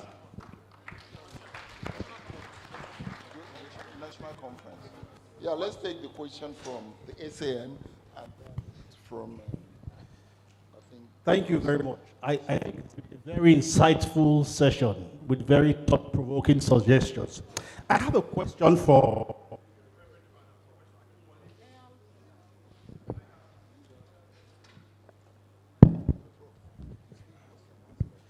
I have a question for Reverend Father Professor Akinwole.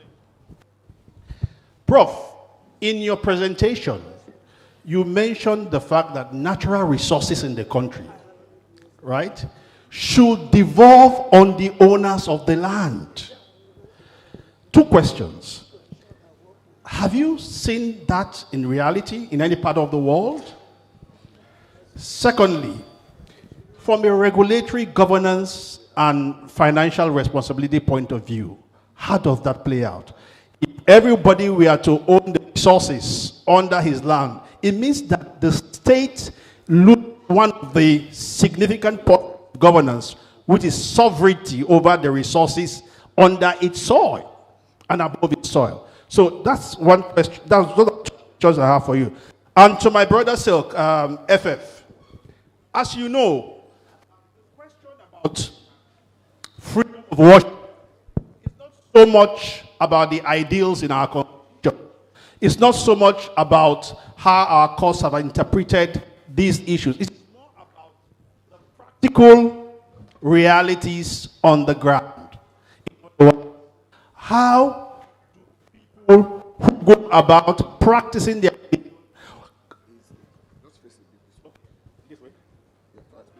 okay. In other words, how would people who want to go about practicing their religion in a free, fair environment? For instance, I go into the motor park in Shagamu and I want to preach the gospel. I am beaten and probably lynched because some people there don't share my faith. This is common in the north. We saw the case of some young girls who have been beaten and killed because they try to profess their faith.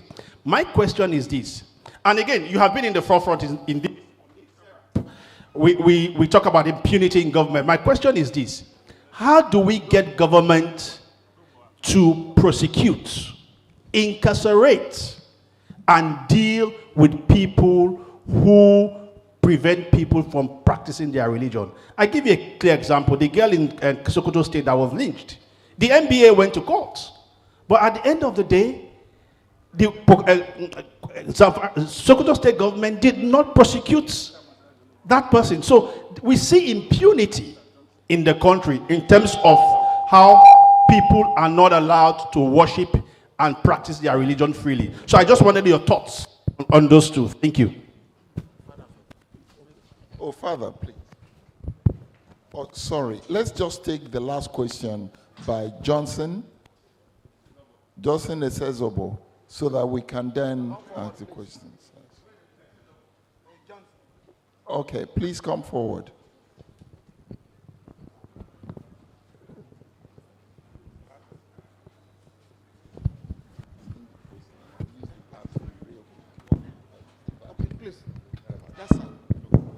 Good afternoon, all. Nice being part of this gathering. I thank God for it. I want to pay some Femi Falomo, even the professor, and Senator Sani underline all that they have said is good governance in Nigeria. And how do we inspire and promote this? I want to look at the role of professionals and the church. I want to say that in Nigeria we have laws, but Nigeria is not governed by laws, but by will. One example of this is when Obasanjo seized the local government allocation of Lagos State. The Lagos State government went to court. It took the Supreme Court to just say that simple thing that, Obasanjo had no power under the Constitution to do that. If we're practicing law as we should do, and not merely trading, because I see professionals as trading. I see lawyers as trading. It doesn't take much for Attorney General to advise the president that you have no power to do that. So that matter didn't need to go to court. Number two, I want to go back to military rule. All right. During military rule, we lawyers drafted decree for the soldiers to do whatever they were doing. I remember I appeared before a judge, a female judge, at the Fairbanks Tribunal. And he said, Mr. Asidobo, we are here to recover. The job of a judge is not debt recovery, but dispensation of justice. And I asked a question. If Abacha has signed a decree and has said, as against man relating with woman, man should be relating with man and woman with woman, will you enforce it? He said, do you want me to answer that question? I said, yes, that's why I asked it.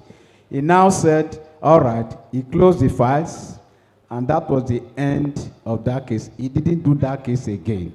So professionals should deal professionally and restrain those who they aid by dealing otherwise from doing the injustice and oppression we have in this country, which Femi Falomo has described properly as impunity. May God bless us all in Jesus' name. Thank you. Mr. Chairman, over to you. Okay. Well, sometime in the 1970s, Sonny Okosun sang Papa's Land, and he asked, who owns the land? We want to know who owns the land. Who owns the land? It's the people. It's not government. For so long, we have operated with this belief that government owns the land and the money. The land belongs to the people. The role of government is not to appropriate the land, but to protect the land and the people. Government is your megad. But we have a system in Nigeria where the megad, who ought to protect, who is hired to protect your property, takes over the property and insists that the security post is your kitchen. So he eats all the food in the name of protecting you. We're able to do this because we have a constitution that has made government more powerful than the citizen. Look at what happens. This constitution provides for one president, one vice president, 50 ministers, 109 senators, 375 members of the House of Reps, 36 governors, 36 deputy governors, various state houses of assembly of different sizes. Who is paying for this? Where is the money coming from? It's coming from Niger Delta, by the way. So it is unjust. The people owned the land. That's why sovereignty belongs to the people. Our problem in this country is largely caused by the system of government we run. You know, when President Buhari was campaigning for the presidency, he limited the problems to 3: corruption, insecurity, and the economy. And I laughed. Those are symptoms. A good doctor will not just treat symptoms. He will go after the cause. What's the cause? 1992, Bill Clinton was running for the White House.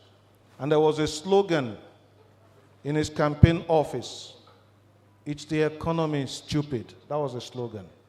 If I were to coin a slogan for Nigeria, I would say it's the constitution, stupid. We're like two football teams who decided, took a resolution in the dressing room not to obey the rules and regulations of the game. The game will not start because one team may decide to take the kickoff in the 18-yard box of the other team. So we need to take a look at that constitution, not the cosmetic modification that our National Assembly has been doing. Mr. Falomo is saying they're not going to do it. Well, I think something is going to happen. Apartheid South Africa did not change because the racists became good. But the government became too expensive to run. This government, this constitution has become too expensive to run. Nigeria is now like a patient whose vital organs are dying. Something has to give way. The time will come when there will be no money to run these various offices. This is where I disagree with the Nigerian Labour Congress. Instead of making an unreasonable demand, I'm sorry, you can't ask people to, the private sector cannot pay what organized labor is asking for. Organized labor is operating, with this mindset of a socialist state that never existed. Instead of asking for 600 and something thousand naira minimum wage, why don't we say we cut the salaries and allowances of our political office holders by 75%? Thank you very much, Prof. Thank you. Thank you very much. Over to... I think I will take it from there, sir. I think I will take it from there. A family of 5 or 6 will at least spend no less than 5,000 a day. In 30 days, in present-day Nigeria, that will be about 150,000. The children will have to go to school. Those who are sick will have to go to the hospital. They have to pay the rent. And if the man works wherever, he also pays for transport. The figure Labour gave was a negotiation figure. And they must meet themselves somehow.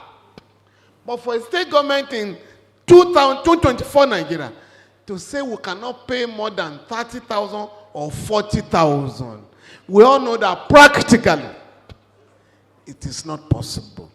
If I were to ask the relevant question on that matter, and I've made it clear, Labour, TUC and NSC are my client, and I've told them, no matter the figure you arrive at, before the end of the month, the figure is eaten up by inflation. And so we should be asking, can we control the Nigerian economy? We are not doing that right now.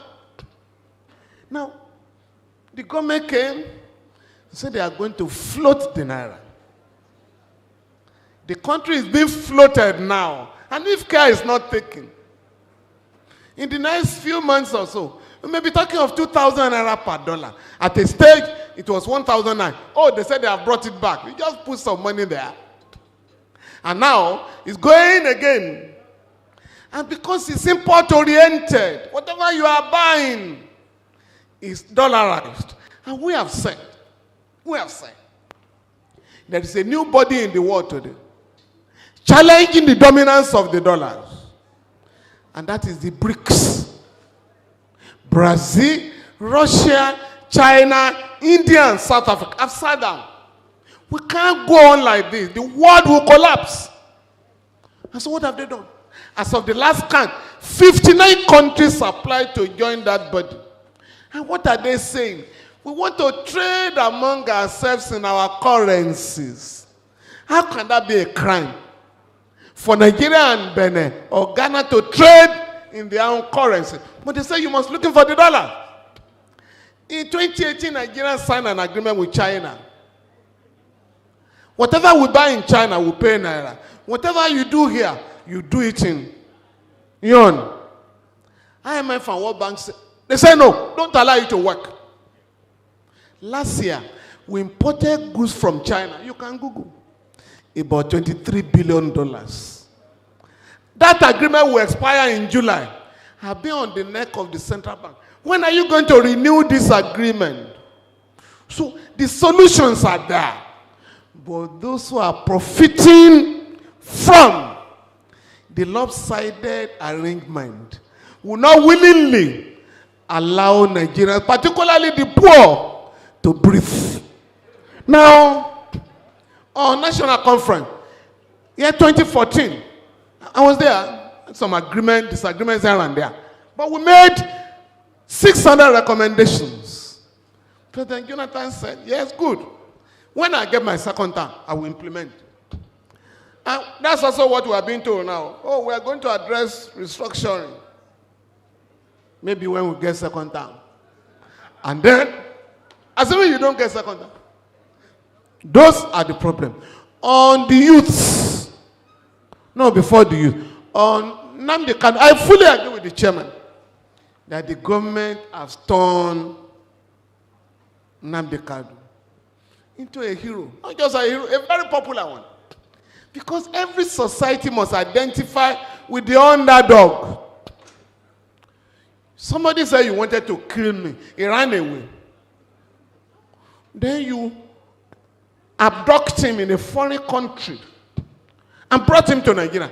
The Court of Appeal said that is illegal. But the Supreme Court said, well, you know, even though he was brought in illegally, since he has been brought, let the trial go on. I can predict today that trial is going nowhere. The Nigerian state is not competent to conduct such a trial. I'm sure you know one of my clients, Shewore, was charged with treasonable felony.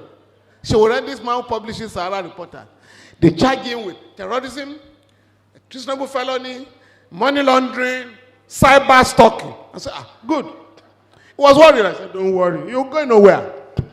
So what do you mean? We started.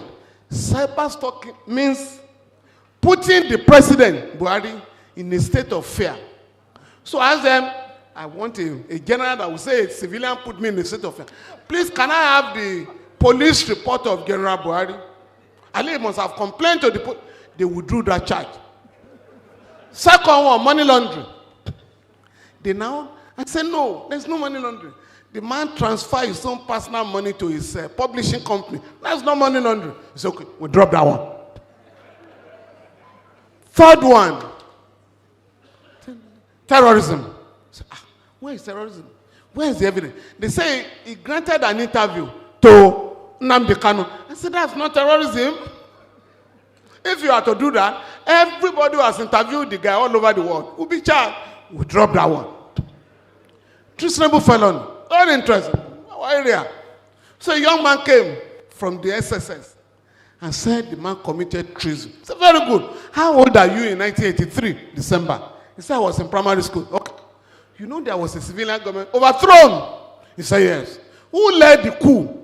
He said, General Muhammadu Buhari. That's the president. Has the president been tried for that coup? He said, no, sir. Is it too late now to try him for the coup? He said, well, I don't know about that. Now, after the cross-examination, I told the gentleman, this is the end of the case.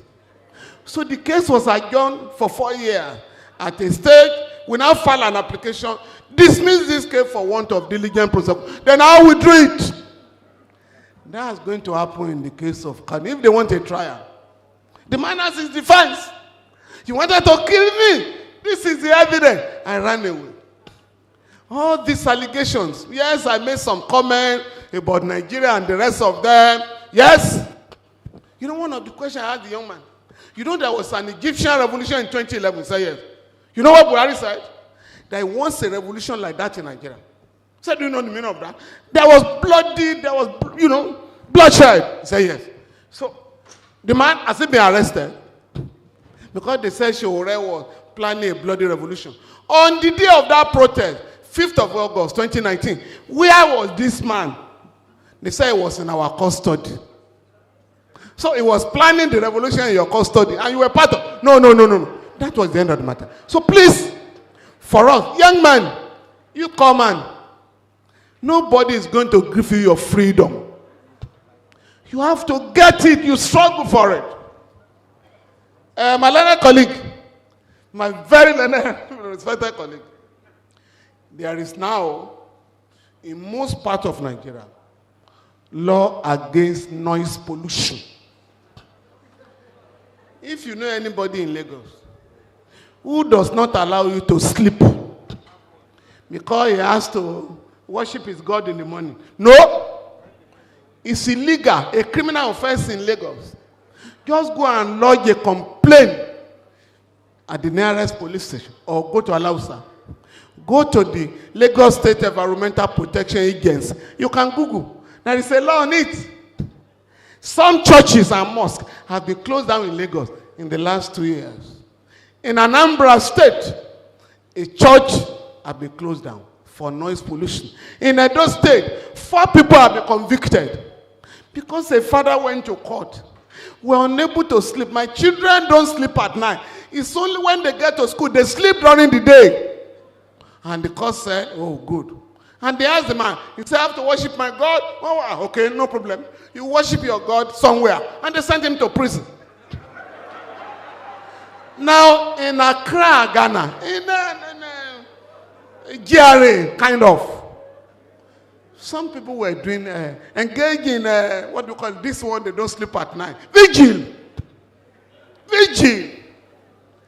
And the judge called the man. You're a pastor? He said, yeah. A pastor of God? He said, yeah. You know, there are some pastors that are not of God. So you're a pastor of God. So you will not disturb the neighborhood. Otherwise, we'll close down your church. He said, my Lord, nobody can close down my church. It's a church of God. Okay, no problem. He continued. The neighbors came. We have not slept for 1 week because of the noise. And the court said, I want to advise you. Go and reconstruct your church so that your noise will not go out. There are gadgets to do that. He said, no court can force me to change, to modify the house of God. No problem. His neighbors came again, and the court ordered the closure of the church. And he was also sent to jail. So that is the position now. All those people who enter Molue, poor people. They deceive themselves, poor people. You won't have a big man in a Molue. Do you know these buses we call Molue? You know now. You understand me? Somebody will enter a criminal offense. This drug is from India. Everybody has taken it in India. India of 1.4 billion people. Now they have recommended for Nigeria. You want it there? You want it here? You know, you can't understand what I'm saying. This is what the poor go through. A lot of those drugs have expired. And then you are disturbing people. So there is noise, a law against noise pollution in our country. The final one is on the young man. I reserve it. Yes, on the Sokoto girl, Rebecca. Very unfortunate. She was not only killed, she was brutalized for talking about Jesus Christ. Again, because we don't hold people accountable. The governor of the place at the material time is a lawyer. And he didn't prosecute. They filed a charge, which they withdrew later. And I've been asking the NBA, what do we do about this incident? Otherwise, we're not going to stop it. But in a place like Lagos, and Monsignor, I'm going to contact you later. That fellow that died this morning, who pursue his employer, that's the law in Lagos today. Any accidental or violent death in Lagos must be probed. We'll take it up and get the employer to be responsible to the family. Because we have the Employees Compensation Act. So that if somebody dies in such a circumstance, somebody will be responsible. You know, You know what we do, sir? We take the area that is good for us in the West. We abandon the area that is good and copy the bad one. Somebody was in New York one day, sir. Father, the lady went to visit her brother. So a car slightly touched her on the road. And so the brother said, Shubu, Shubu, Shola, Shubu, Shubu, Toba, Shubu, Wadolowo. The brother was saying, fall down quickly so that you can become rich. And the girl said, I'm a Christian. I can't fall down when there's no bed. Okay, you go home, a poor girl. So when they got home, the girl asked the senior brother, assuming I had fallen down. From there, an ambulance will have come. And then, while you are being taken to the hospital, lawyers will follow you. That's what we call ambulance chasing. By the time you get to the hospital, they will admit you and put some water on your body. By the time you are leaving, they will pay you not less than $250,000. Otherwise, we'll go to court. You say, hey, I didn't know. Next time a car hits me, I will fall down.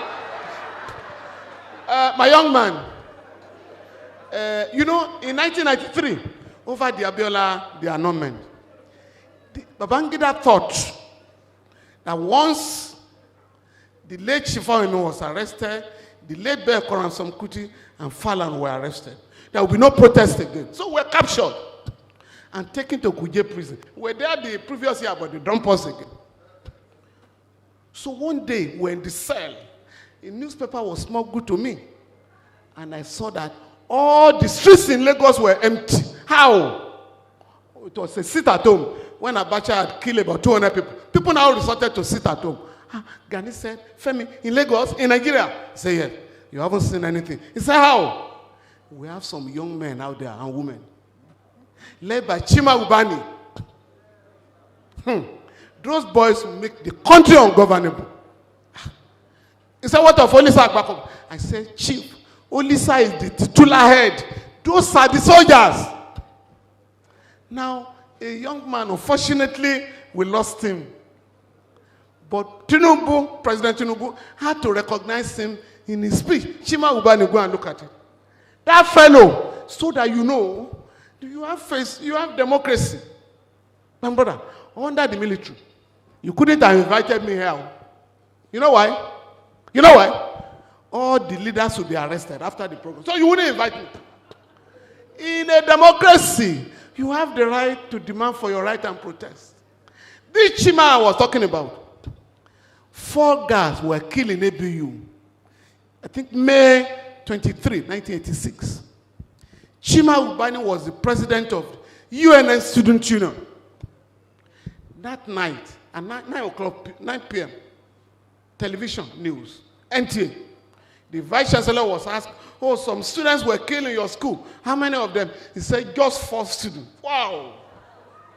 The entirety of Nigerian students went to the street. The action in Nsukka was total. Because since 1970, since the Civil War, students in the East have never joined a national protest. But this one, it was. So what did Babangida do? Nsukka. Some boys were, outside girls were killed. What is the business of Igbos? So go and close down the school. Okay. They arrested Chima and his colleagues, 8 of them. Charged them to a magistrate court for unlawful assembly. We freed them.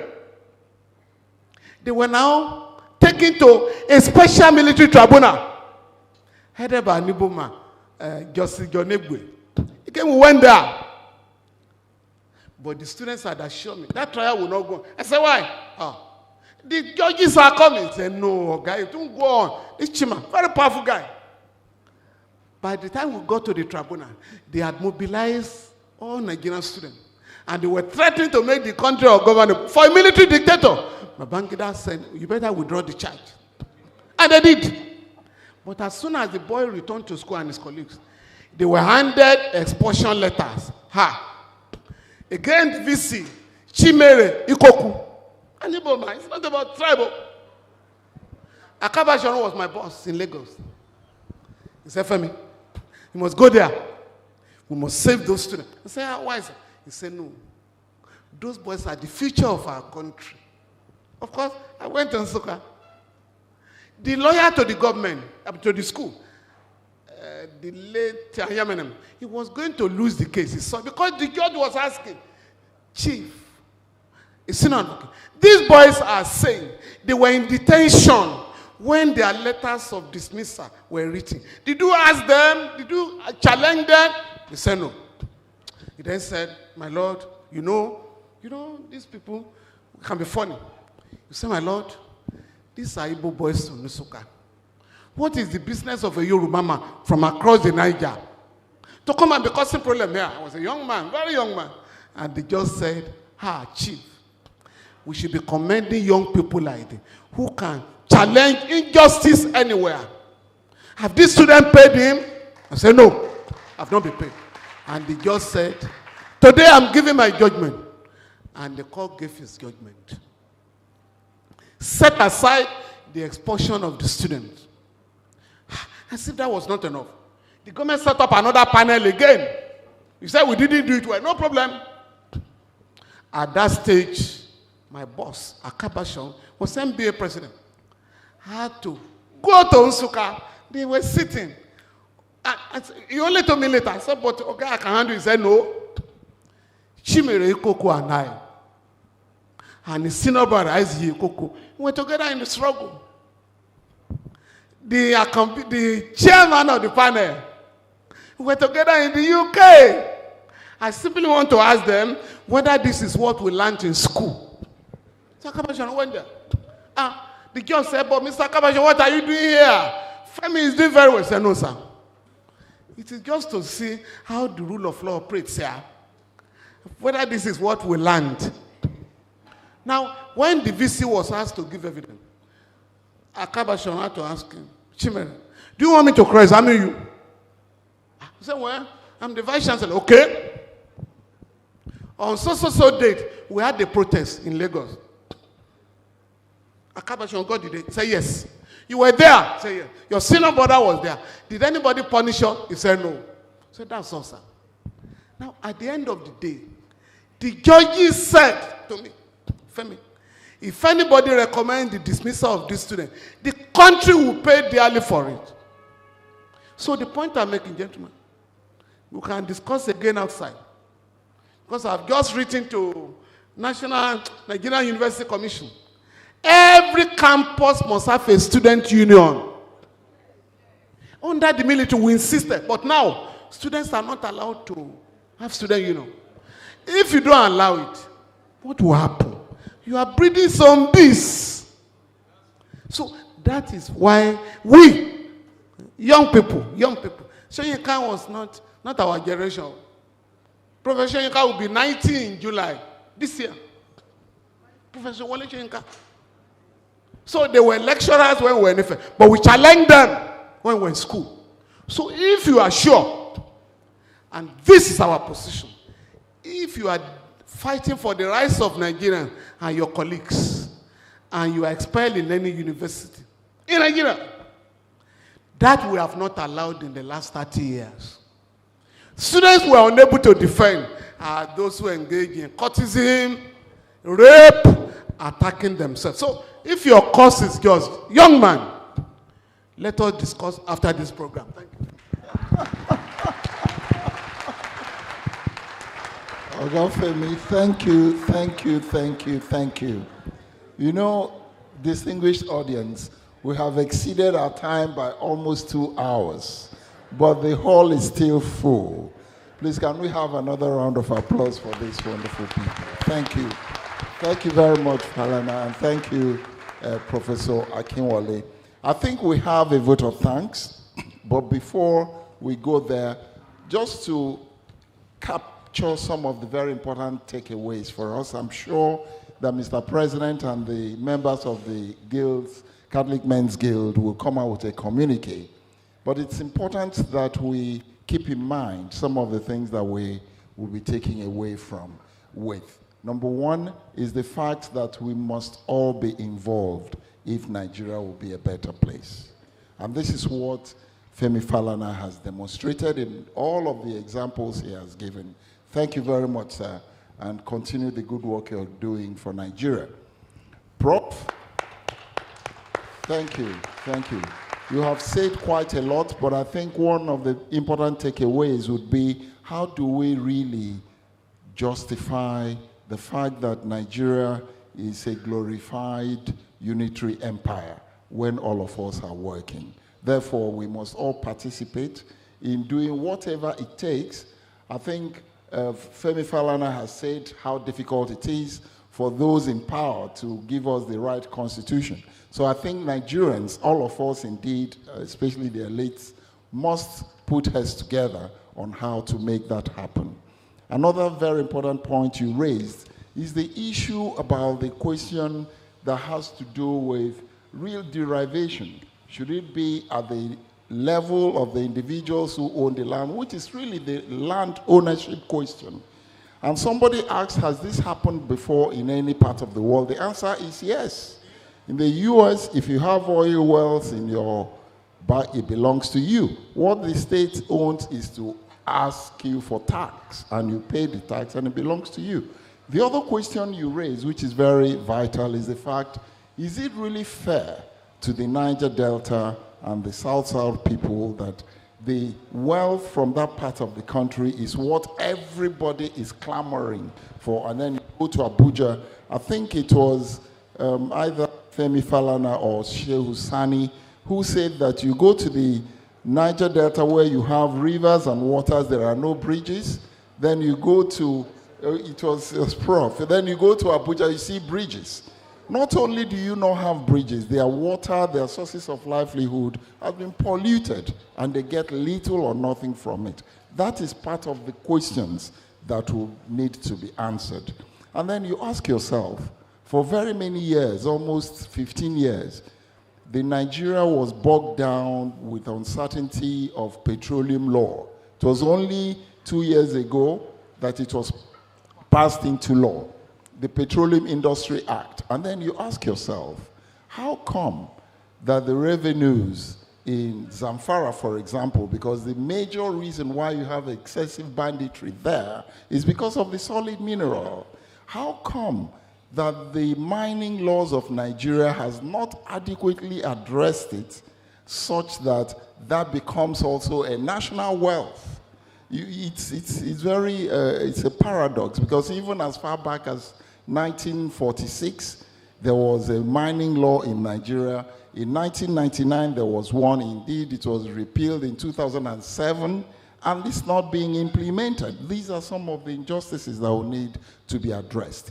And then finally, I think that the Muslim brother who spoke, he said that we have been into too many rhetorics in Nigeria. This is the time to walk the talk. Another takeaway from what he said is the fact that he redefined jihadism. He said that jihadism is not about fighting wars and killing people, but indeed protecting your faith and respecting God and your neighbors. I think it's a great takeaway, Mr. President. We must articulate the communique for us to give out, and I'm sure that not only should we publish communique, we must walk the talk. Thank you very much. Thank you.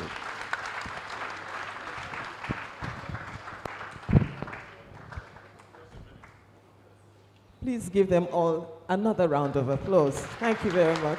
Thank you, Chairman. We have enjoyed a really rich banquet this afternoon, and we pray that we will walk the talk, that each and every one of us will become responsible for the future of our nation, and that in another 5 years, we will not be having this same conversation, but we would have moved on. Okay, we have plaques for our speakers. It is our way of appreciating the efforts that they have put here this afternoon. And so we have the first one, the president of the Catholic Men's Guild, Mr. Sylvester Ngeni, will give out the first plaque to Reverend Father Professor Anthony Akinwale, who spoke on the theme, strengthening the Nigerian Federalism, what options are there? Thank you very much. Very Reverend Father Professor Anthony Akinwale, on behalf of the Catholic Men's Guild of the Catholic Church of the Assumption Falomo, we would like to express our appreciation and gratitude to you for honoring our invitation and delivering this very wonderful lecture on this very occasion. We are very grateful and we thank you so much. Please kindly accept this token on our behalf.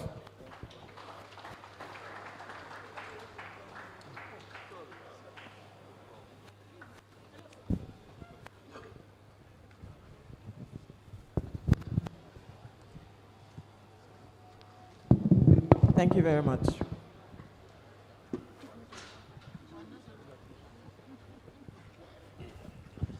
The second plaque goes to Senator Shehu Sani, who spoke on pervading insecurity in Nigeria. Oh, okay. All right. So we now have, the third plaque going to Mr. Femi Falana, Senior Advocate of Nigeria, who spoke on the right to freedom of worship under the Nigerian Constitution, a reality or farce.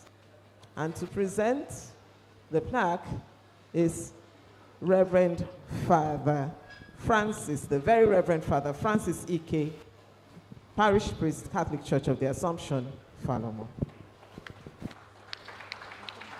This is an award of appreciation to Mr.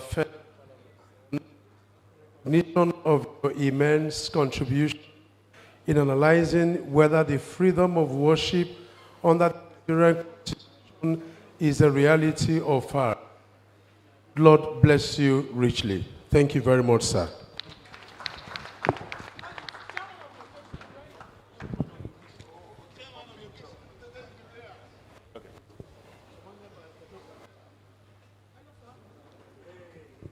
Our chief host, please, if you can join us here, because you're going to present this.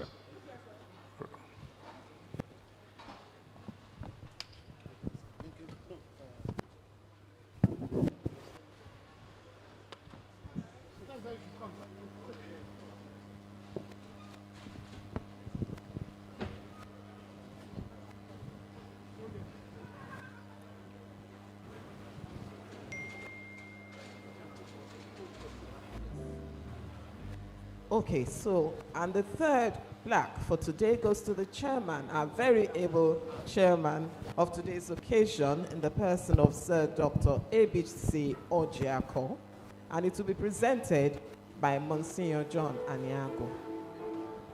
Well, the chairman of the occasion, Dr. A.B.C. Ojiako, this is presented to you in recognition of your contribution here as the chairman of today's event, which you have steered so very well and to a very successful conclusion. Thank you and God bless you.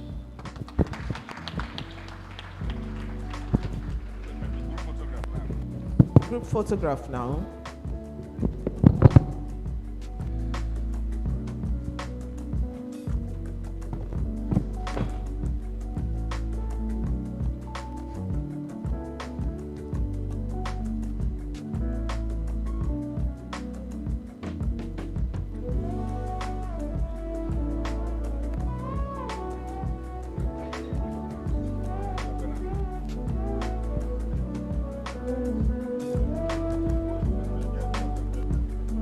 So we invite now Mr. Bernard Donge, who will give us the vote of thanks from the Catholic Men's Guild.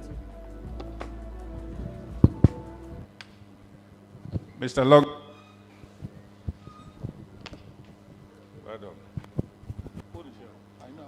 Okay, not you. I think you have already have your phone. Oh. Yeah. Thank you, my friend. There are two. Well, every good thing must come to an end. We have come to the end of this conference, And you will all agree that it has been a very, very successful and engaging one. It is my own duty and responsibility to thank all those who have contributed to make it the success that it is. I want to express our gratitude to Vicar General of the Archdiocese of Lagos, Monsignor John Aniago, for being with us, representing the Archbishop of Lagos. We are really thankful for your coming and staying with us throughout the occasion. We thank you very much. I also want to express our thanks to our own parish priest, very Reverend Father Francis Ike. We thank you very much. Now, the conference will not have been the success it is if not because of the speakers and the speakers. You will agree that we could not have made a better choice of speakers than we did. We are indeed very grateful to Reverend Professor Anthony Akinwale, who did not disappoint in his handling of the keynote address. We are indeed very grateful. We are also appreciative to Senator Shehu Sani for his presentation, although because of his flight changes, they had to leave early before we finished. Once again, we want to thank Mr. Femi Falano, son. Anytime I come across an alert on my phone that shows an interview involving Mr. Femi Falano, I will always make sure that I go and watch it. He never disappoints, and you will agree that today he didn't disappoint either. So we thank you very much. We want to thank our own Dr. ABC Ojiako for ably chairing the occasion. We thank you for your contribution. Now, I also want to thank all the members of the audience. I also want to thank all the members of the audience who listened and participated very, very actively, both those who attended physically and those who joined us online. We are very grateful for your participation and for heeding our call to attend this conference. Thank you very much. So once again, we want to thank all of you and wish you journeying mercies to your various destinations. Thank you very much.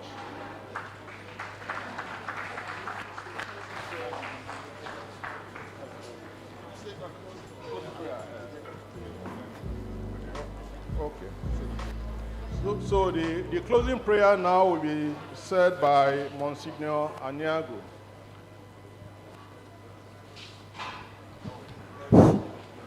Shall we rise for the closing prayer? In the name of the Father, and of the Son, and of the Holy Spirit. We thank you, Almighty God, for a very successful and enriching program here today, the Catholic Men's Guild of the Church of the Assumption here in Falomo.